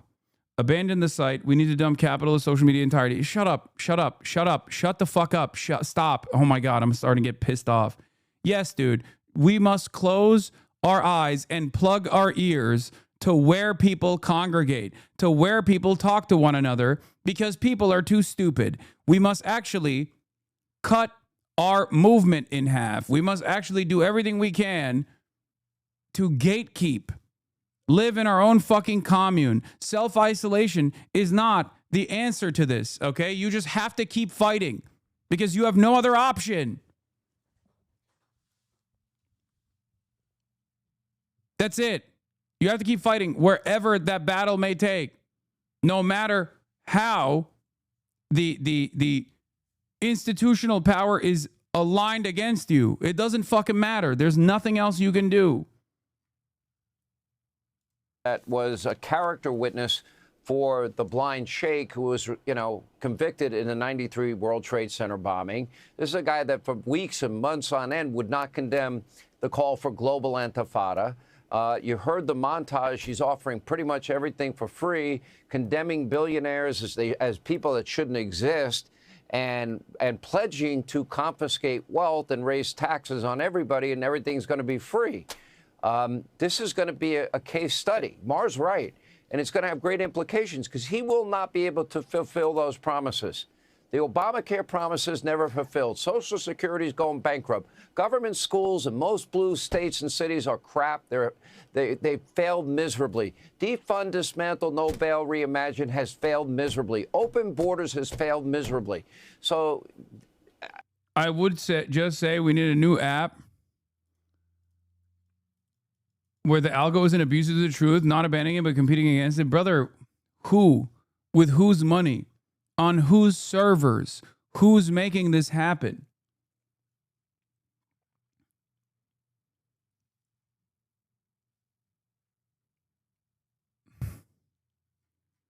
Oh my God, this is where the blue sky truthers come out. Jesus Christ. Oh.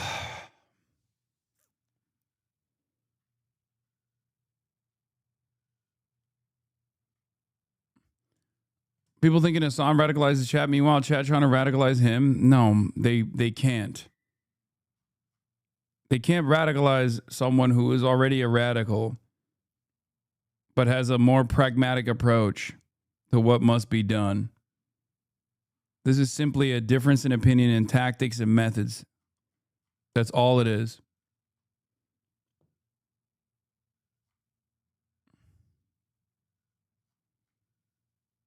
America's going to get to judge this. I think it may be a good thing in a weird way. Thought on that? Yeah, look, what you just said there, that Bill Maher is right, that's something I don't say all that often, although I got to say I'm saying it more and more often because Maher is an old-school liberal who actually believes in things like free speech, who doesn't want to see the Democrat Party become a communist party. And I think America is better when you have two parties that are somewhere reasonably near the middle and you can have disagreements. I don't think it's good for America when one of the two parties is absolutely nuts. You mentioned Comrade Mamdani's father. I played on my podcast, Verdict with Ted Cruz, today's entire... So you see no value and we're going to make X irrelevant?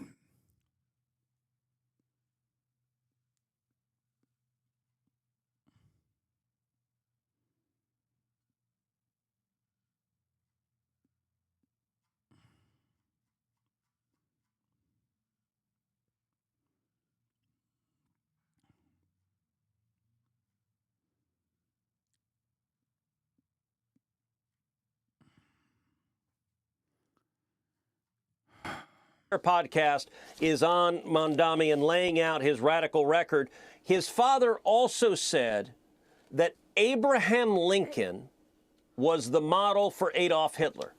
Now, I want you to stop and think, how much do you hate America if you say that Adolf Hitler modeled his behavior after Abraham Lincoln? That is who Comrade Mamdani suckled after.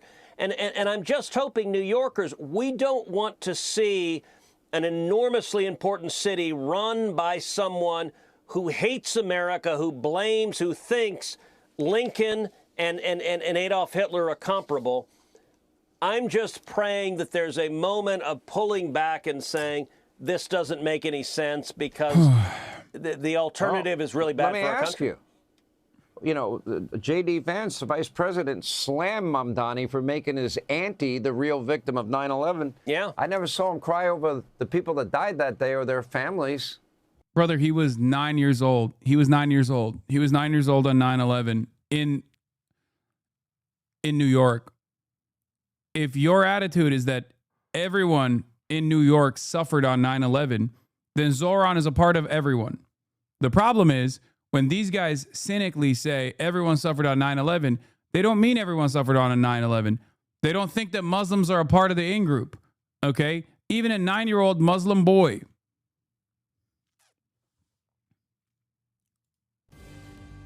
Not a word. 20 seconds. Not a word. Look, not a word, and you should not be cheering on the jihadists who flew the planes into the buildings. You should be standing up for the people of New York, and Mamdani will not do that.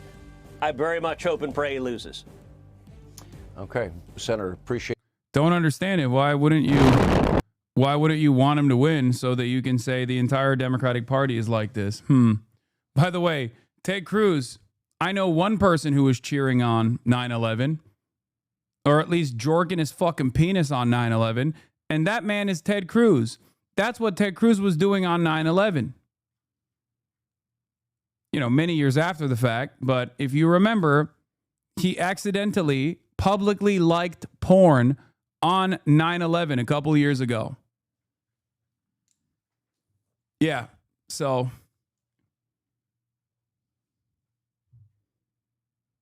he did do that. That's how he was choosing to honor the memory of the fallen.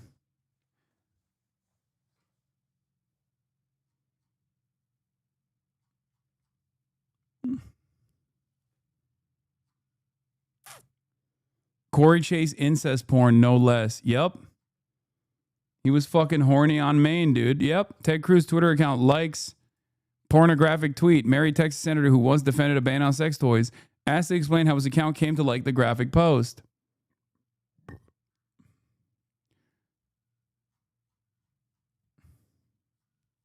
From sexual posts.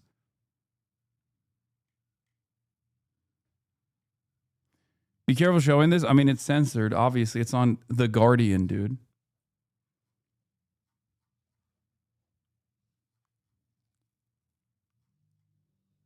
Yeah. He was trying to raise a tower of his own. He was trying to erect. Your Honor, I was trying to erect my very own tower in honor. A little bit of porn-a-rooney on 9/11. Gets me going. Someone posted a screenshot of when Hasan changed his Twitter name to it too. Oh, yeah. Yeah, Ted Cruz actually retweeted me once, and I changed my name to Ted Cruz liked porn on 9/11. Anyway, let's just continue. Let's get to some serious stuff. So we're going to be talking about Jamaica. Hurricane Melissa officially becomes strongest storm in the world this year, made landfall in Jamaica.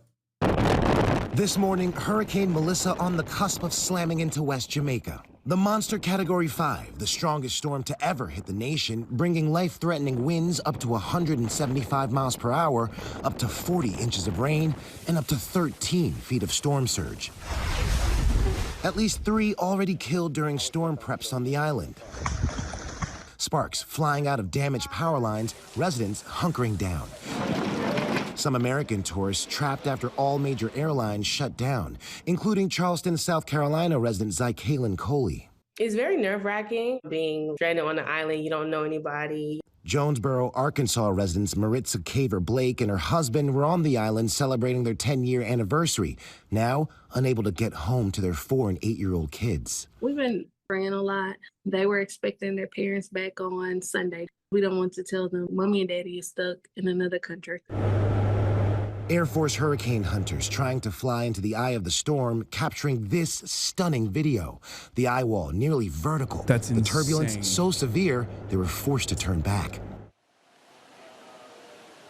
Now, authorities are begging everyone to stay indoors until this storm passes. All of the cleanup and rescue efforts are only going to begin once it's safe. Until then, Melissa is expected to have Jamaica in its grip for much of today. Robin? All right. South Florida residents who are stuck in Jamaica right now. And Local 10's Leah Morjon is at Miami International Airport as people were riding out the storm on the island nation. I know you've talked to a few people who say they were being, in their words, battered. Yeah, sure. And I've spoken to folks who are not only travelers who were visiting Jamaica and are now stuck there, but also a woman who's riding out the storm in her vacation home with her family. She lives there. She used to be from here in South Florida, moved to Jamaica and has lived there full time for a few years now. But she says that they're really feeling the effects. And we'll get to that in just a second. But I want to show you why some folks happen to be stuck right now. And that's because of cancellations that are coming out of Montego Bay specifically. Kingston isn't getting it as bad, according to our meteorologist. An interesting perspective on this hurricane. The I difference was looking between at the locals and the updates to tourists. see how Jamaica's doing during like the hurricanes going on down there. And to my surprise, which really I shouldn't be surprised, I seen a whole bunch of Jamaican folks just having a great time. It's a dude like right on the shore getting blasted by ocean water, talking about some bomba clot, and he's giggling his ass off. And then there's some other local folks playing. Okay, but it's still not the smart thing to do, I think. On his table while there's water up to their hips damn near. And then another shorty just shaking ass. You know what I'm saying? And I was like, that's great. And I was having a great time until I seen like American tourists. It's still dangerous for the record. There. And by the way,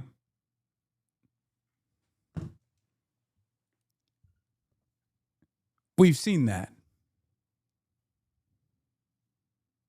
Florida. That's all I'm going to say. Okay. This is just another classic example that people are people everywhere. Okay. That's all I'm going to say. Florida. Okay. You see the Jamaican locals exhibiting the exact same tendencies that the local Floridians exhibit right before a catastrophic climate change baked event takes place. It just drives home the fact that like how entitled some folks are and how ignorant people are. You know what I'm saying? Because it's like they're making like light of the situation and talk about, oh, it's a category 5. You know what I mean? Yeah, it's cool when the local people do it because they live there and that's a way for them to deal with like the fact that their islands getting flooded. You know what I mean? But like when it's these tourists that are coming in and being so disrespectful and not caring for real, it's fucking weird, bro. It really just shows that there's so many people out there that lack empathy and will make fun of anybody in any kind of situation. Which like I'm a jokey ass person, you know what I'm saying? But I know when to hold my tongue. I know when to hold my jokes back.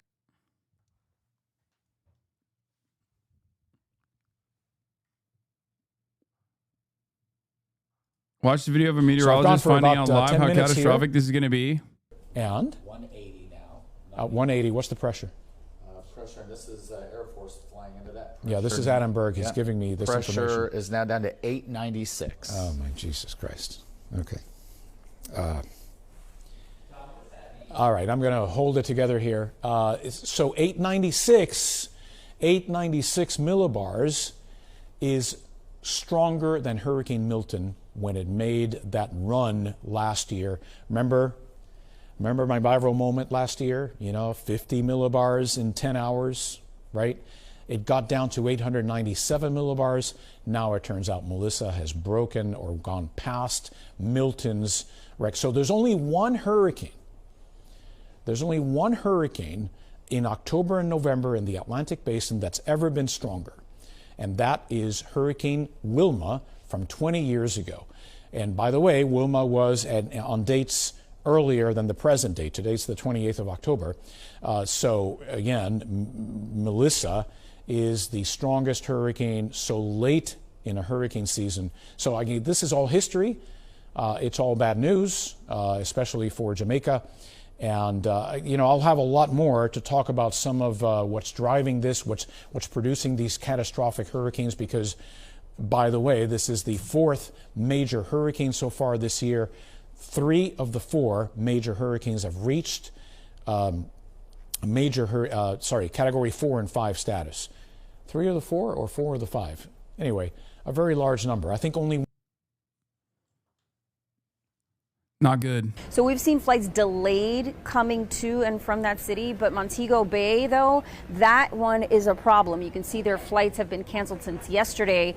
And one woman I spoke to from Houston says she's riding out the storm. One of the biggest problems when hurricanes like this make landfall in Puerto Rico or Jamaica or other Caribbean islands, Caribbean nations, is that the infrastructure is not as robust to withstand such a powerful force of nature. Cuba is another example as well. Because the reality is that America, for all of its issues, for all of its failures, still has at least a competent response, usually. That's changing as well. We're privatizing FEMA. You already know. Having said that, however, there is at least a somewhat stronger infrastructure, even if our infrastructure is still dog shit, somewhat stronger infrastructure than these other places that are much poorer.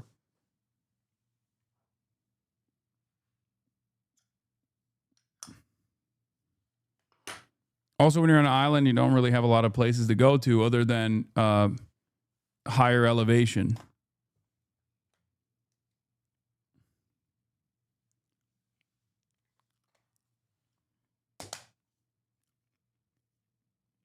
People like the Jamaican population exists at the intersection of so many different forms of capitalist erosion, whether it be their government services and their infrastructure expenditure being destroyed by IMF initiatives that demand austerity and substitute what should be controlled by the government with private ownership, foreign capital in many instances that don't actually care to create the competent response necessary or to create the strong infrastructure necessary to survive these sorts of things because they have no care or consideration for the people. And a big part of the reason why these extreme once-in-a-lifetime weather events take place with regular frequency now is also because of the first world and its endless consumption. Our carbon footprint. In a hotel. It's so disheartening because I feel like we had so much time to get out. It was supposed to be a fun girls' trip for a group of friends out of Houston. But now that flights out of Montego Bay have been canceled, they can't come home, at least not yet. It's actually getting really bad now compared to how it was earlier. Deborah Shields showing us the view from her window at the Grand Palladium Resort in Lucy, about 24 miles west of Montego Bay. Shields and her friends now experiencing Hurricane Melissa from their hotel rooms. It sounds like, you know, people when they tell ghost stories and they're like, woo, it's a lot of that. And the door sounds like somebody's trying to break through it. I don't know if you could even hear it banging. It sounds like somebody's like grabbing a handle and trying to force their way in the door, but it's really just the wind. As visitors hunker down, residents are too. Decided to leave because we were hearing storm surges, close to 10 feet. And so we figured it was better to be in higher ground. Former South Florida resident Sherry Monroe lives in Freeport, Montego Bay, but evacuated with family to higher ground in Great River, Hanover. Close to where my home is in Freeport, Montego Bay. That's also where my boats are docked. So I'm most worried about my house, but also worried about my boats, and my captains are actually on the boat riding out the storm. The flapping awning behind her still holding on around 11 a.m. Eastern. By 1 p.m., she says it was gone and water was dripping from her ceiling. So I was able to check in with Sherry just a couple of minutes ago. She says things are still getting worse. Her home that she's riding out the storm in has lost some windows. She says, quote, everywhere is leaking, but she says she's also heard from friends who did ride out the storm in Montego Bay, and that some of those folks have actually lost the roofs to their homes. She says that this is extremely devastating and that she's getting emotional just thinking about how much damage this would cause. And of course, she says that there are some loved ones at this point that she can't even get a hold of. In fact, the only reason that she's able to communicate with us is because she's got a generator and one of those Starlink satellites. Reporting live at MIA, Leanne Morejon. Back here in the United States, the largest labor union of Video from Montego Bay. Watch a gazebo collapse as conditions worsen in Montego Bay, Jamaica after Hurricane Melissa made landfall's Category 5 storm about 36 miles south of New Hope on Tuesday.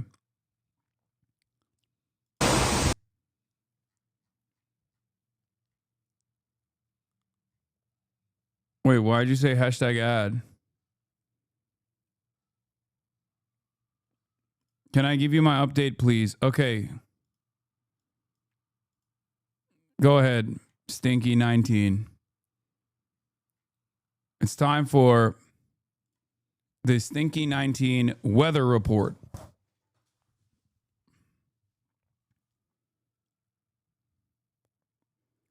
Before we move on to the other man-made devastation caused by American Congress against the American working class, because they're waging a war as well. All right, Stinky, give it to me. Stinky 19.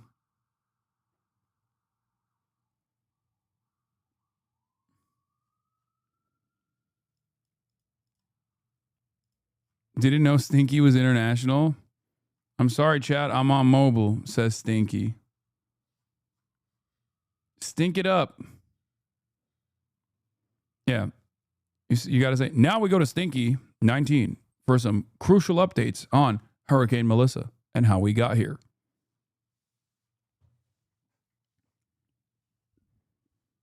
Stinky 19 is on mobile, so there is a significant delay.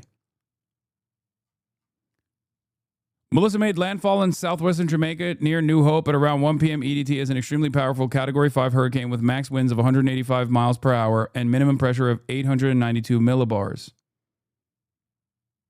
Okay. This is what 185 mile per hour winds sound like.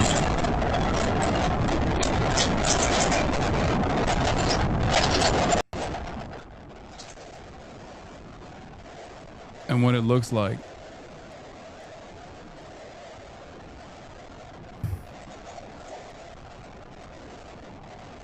Catastrophic and life-threatening winds, flash flooding, and storm surge are occurring on the island.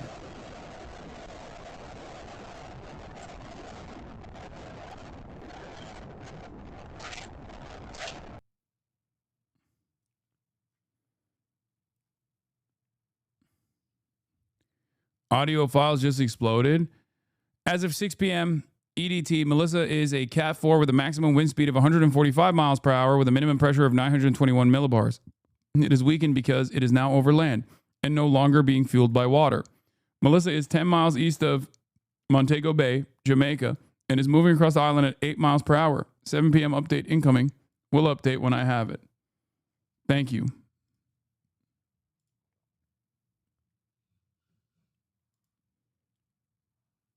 Looks like the very rough ride was confirmed. Plane had to leave early. They reported SVR turb and a sawtooth eye. Looks like they moved 600, 700 feet up and down during the stretch in 1 minute, but they captured some historic data, including a 893 millibar center drop.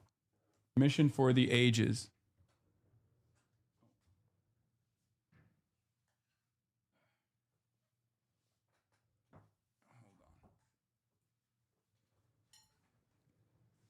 Nice.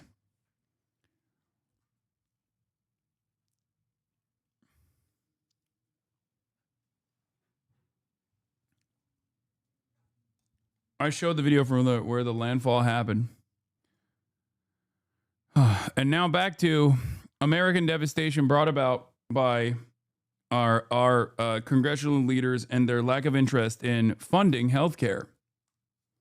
For those of you who don't know, wait, oh, is there more? Oh shit, sorry, I didn't realize Stinky had more.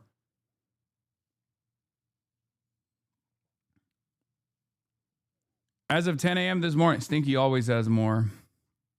As of 10 a.m. this morning, Melissa has beaten Hurricane Milton last year in Miami in both wind speed and minimum pressure. Milton's max wind speed was 180 miles. This is and its minimum pressure was 895 miles. Melissa is tied for third place with the 1935 Labor Day hurricane for the strongest hurricanes on record by pressure. Only 7 Atlantic hurricanes have had a minimum pressure that has reached below 900 millibars.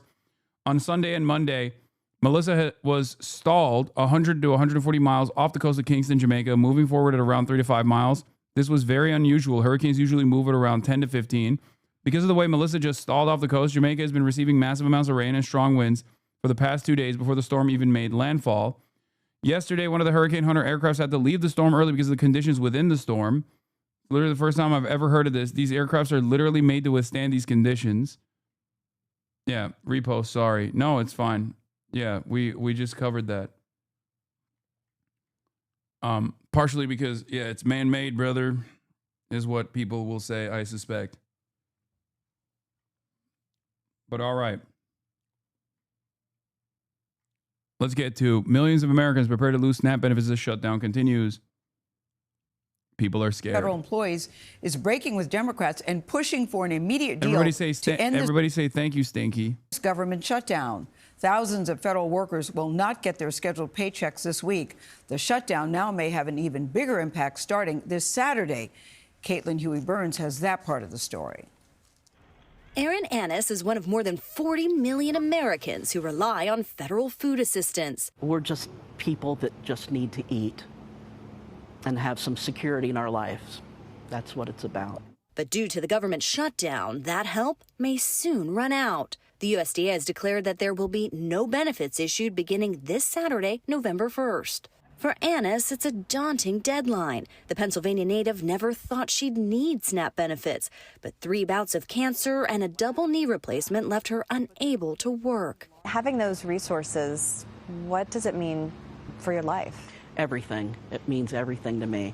What exactly do you think you're going to need to do? I'll have to ask my children to help me. And what is... That's an awful feeling. How so?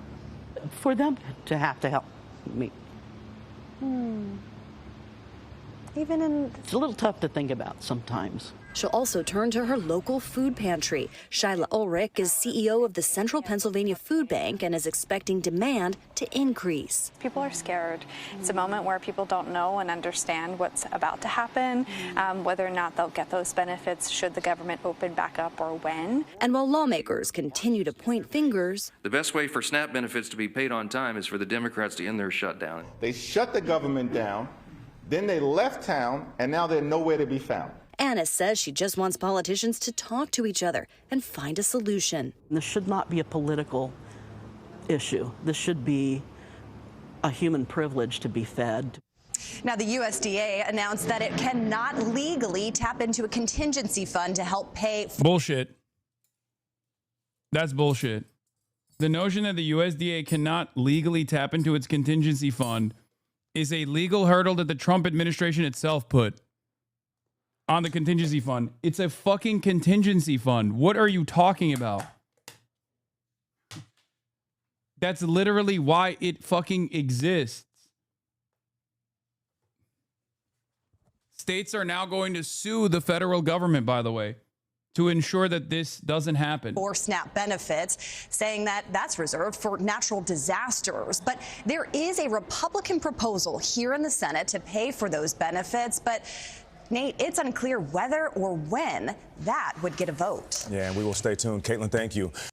This morning, day 28 of the government shutdown with no end in sight, and the U.S. now careening toward a hunger crisis. 48 states now warning if the shutdown continues by the end of the week, they'll be forced to stop distributing SNAP food assistance, a lifeline for some 42 million low-income Americans. Simone Wilkes, a single mom of 2 young boys in Michigan, telling me she's worried about what that means for her family. I'm already struggling. I'm already stretching food. Will there be some days where they will eat and you won't? Yes, it already has started. It already has started. It has been days where the kids will eat and I'll just survive off water. Food banks across the country now seeing a surge of demand. In Washington, D.C., we met unpaid federal workers standing in line at this makeshift kitchen for a free meal. You never thought you'd have to budget for food like this? No, not with what is supposed to be a secure income with the federal government. Food pantries even popping up at airports across the country to help struggling TSA agents and air traffic controllers forced to work without pay. And this morning, nearly 11. Richest country on earth, by the way. Bread lines in the richest country on earth, by the way. And unlike the bread lines in the USSR, it's not even the government that is providing this. It's just regular folks that are digging into their own wallets to help others. Okay? So remember that. Because bread lines, the way that they are presented, is a failure of the system. And yet it was the system itself trying to make sure that people kept getting food. We, in this country, have not only necessitated bread lines, but we also don't even fucking offer it by the government. We're giving away the responsibility to those who are individual donors.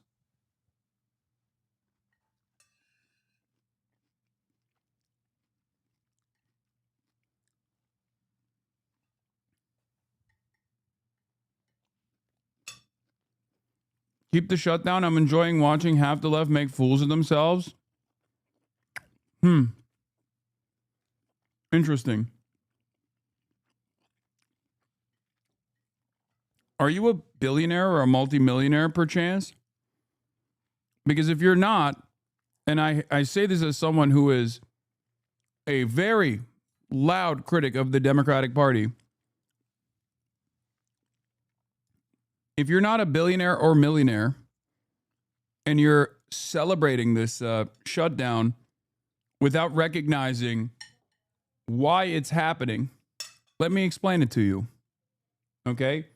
No, not even the fucking CEO of Walmart enjoys the shutdown, chatter. The CEO of Walmart is even suffering in the shutdown if their goal is to... the CEO of Walmart is not suffering like the average people are, but the CEO of Walmart takes a hit on this too. What do you think happens when most of the Walmart workers rely on SNAP benefits to purchase food at Walmart? It cooks the CEO of Walmart too.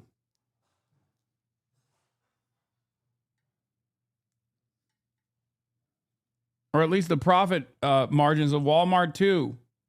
Not to say that we should pity Walmart. I'm not talking about that. But yeah, it's like a chunk of their sales come directly from SNAP.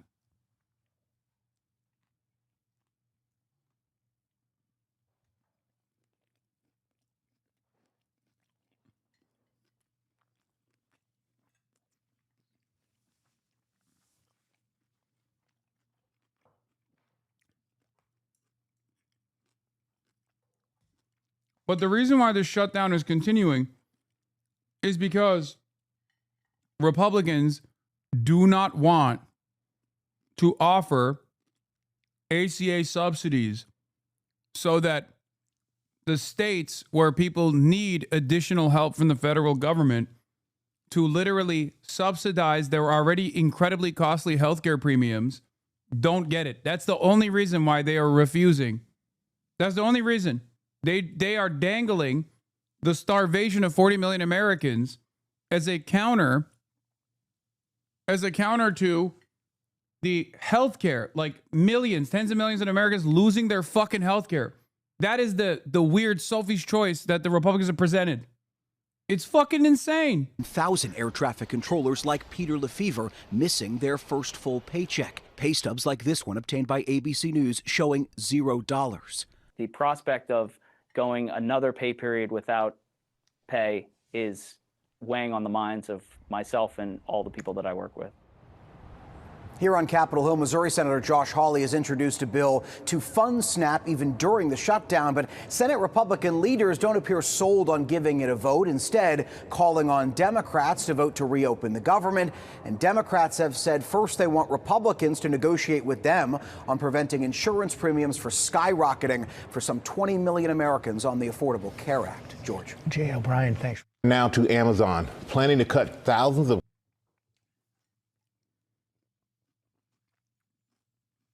It's so insane that is what the dynamic is right now. Republicans refusing. Look, I know when matters that pertain to fraud, specifically at the point of like the healthcare provider,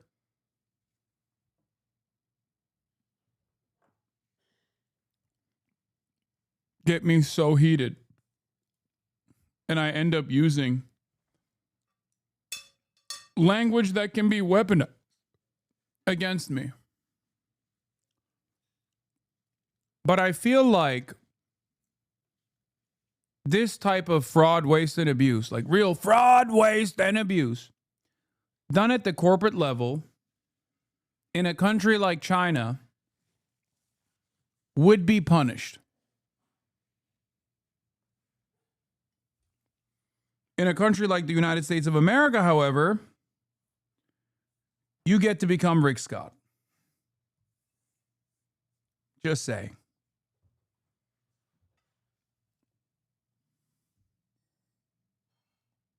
It's celebrated. It's praised. You're a brilliant business owner. It's fucking awesome.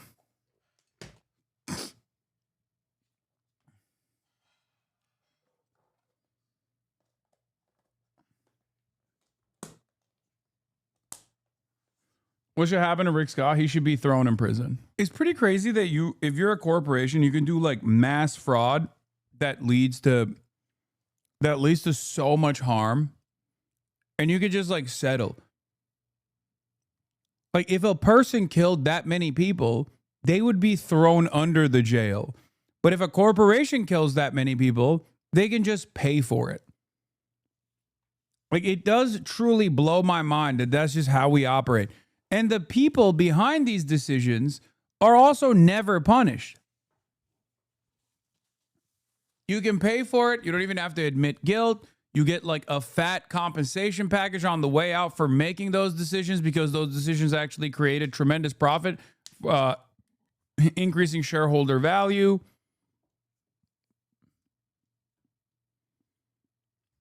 It's incredible. Yes, the phrase for that is social murder. It's socialized murder. Beneficiaries of a system of inequity that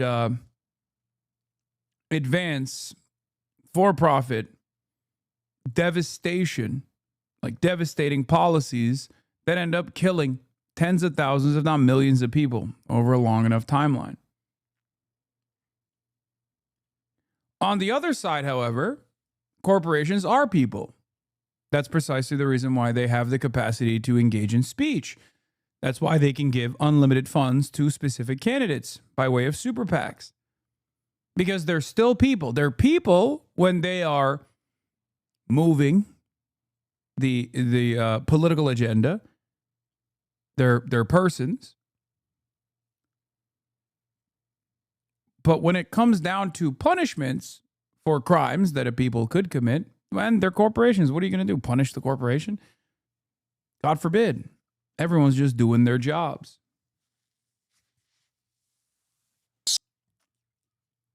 How should governments be held accountable for efficiency and quality of service without the profit motive? There is no accountability for the private sector, especially when corporate consolidation exists. The way you hold the government accountable is through democracy. The government is the only accountable figure here. Private companies are not accountable at all. That's so funny.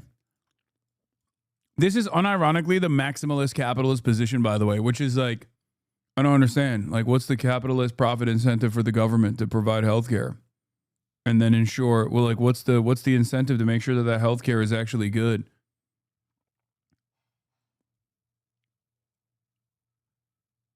This is the problem. People don't even realize that they like that's what's called democracy. Okay? There is no accountability for private corporations, not at all. We'll have a chance to beat China tomorrow if we pursue democratic communism, as China's system is not directly democratic, but of course we won't take this opportunity. You're out of your fucking mind. Virtually every single thing you said is wrong. What the fuck? I'm sorry, chatter. There is 0% chance. 0% chance of any of those things happening. And if anything, it would require an authoritarian strong-arming all aspects of capital to literally, by force, move this country in the direction of a centralized planning. It would be the most like seemingly undemocratic. What you're talking about would be a dictatorship, not of capital owners, which is what exists now, but a dictatorship of the working class. And even then, capital owners would present that as the most consequential, most catastrophic. There'd be capital strikes. They would consider that to be the worst thing that has ever happened. In the eyes of a capital owner, the loss of capital is the worst thing that can happen. It's worse than death. Having said that, in the impossible scenario where that even takes place, there is 0% chance we'll be able to catch up to China. And also, even when you became socialist of that sort, why the fuck would you even compete with China? You would coexist with China in that situation. There would be no more reason to compete with China. You would be China. American style. Socialism with Chinese characteristics with American characteristics is what it would look like. Never getting bone glue, bro. I'm just saying. Like, look at what the fuck is happening in America. Even at the point of like the closest that you can arrive at like a socialized structure of healthcare for people who just desperately need it because they can't work, right? Past the point of being a part of the labor force, right? You cannot be a productive laborer at that age, 65 plus. And even then, we got the allowances and we still slam in an additional opportunity to subsidize private healthcare providers in the process. It is fucking crazy.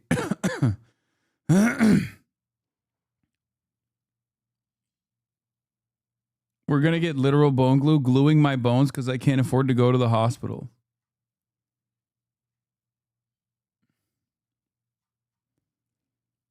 I don't understand how people can look at the system and be like, nah, this is perfect, dude.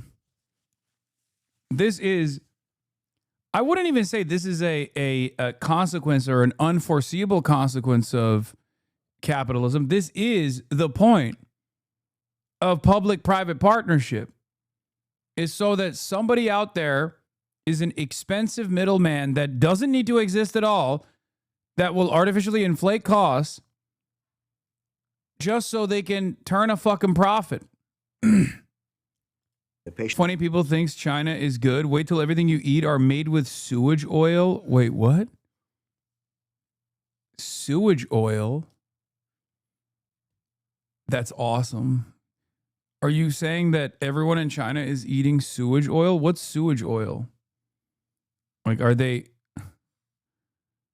Is this like a tofu dreg style anti-China sentiment? I didn't even know that was like a thing that people say about China. Is that the new tofu dreg meta?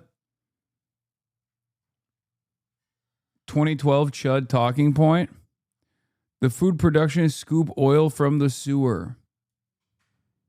Oh. Cool.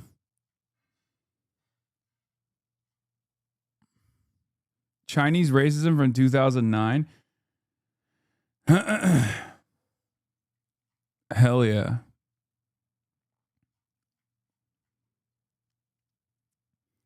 To use a really big ladle. Is that like the Indian food? The racist ass like Indian food is unclean meta? Is that what it is? But for China?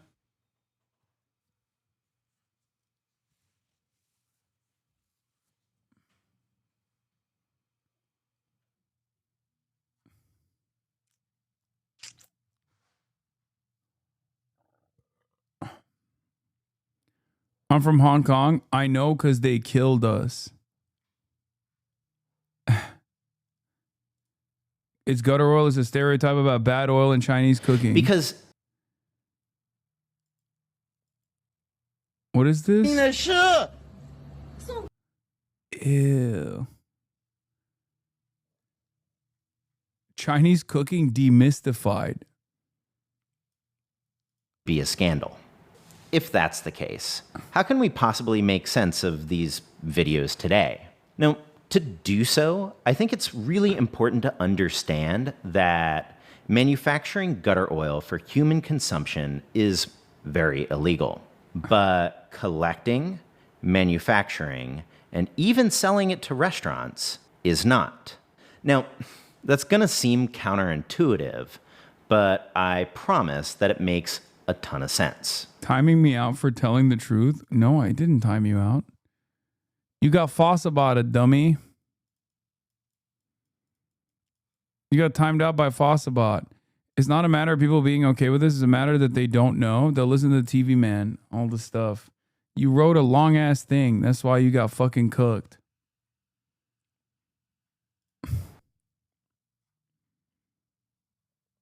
You see, restaurants have an oil problem. Now, when I say that, I'm sure your brain immediately goes to the deep fryer, and that is a thing, but it goes deeper than that. Like, even washing stuff. When you wash a dish at home, there's gonna be like a thin smear of oil on that plate. Read is above. Chats, he called you a terrorist? What, the you guys who love China don't understand that you're gonna eat gutter oil?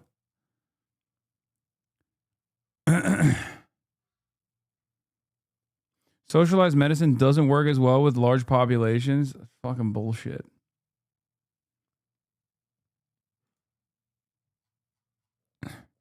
Gutter oil, hogwash oil, tainted oil, Chinese slang terms primarily used for China and Taiwan to refer to recycled oil. It can be used to describe the illicit practice of restaurants reusing cooking oil that has been cooked for longer than safety codes permit. It can also be used to describe the reprocessing of yellow grease collected from sources such as restaurants, fryers, kitchens, slaughterhouses, waste, and sewer drains. Since 2011, the Chinese government has significantly cracked down on the reuse of gutter oil for human consumption, with the Chinese government also implementing clear regulations for dealing with waste oil.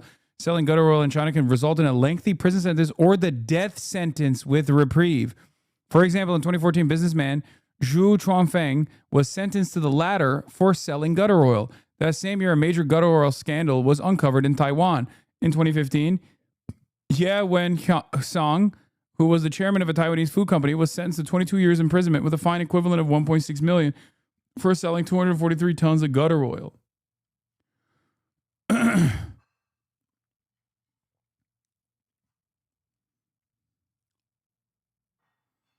Chinese legal system. Everything in China is fake. We all know that. Try to look up how they make pickled veggies.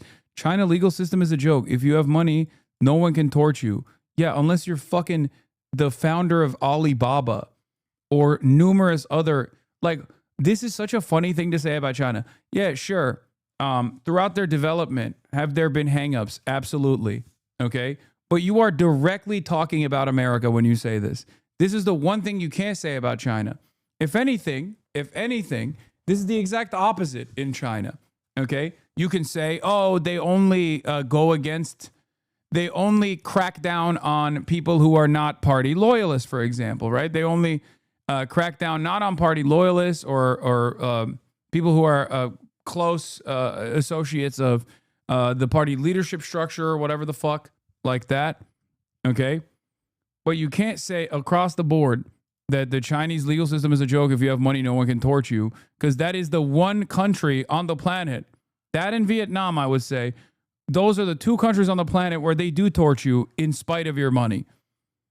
If there's one country where if you have money, no one can torch you, it's the United States of America. I just feel like a lot of people don't know about China. They think they know because they won't let you know about it because you are foreigners.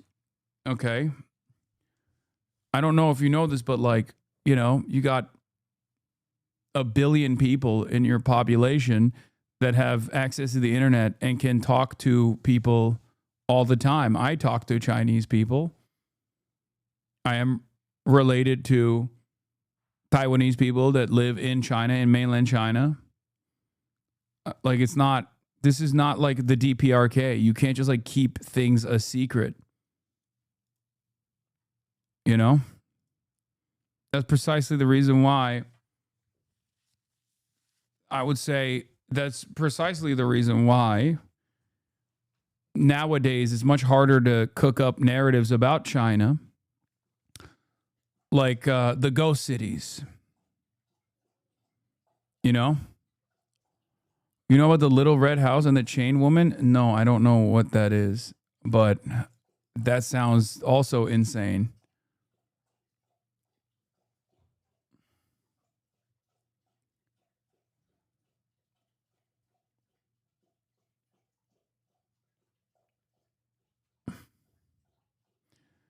They tried to cover up. They killed a whistleblower of COVID. Okay. Why is it that every fucking anti-China guy just sounds like a Falun Gong cult member? You dismissing what people say about China and the USA are garbage and should be opposed. China is pathetic and so is China. China and the USA are garbage. China is an oligarchy like the USA. China is USA in the 50s.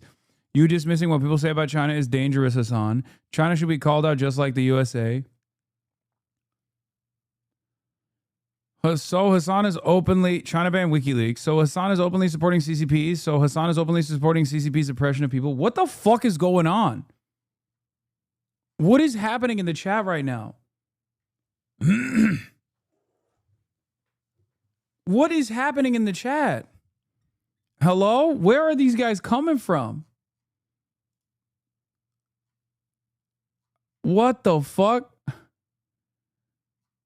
Is this gonna get worse the more apparent it is that China has lapped the United States of America? Instead of America taking a cold, hard look at ourselves to fix some of these complex issues that exist that don't need to, we're gonna turn around and we're gonna be like, no, actually, China is the most evil country on the planet. Because remember, we're literally watching a video about American healthcare. We're watching a video about American healthcare. And there are motherfuckers in here who are like, but what about China? What the hell is happening? At a short-term rehab facility. And Gary's wife and daughter remember the advice that they got from his care team about trying to appeal the United States. That one chatter accidentally admitted to being in the U.S., the Hong Kong one. Maybe he was living in Hong Kong and now he lives in the U.S.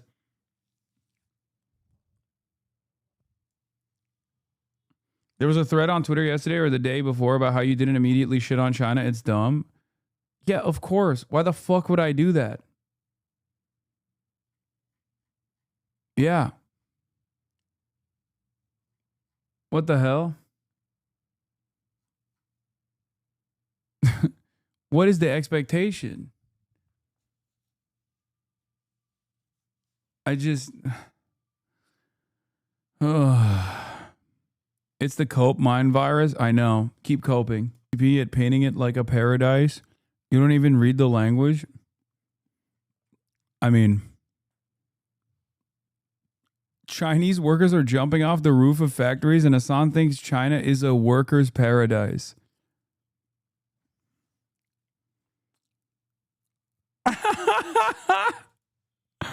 As a Taiwanese, we did not invade anyone nor implement an apartheid state, but for the last 30 years, assholes like Henry Kissinger keep saying U.S. should not officially support Taiwan in case Taiwanese want to drag U.S. into war.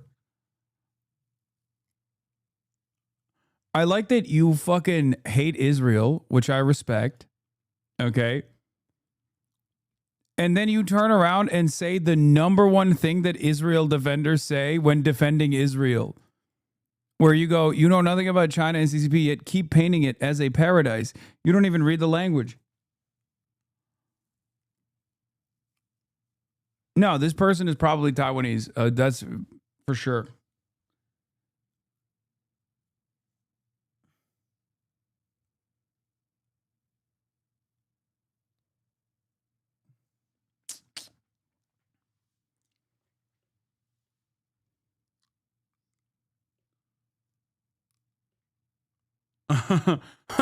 Here in America, we just kill ourselves in the company bathroom or do a mass shooting at the job site like real freedom lovers. Yeah. The freedom to choose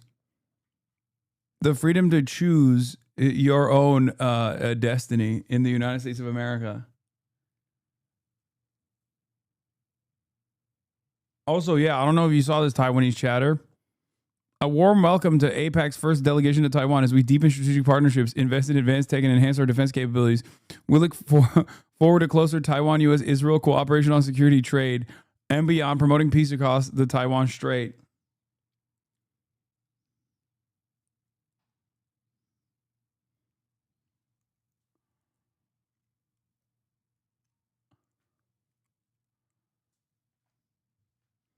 Recently, a top Taiwanese streamer did a 180 from full-on anti-China to pro-China. Taiwanese netizens on Copium Watch.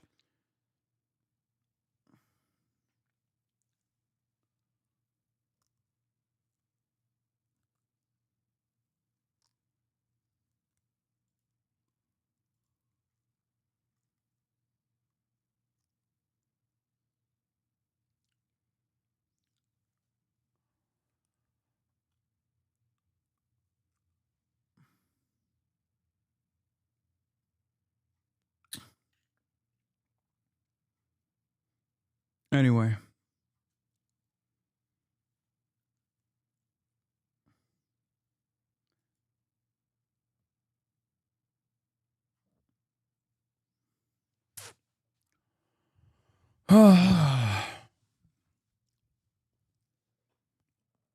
Let's move on from this. It was fun while it lasted, though.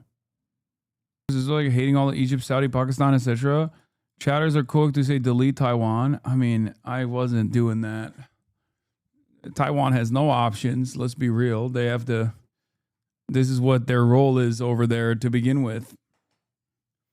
To cooperate with American interest. You get a system where the incentives are clearly by a country that also officially does not recognize Taiwanese independence. The United States of America. Also, just like that Taiwanese chatter pointed to, at the direction of Henry Kissinger and Nixon, believes that Taiwan is a part of mainland China, but they have strategic ambiguity.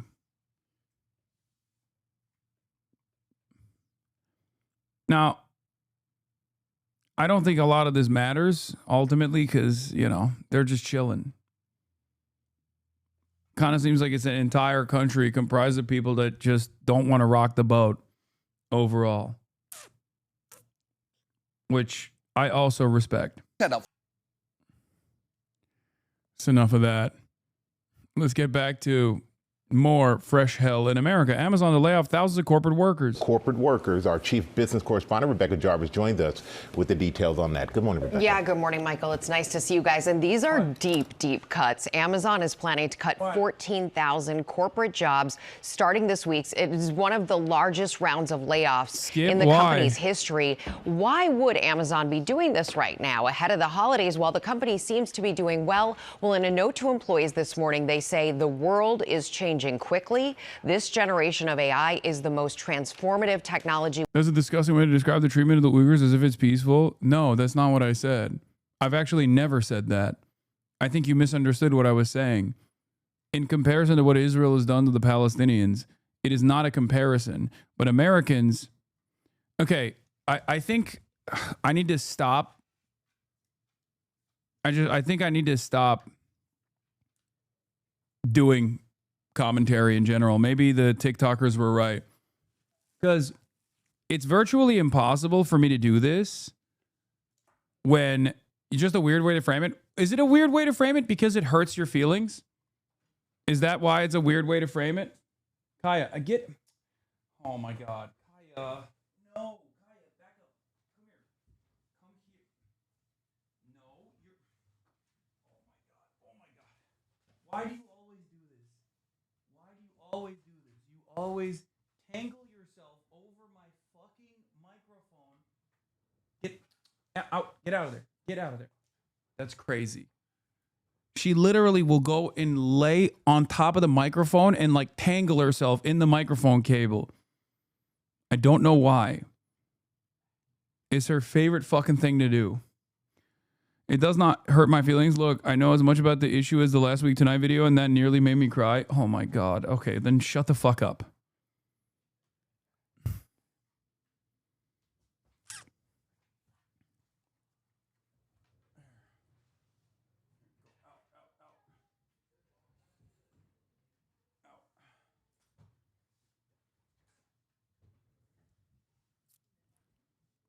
I've covered this extensively. You can go watch my other videos, okay? We have seen since the internet, and that's really echoing what CEO Andy Jassy started signaling this summer when he said generative AI could mean fewer workers. And Amazon isn't alone here, making these changes in the midst of a major AI transformation. Target announced last week that it will be eliminating about 1,800 roles. Other tech giants like Microsoft, Meta, Google, and Intel have also made cuts this year. And this is important to follow because tech companies are a bellwether for the broader economy. They can be. And right now, hiring is slowing for the first time since the pandemic. There are more unemployed workers than jobs available, although overall unemployment is still historically low at 4.3%. And we've been talking about this AI transformation that we are seeing right now. Some have likened it to the Industrial Revolution, but the Industrial Revolution took place over many, many years. This is going so fast. So while AI will create jobs, they might be created slower than some of this job destruction we're seeing. And it's really something to follow. Insane. President Trump is in Japan this morning as part of a high-stakes trip to Asia. He met with that country's new prime minister, who had plenty of praise for Donald Trump, and Donald Trump, plenty of praise for her. It was mutual, but they did not announce any new trade deals. The two leaders also appeared at one point before U.S. troops at a naval base, all of this happening against a backdrop So they're just firing their own workers, giving it to the AI, and then hiring people to fix the mistakes of the AI? Yes. of military and trade tensions with China. Nancy Cordes has a new stamp in her passport. She's in Tokyo for us. Nancy, good morning. Good morning, Tony. Yeah, and a lot of what the president is doing here in Japan is designed to project strength in advance of his meeting with China's president later this week. And so he announced that Japan would be receiving a new shipment of missiles for F-35s within the week, and he touted new economic partnerships with Japan, too. In her diplomatic debut as prime minister, Sanai Takaichi heaped praise on President Trump and vowed to make new investments in the U.S.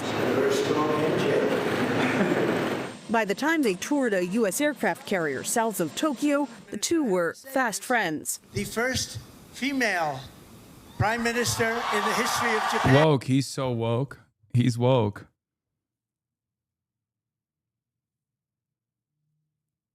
He's woke as hell.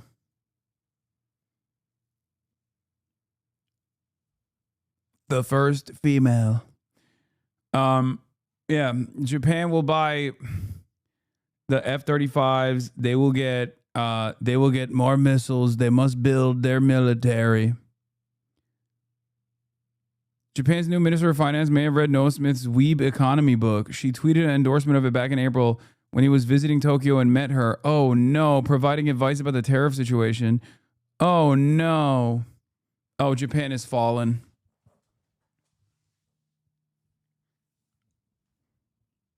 Japan has fallen. It was already fallen. But it's going to fall even further. That's right.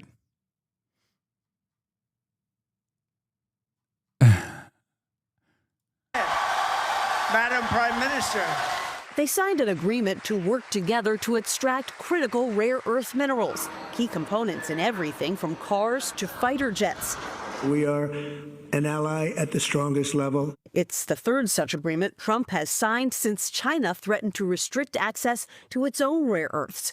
And China processes more than 90% of the world's supply.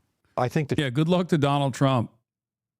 And good luck to America in gearing up their own rare earth processing facilities in a short enough timeline to, instead of just like playing ball with China and being normal about global trade, Donald Trump is like, nope, nope.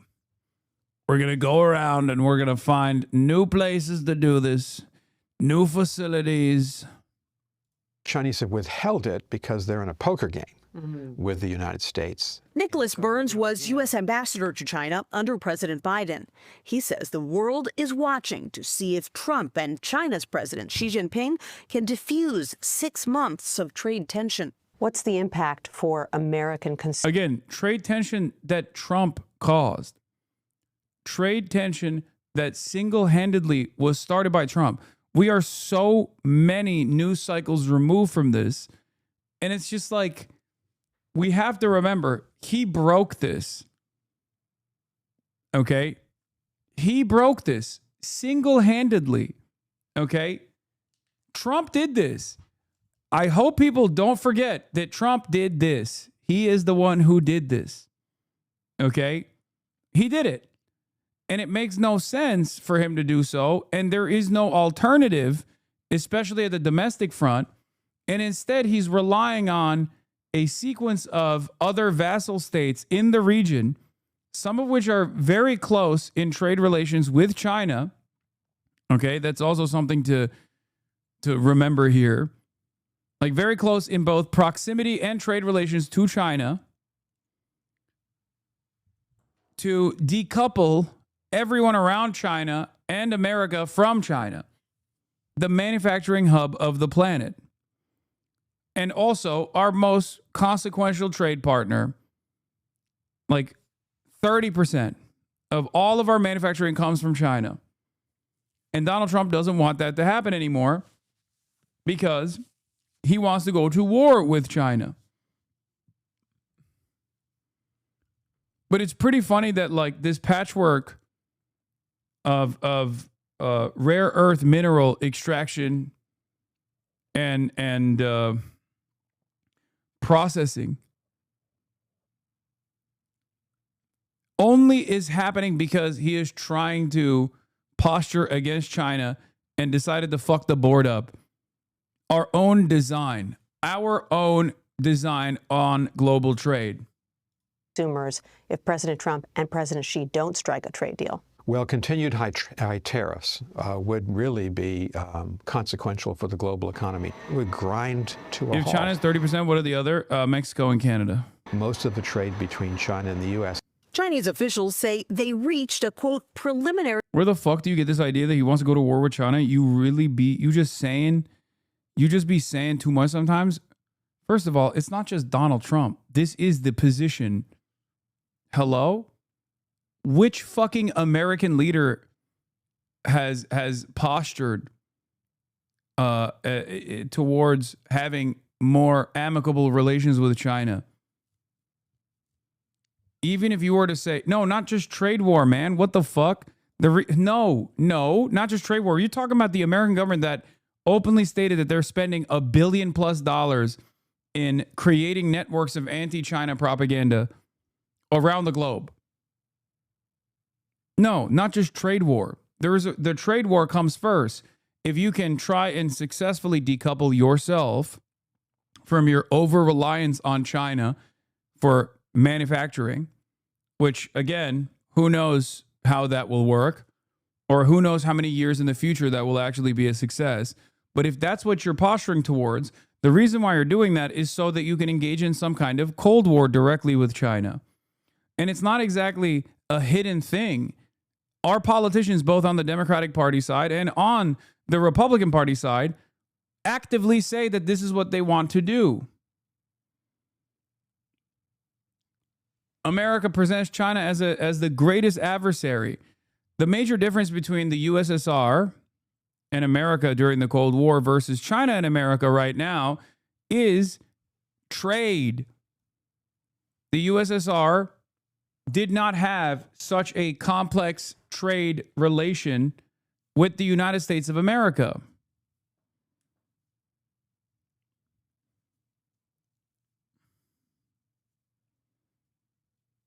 That is also the reason why we're giving missiles to Japan, a country whose constitution we wrote after World War II that is not supposed to even have a standing military. The American military is the Japanese military. The Japanese have a Japanese self-defense force, which is not really like a full-blown military. Okay? But the reason why America is setting up missile bases in and around that region is so that those missile bases can directly put the crosshairs on both China and North Korea as well. And yes, this posture started under the Obama administration. Yes. Which is ironic because they always say Obama went on an apology tour in Asia.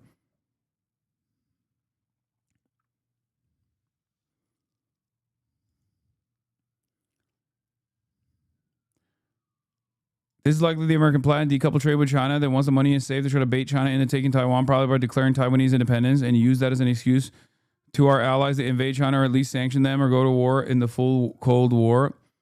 Yeah, I don't know about full invasion of the Chinese mainland. The entire point of the Vietnam War, the support of the KMT, the Korean War were all about China containment policy. Why the hell do chatters not think the U.S. wouldn't gladly fight China? Yeah. The only reason why the U.S. can't currently fight China is because China controls all the fucking rare earth minerals. That's it.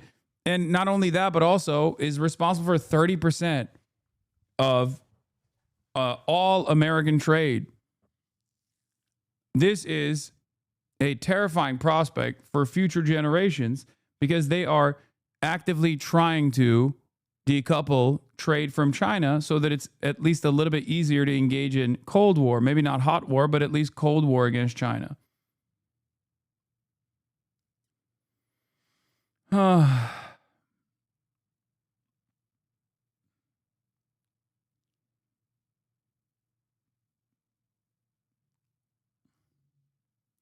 Also, China is a nuclear superpower, so you can't really directly go to war with China like that.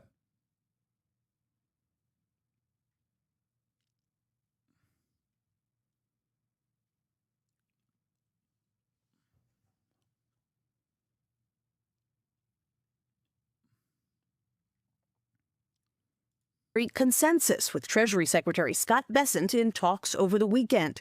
Trump and Xi are set to sit down in South Korea on Thursday. I think we're going to have a successful transaction for both countries. Trump is wrapping up here in Japan and then heads to South Korea, but he told reporters he'd be open to extending his trip if there was a chance that he could meet with North Korea's reclusive dictator Kim Jong-un. Now, there's no confirmation that that's going to happen, but it was a surprise the last time the two met back in 2019. Gail? All right.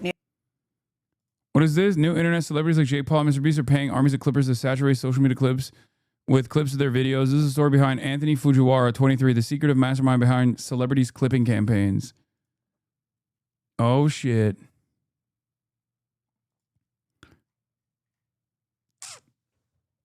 There's the Clippers, especially on Twitter, the steak adjacent Clippers are under a little bit of hot water right now.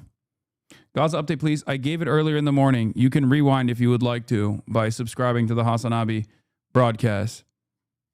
That's right. If you subscribe to the Piker Broadcasting service for $6 or for free with the Twitch Prime, you can actually rewind the broadcast to go and see my coverage over Israel actively violating the Gaza ceasefire deal. Anyway, you have to subscribe to Rewind. It's not my call. It's a Twitch platform decision.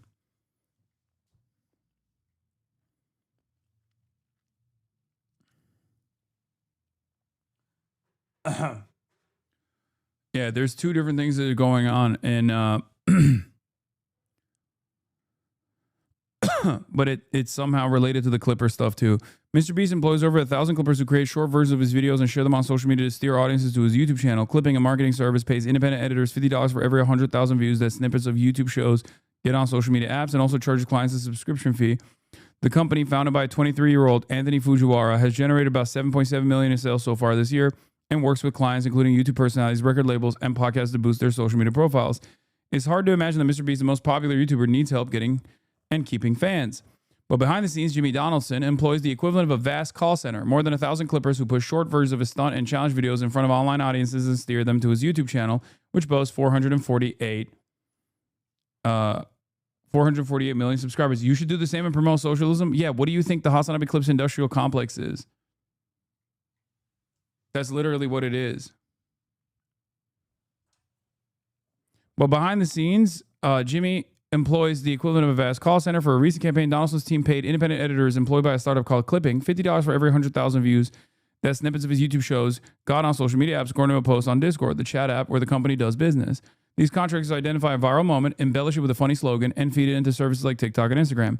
People used to buy commercials on TV billboards, radio time slots, said Anthony Fujiwara, the 23-year-old founder of Clipping, a marketing service that he named after his new social media marketing technique. Clipping is that for the modern era. It's buying space and time on people's phones while they scroll. The emergence of clipping shows people spend that much money on Hasan hate clips. Yes. The emergence of, but you don't pay them directly. I don't. People do it on their own volition, and not only do people do it on their own volition, but people also do. People also monetize it as well on their own. That's how the HasanAbi Clips industrial complex works.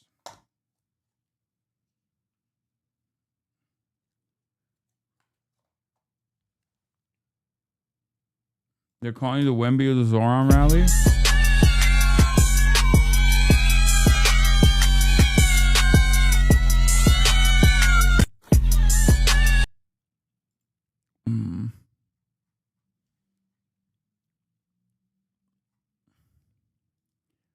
Anyway, let's continue. Clipping, the company that also had a Republican ad campaign earlier this year, focused on ads against Zohran Mamdani. My sources is that I was lurking their discords. Wait, really?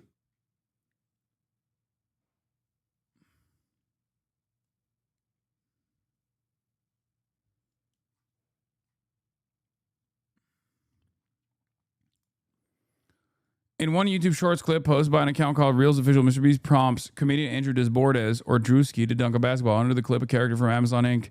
King of Meat video game, one of Donaldson's sponsors jumps over obstacles. It's a requirement detailed in the clipping campaign instructions on Discord. The text reads, "No way, Mr. Beast got Drewski dunking on a 11.5 meter hoop."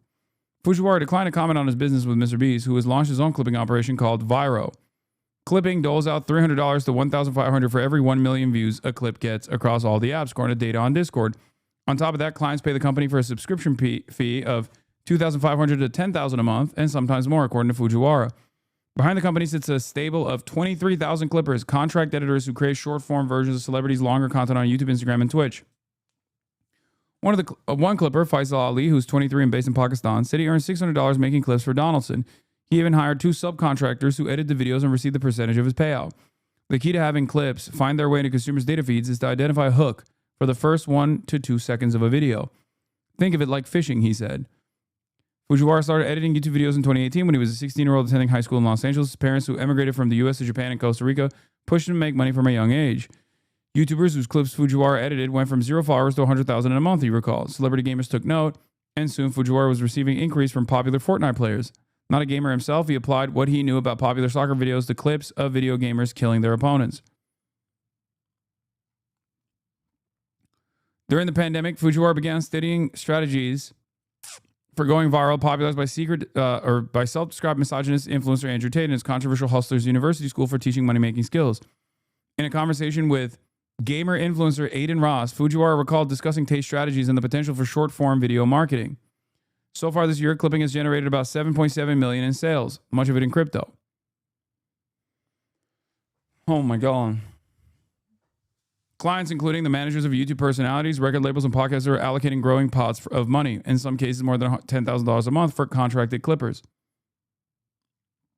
United Talent Agency, based in Beverly Hills, works with clipping to boost clients' social media profiles and funnel potential fans from short-form video apps onto YouTube, Spotify, or Twitch, where there's money to be made. One recent campaign for Ross reaped 430 million views across 11,000 videos created by 520 clippers, according to the company's social media account. Ross's representatives didn't respond to requests for comment. Clipping is a way to promote your artist through an organic UGC user-generated format, said Dante Smith. Smith came across clipping in March through word of mouth. When he wants one of his artist's songs to go viral, he and a team of digital marketers study what the subculture to target, such as fashion, sports, or reality television. Then they suggest clippers to pair the song with the video genre. For Bodies, the lead single on Offset's album Kiari, they chose wrestling and anime clips, according to Smith. Everyone from internet celebrities like Ross to Jake Paul to hip-hop artists like Ice Spice and Offset have benefited from clipping service, according to the company's social media. If it's real people getting paid and not bots, it isn't the worst thing, right? No, it's not. It's just a way to astroturf. It's a way to. It's just a marketing tool. That's what it is.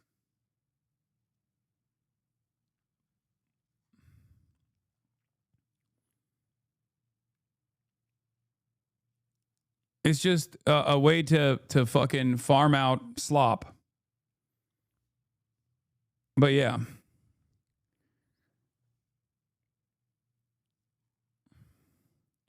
Fujiwara still edits videos, including for top YouTuber Darren Jason Watkins, known as iShowSpeed.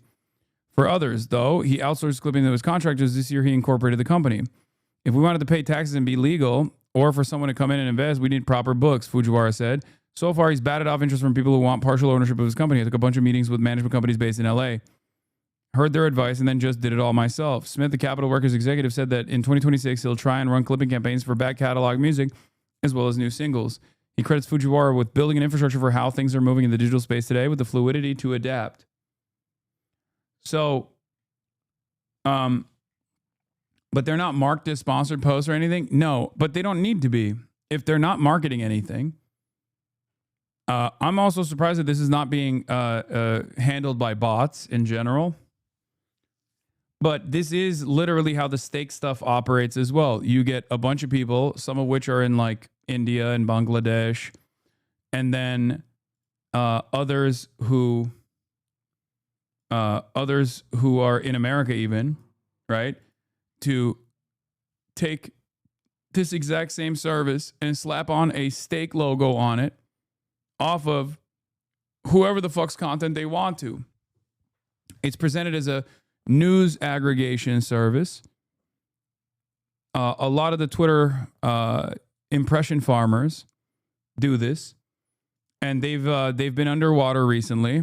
According to Kirko, Drake, Aiden Ross, and Stake are facing a class action lawsuit in Missouri federal court for promoting illegal online gambling. The reason why I'm talking about this is this doesn't have anything to do with the Clippers necessarily. But these are the guys who also use those same services, including Aiden Ross. Filed on October 27th, the suit claims that Drake and Aiden misled fans by appearing to gamble their own money while allegedly using funds provided by Stake, promoting the platform to millions, including young fans in Missouri, where the online casino gambling is banned. The suit seeks to hold Drake and Ross liable for class members' gambling losses. I don't think this will work, for the record. I don't know how any of this works, but I don't see something like this working, especially considering that Stake is immensely powerful and immensely wealthy. And it's also I mean, Drake, I'm sure, has the best legal team. So I don't know if this will, actually work. But I will say, there's also a Telegram channel set up with hundreds, if not thousands of people that have a lead that gives you a link with a social post to interact with. You do XYZ amounts and they pay you in crypto as well. This is how we end up with a bunch of boosted fake artists with millions of clicks and streams with no real fan base.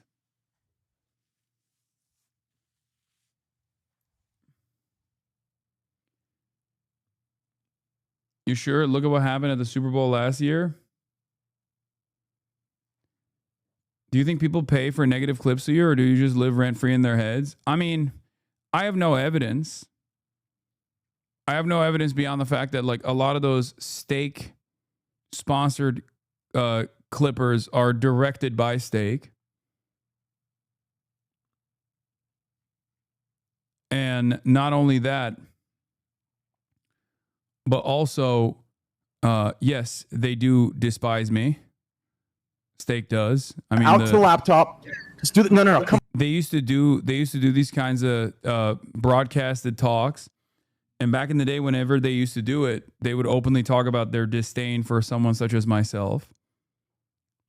So I don't think it's an accident that all of those impression farmers on Twitter that we later found out were being sponsored by Stake directly, which is the crypto gambling casino. That is the financial engine driving Kick, and the financial engine driving all of those boosted accounts were actively at the heart of all of the controversy that I find myself in, no matter what. I mean, they were literally posting about Kaya.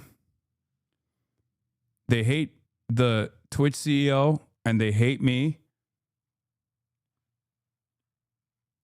And they regularly will post, like those accounts will regularly post about how awful I am.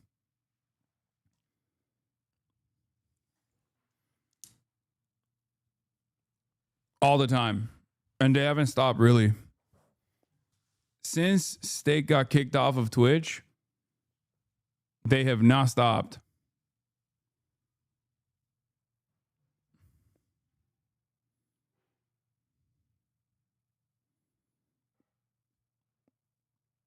Yeah, this was the Rock Nation lawsuit that alleges Stake uses bots and Kick Clips campaign for defamation. Let's see if I can. Yeah. Private investigator claims Rock Nation is suing Kick for spreading fake rumors and Drake for using bots. A private investigation claimed that Drake inflates music streaming numbers. She also said that Stake and Kick pay creators to do slander against certain people. Aiden Ross has sided with Tory Lanez in his court case with Megan Thee Stallion. Now, this is ironically another one of those like fucking Clipper accounts, so I don't know if I can even trust them. But during his Wednesday stream, Aiden Ross revealed claims from a private investigator that the Jay-Z-owned entertainment firm Rock Nation is suing Drake and Kick. The streamer explained that the New York-based company believes that Drake uses bots to increase music streaming numbers and that Kick pays creators to slander people. A private investigator who was supposedly hired by Rock Nation spoke to an employee of DJ Academics. She said she was 100% sure that Drake artificially inflates his music listens. Drake himself alleged in November 2024 that Kendrick Lamar's record label, Universal Music Group, and Spotify manipulated streaming numbers for Not Like Us. Spotify has since denied this ever happened. The investigator also claimed Kick and the Stake online gambling site are paying content creators to spread fake rumors about Rock Nation artists like Megan Thee Stallion. Only last month, Aiden Ross revealed that Megan Thee Stallion and Rock Nation's legal team served him legal papers. A mariachi band played outside his house to attract his attention so they could hand him a deposition for a defamation case. He believes this relates to the fallout of the Tory Lanez trial, where Ross backed the rapper's version of events and said that Megan Thee Stallion had lied. Lanez is currently serving 10 years in prison for shooting her in the feet.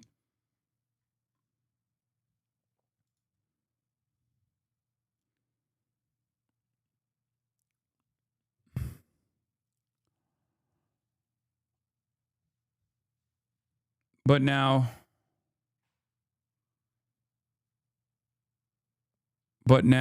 there's also this other thing. In the lawsuit, plaintiff Justin Killam says he lost money on stake.us as a result of defendant's wrongful trade practice accusing Stake of disguising itself as a social casino that does not offer real gambling as a ploy to evade state laws that prohibit online gambling. Stake, co-founded by billionaires Ed Craven and Bijan Tehrani in 2017, operates as an online gambling website, stake.com, as well as a separate website for US-based users, stake.us, that it calls a social casino on which users play games using digital coins. Killam's lawsuit accuses Stake of bypassing gambling laws on stake.us by bundling user purchase of gold coins, which have no real-world value, with a bonus of Stake Cash, which can be gambled and then cashed in for cryptocurrency, which the suit says is a clear vehicle for real money gambling. The suit accuses Drake and Ross, both of whom have partnership with Stake, of targeting teenagers with their marketing of their platform and gambling using house money. Stake provides them, so as any losses they might share on social media are part of a marketing tactic designed to draw attention. Drake, who has 142 million followers on Instagram, has already made 2 posts this week advertising Stake, including one video purporting to show him with a balance of $1 million in his Stake account. Forbes has reached out to Stake representatives for Drake and Ross for comment.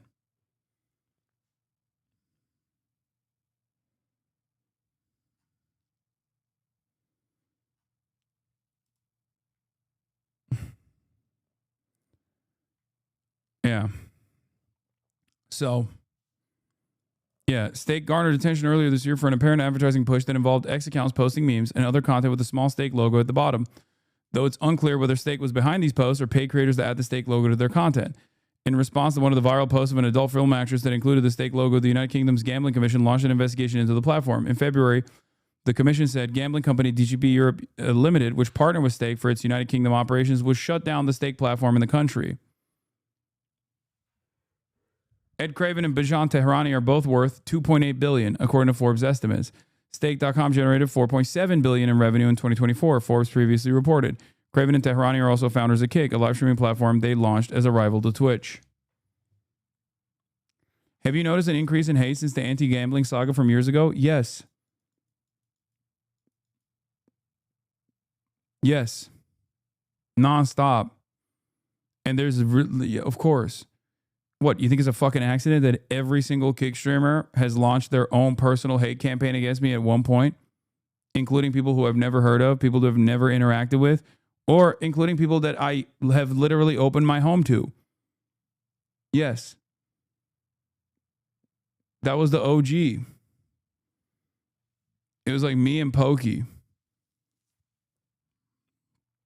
Down to the singular incident that destroyed the poggers community as we know it, or as people call it.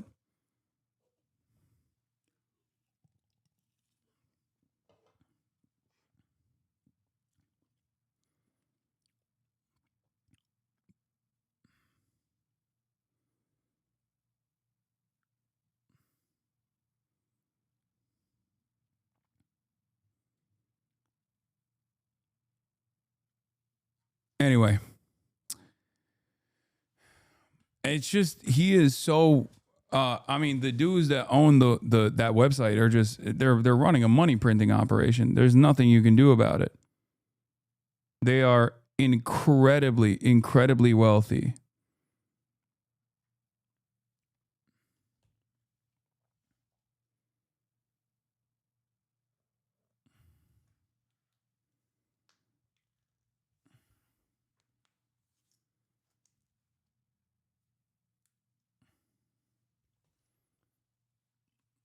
So we just give up or what? I mean, I don't. It's just something that I have to think about all the time.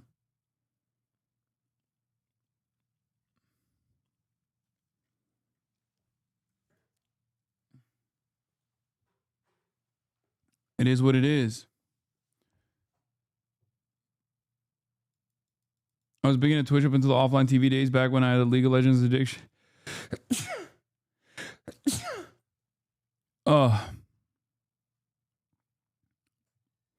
Hasan, you're a terrorist.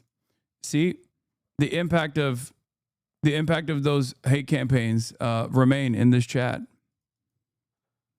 People who get fucking manipulated by out of context clips that are all over the internet that come in here to be like, dude, that come in here and they follow for an extended period of time just so they can write that and then get subsequently banned. Go throw a bomb at tanks.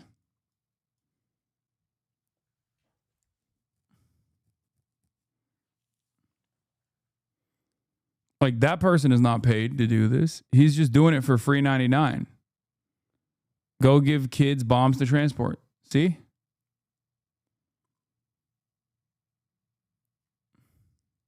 That's probably like a 13-year-old if we're being real.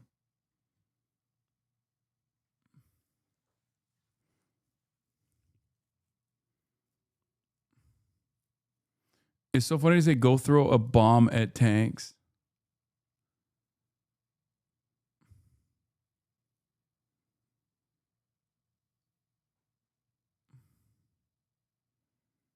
Like, what is a tank doing? The purpose of a tank is to bomb people's houses.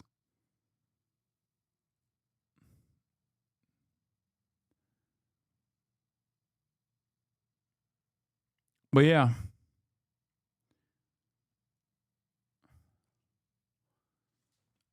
Either a child or an adult with a child brain, but probably a child.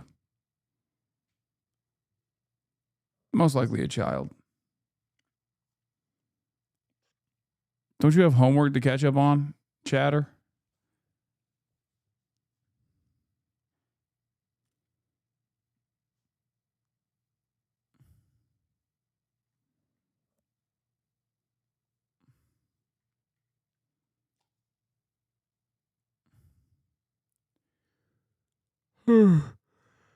Don't you? I really don't understand the point of that parasocial hate. Do people get dopamine out of it? Yes. They feel like they get a sense of community from this kind of thing. Yeah. Mamdani at 46%, Cuomo at 31%. Mamdani at 47, Sliwa at 33 for the Manhattan Institute. That's from 2 days ago.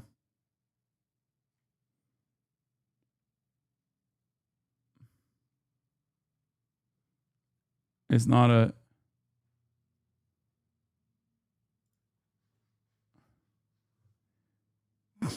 If the American culture is more right-wing pilled than you say, suck tense to think it is.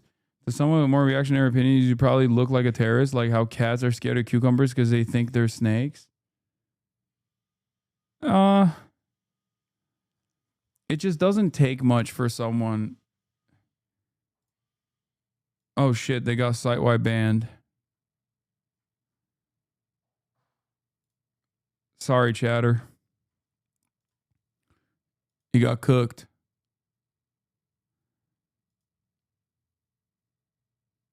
Shit.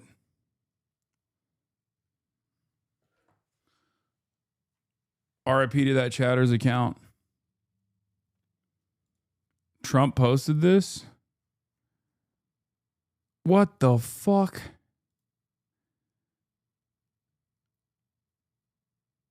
Wait. The fact that he has a cross over the Star of David, like the Israeli flag pin, unironically serves the opposite purpose though for people in his fan base, right? I mean, this is straight up a hate crime that the president is posting.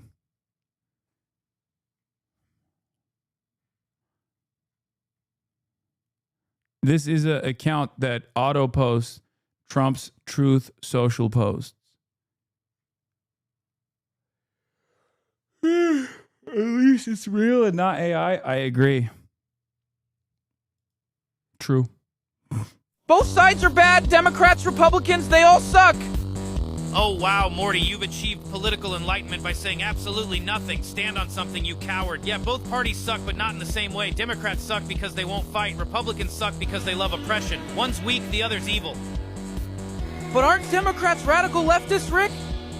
Ha! Democrats aren't left-wing, Morty. They're the This is the only AI slop that I allow. center right wing of a capitalist bird. The left actually believes everyone deserves to live comfortably. Food, housing, healthcare, free time, basic human stuff. Democrats just try to manage capitalism with fewer bodies in the street, while the right wing's out here making sure the rich stay rich and everyone else learns to suffer politely.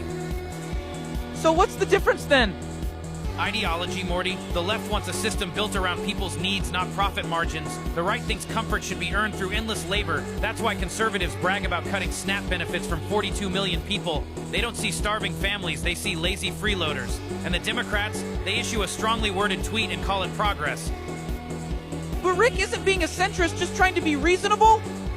Reasonable? Morty, centrists have been reasonably wrong for centuries. During slavery, they said, well, it's bad, but ending it would hurt the economy. During women's suffrage, they said, let's not go too fast. Society's not ready. Every generation's got that crowd pretending moderation is morality, when really it's cowardice in a suit. There's nothing more spineless than a centrist. Stand on something. Follow for more. This is the only type of AI slop that I agree with. I spam these to my Gen Alpha siblings. I spam send these. Nice.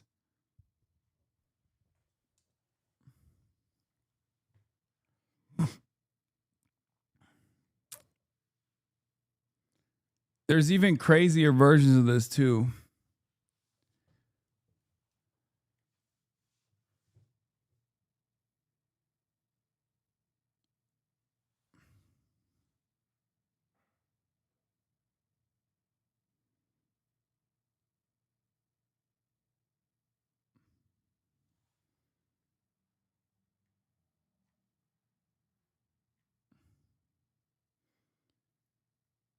Put Trump on the mic. Anyway, I'm tired. And that's all I got for today.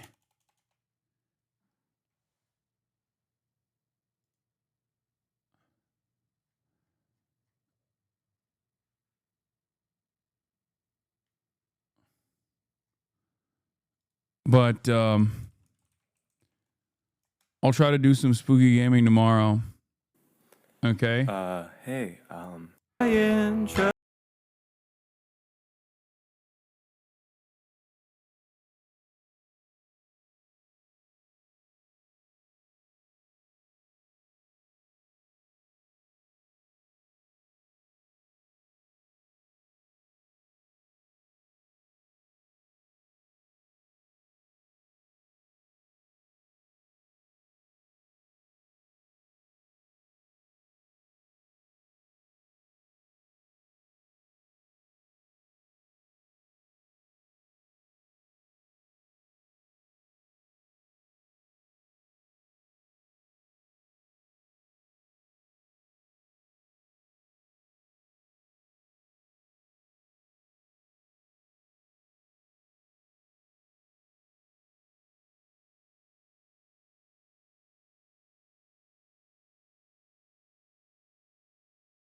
Hey, what can you say? The 3-minute ad is through, but he'll debate view will soon. You wait, shabba-da-da-da-da-da-da-da. Hey, what can you say? Hey, the 3-minute ad is through, but he'll be nameless king soon. You wait, shabba.